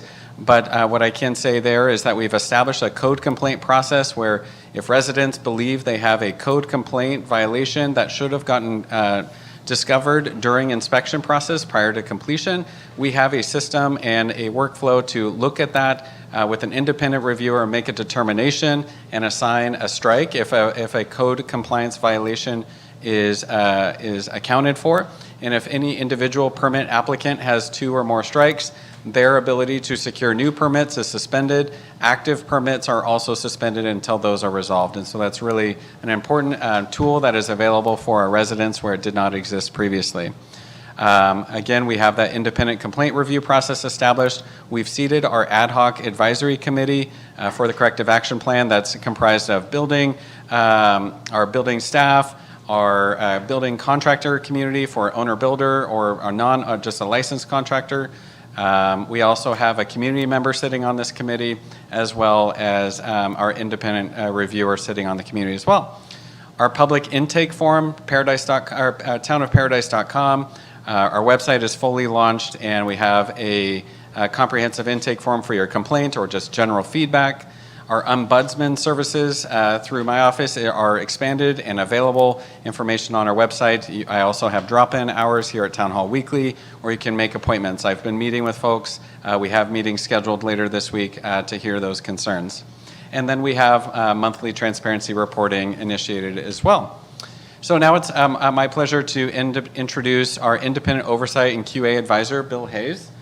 Bill, if you would please come up. Bill comes to us from Interwest Consulting Group. He has 21 years of experience, certified building official, and he serves as our independent reviewer for our code complaints. Bill, do you want to take a moment to introduce yourself? Absolutely. As he said, I'm Bill Hayes, about 20-some years experience. Started out a couple of decades ago, actually in code enforcement. I'm very familiar with the weed abatement, and all that good stuff. But I come here at the pleasure of you, the City Council, to help advise and bring the corrective action plan in place. Yeah. I want to thank Bill for being here. He's been meeting with staff here today. Tomorrow we have site visits scheduled with several of those that have submitted complaints so far, and maybe one more on Thursday. Yes. But he's also getting to know the staff and reviewing the systems in place. And so Bill brings that independent level of review. Interwest has had no role in the development of these projects, and so it really suits them well to be our independent advisor moving forward. So thank you again, Bill. And you stuck through it tonight. I was going to say. Yeah, you did. Thank you for Well, coming. it works that you guys broadcast it out in the hall, so it's That's okay to step brutal. out in the That's hall, so I brutal. appreciate that. Thank you, Bill. I hope Thank Mark you. warned you were at the last part of the agenda. I did. Yeah, it's okay. I tried to call it that he should be here at 7:45. I whiffed. Yeah, I know. I didn't want it to. You said I didn't wanna mess- 7:45? No, well, I didn't want to have any risk. Yeah. We'll Yep. talk, yeah. Yep. We'll talk. I whiffed on that one, so thank you for being here, sticking through it. So next steps, this is, again, first quarterly report, meaning we're going to have more. I see this at least 3 more quarterly reports before we even consider some sort of different frequency. We're establishing accountability, we're open to continuous improvement, and we're transparent about what we're doing, and we take all 3 of those very, very seriously. So with that, the whole quarterly update is in your agenda item. I'm glad to answer any other questions you might have. And I also want to thank the building division, building department, all the staff. The work that they've taken on here, the spirit meets the intent of improvement, and I'm really grateful for that work.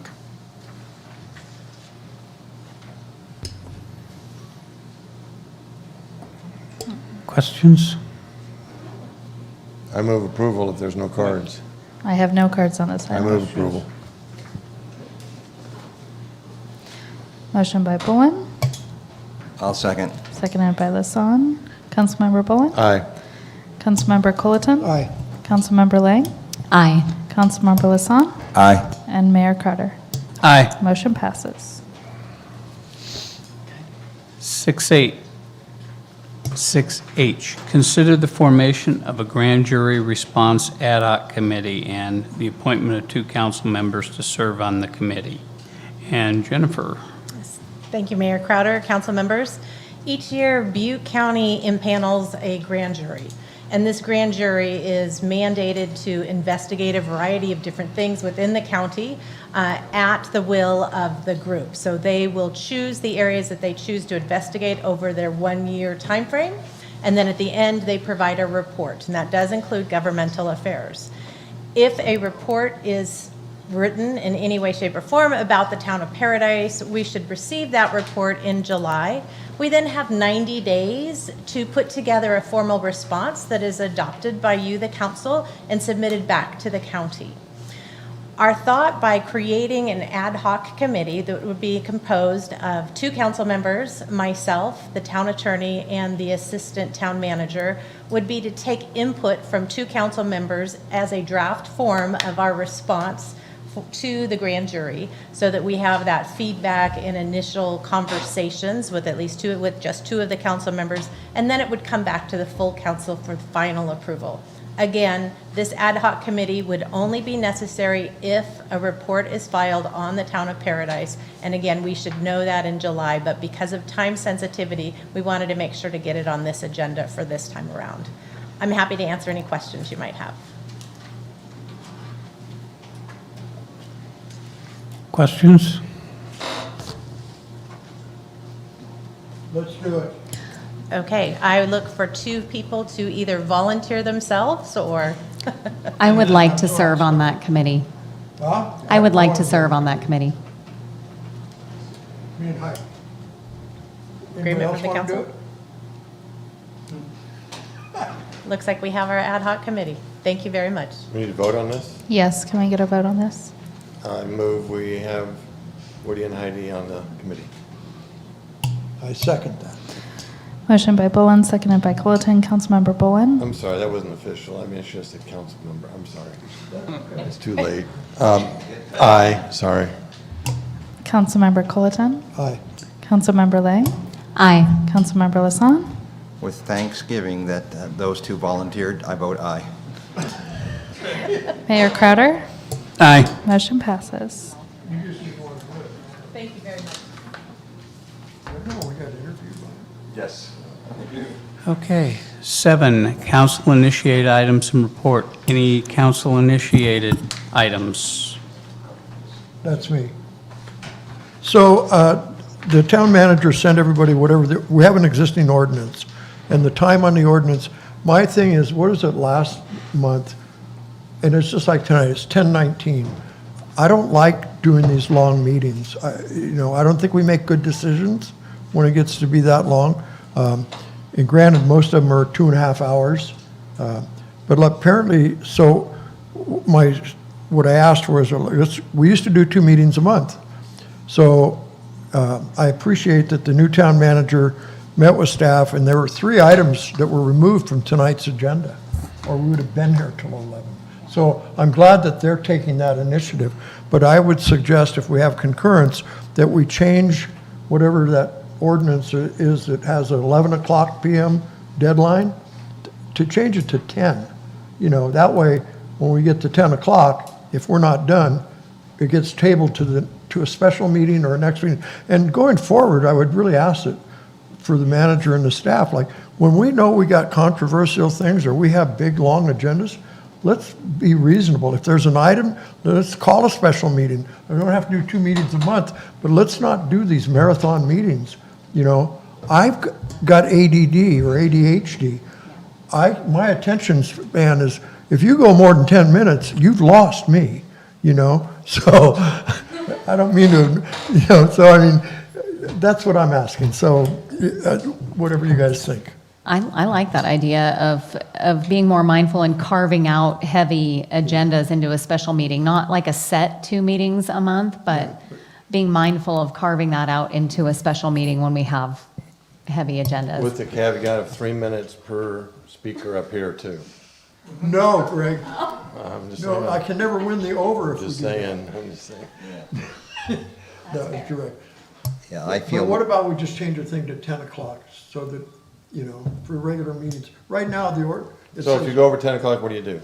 You can adjourn to a date specific. So you can adjourn a meeting that had the same agenda Can to we a come back date for 20, 30 specific. minutes, 40 minutes? I mean, that's. Well, I mean, it depends on how much is left, right? But you do have that option at any point to adjourn to a date specific. And that would, if you had a particularly long meeting, rather than instituting a second meeting or calling a special meeting, you also have that option already. And I think it would also,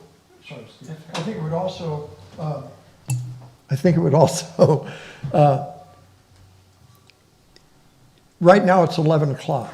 If we change that to 10 o'clock, as staff prepares reports and they're getting their, and with the clerk and getting the agenda together, if they know, it might limit, some of the marathon presentation. No, but we control a lot of the discussion, so. My only concern with letting it default to adjourning to a future date is that we've already called the community in response to the agenda posted, and then just saying, oh, we're not going to make it. How about next Tuesday? Or whatever. I think You waited the whole meeting and they didn't happen. Yeah, out of respect for our community's engagement, which I would love to increase and improve our community engagement, I think it would be more prudent to anticipate the heavy meetings and carve them out into a special, but that's just me. So what would happen if we did have a 10 o'clock stop and we've got 2 items that are probably not going to be a big deal left?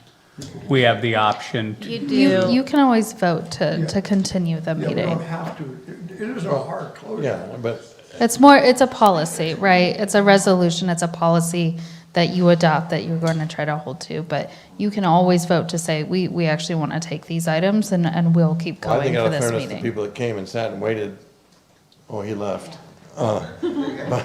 But waited, this whole, that's not fair to them. I mean,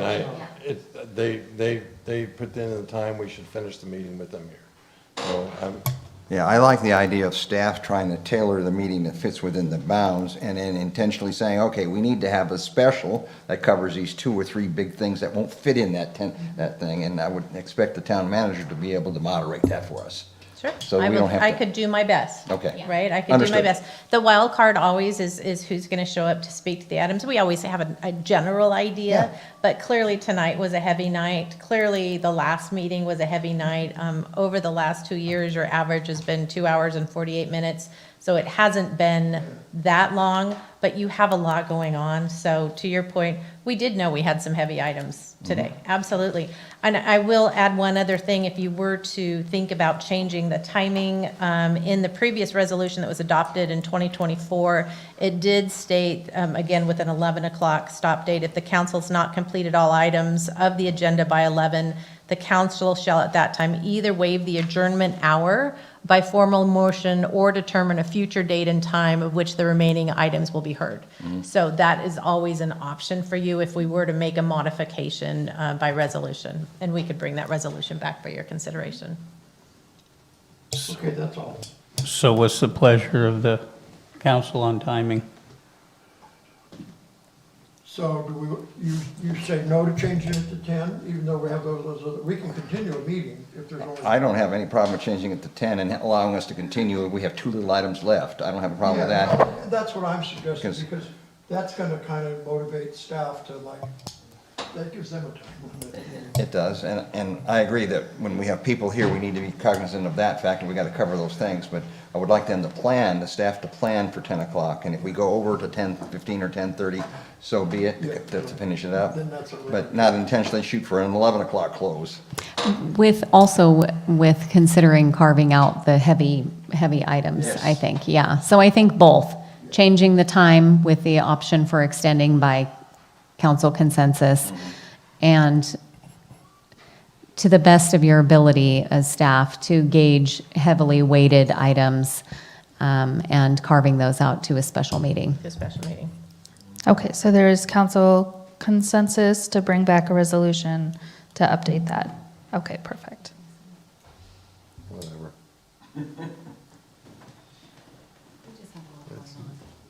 With a time limit on Vice Mayor Colleton's. All in favor? Oh, Mark, you don't get to vote.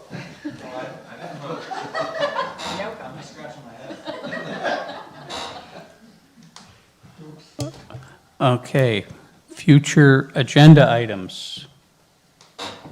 I would like to bring one up for future, and it doesn't happen right away, but I certainly would like to have it in reasonable time. In January 2025, the Department of Finance told us we had 11,000 residents. Well, told us later, but that was based on 4,906 living units that we reported out to them that did not include mobile homes. In January of 2026, the Department of Finance reduced our number, said we only have 10,581, and that was based on 5,498 living units. And if we included the mobiles, we had 5,642. I have a problem with them reducing the head count of our town, or the population of our town, when we increase significantly the number of living units we have. I'd like staff to bring back some sort of options that we can look at, that we could have a more accurate number of residents, since this is so important to the economic development. And I don't have any idea if it's hiring Chico State to do a survey, or somehow we have a consultant come in and do whatever.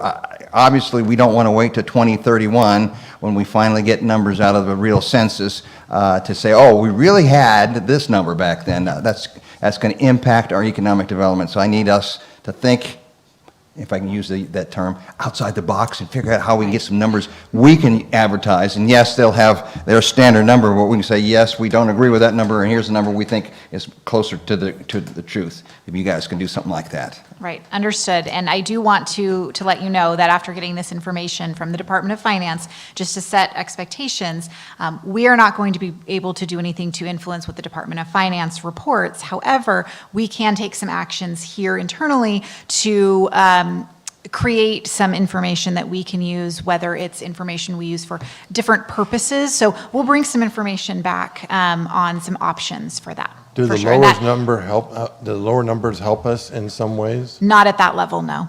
Unfortunately, no. It's too high? Yeah.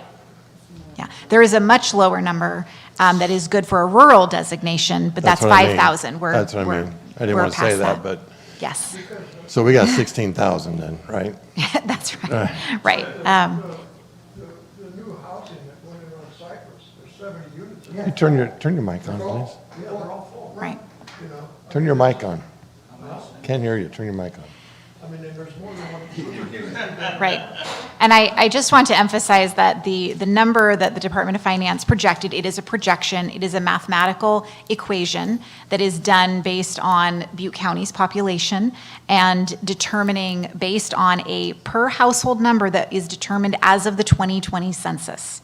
And ours is the lowest in the county, unfortunately. So there are a lot of data points that we do not agree with. But that is what they're doing their best that they can do. We've met with them extensively in the past because, of course, Paradise is a very unique situation when it comes to statistical analysis for population. In a disaster-impacted community, there really is no other relevant example of how to do this better. So they're doing their best, but it really does not meet what we need, and I agree. And so this actually already came up in some of our committees, and so we'll be bringing some information back. I know you say they're doing the best, but I got to say, when they went from 11,000 last year to 10,581 this year, I choked when I saw that number. I said, how did we go down when we grew the town? I know. And so they're doing something different to the numbers. Yeah, they are, each year is independent of any other year in the decade. So each year they do an independent analysis, and so it does not build on the prior year or Understood. decrease. But common sense tells us we didn't lose that many people.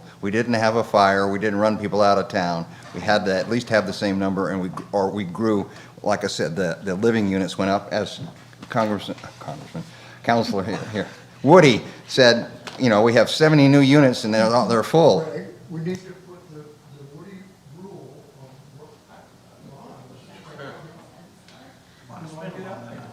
Okay, I'll be quiet.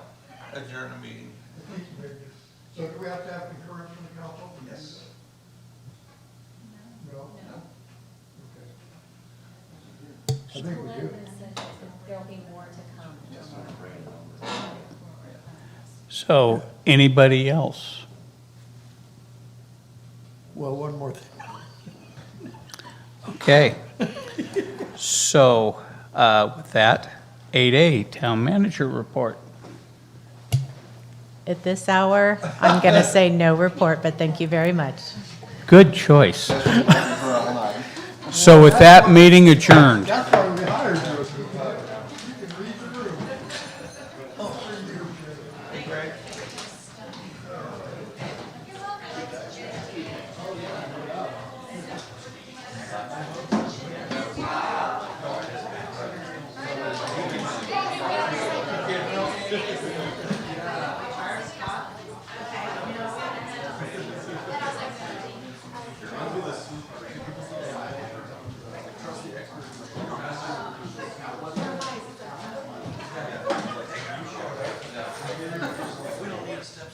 See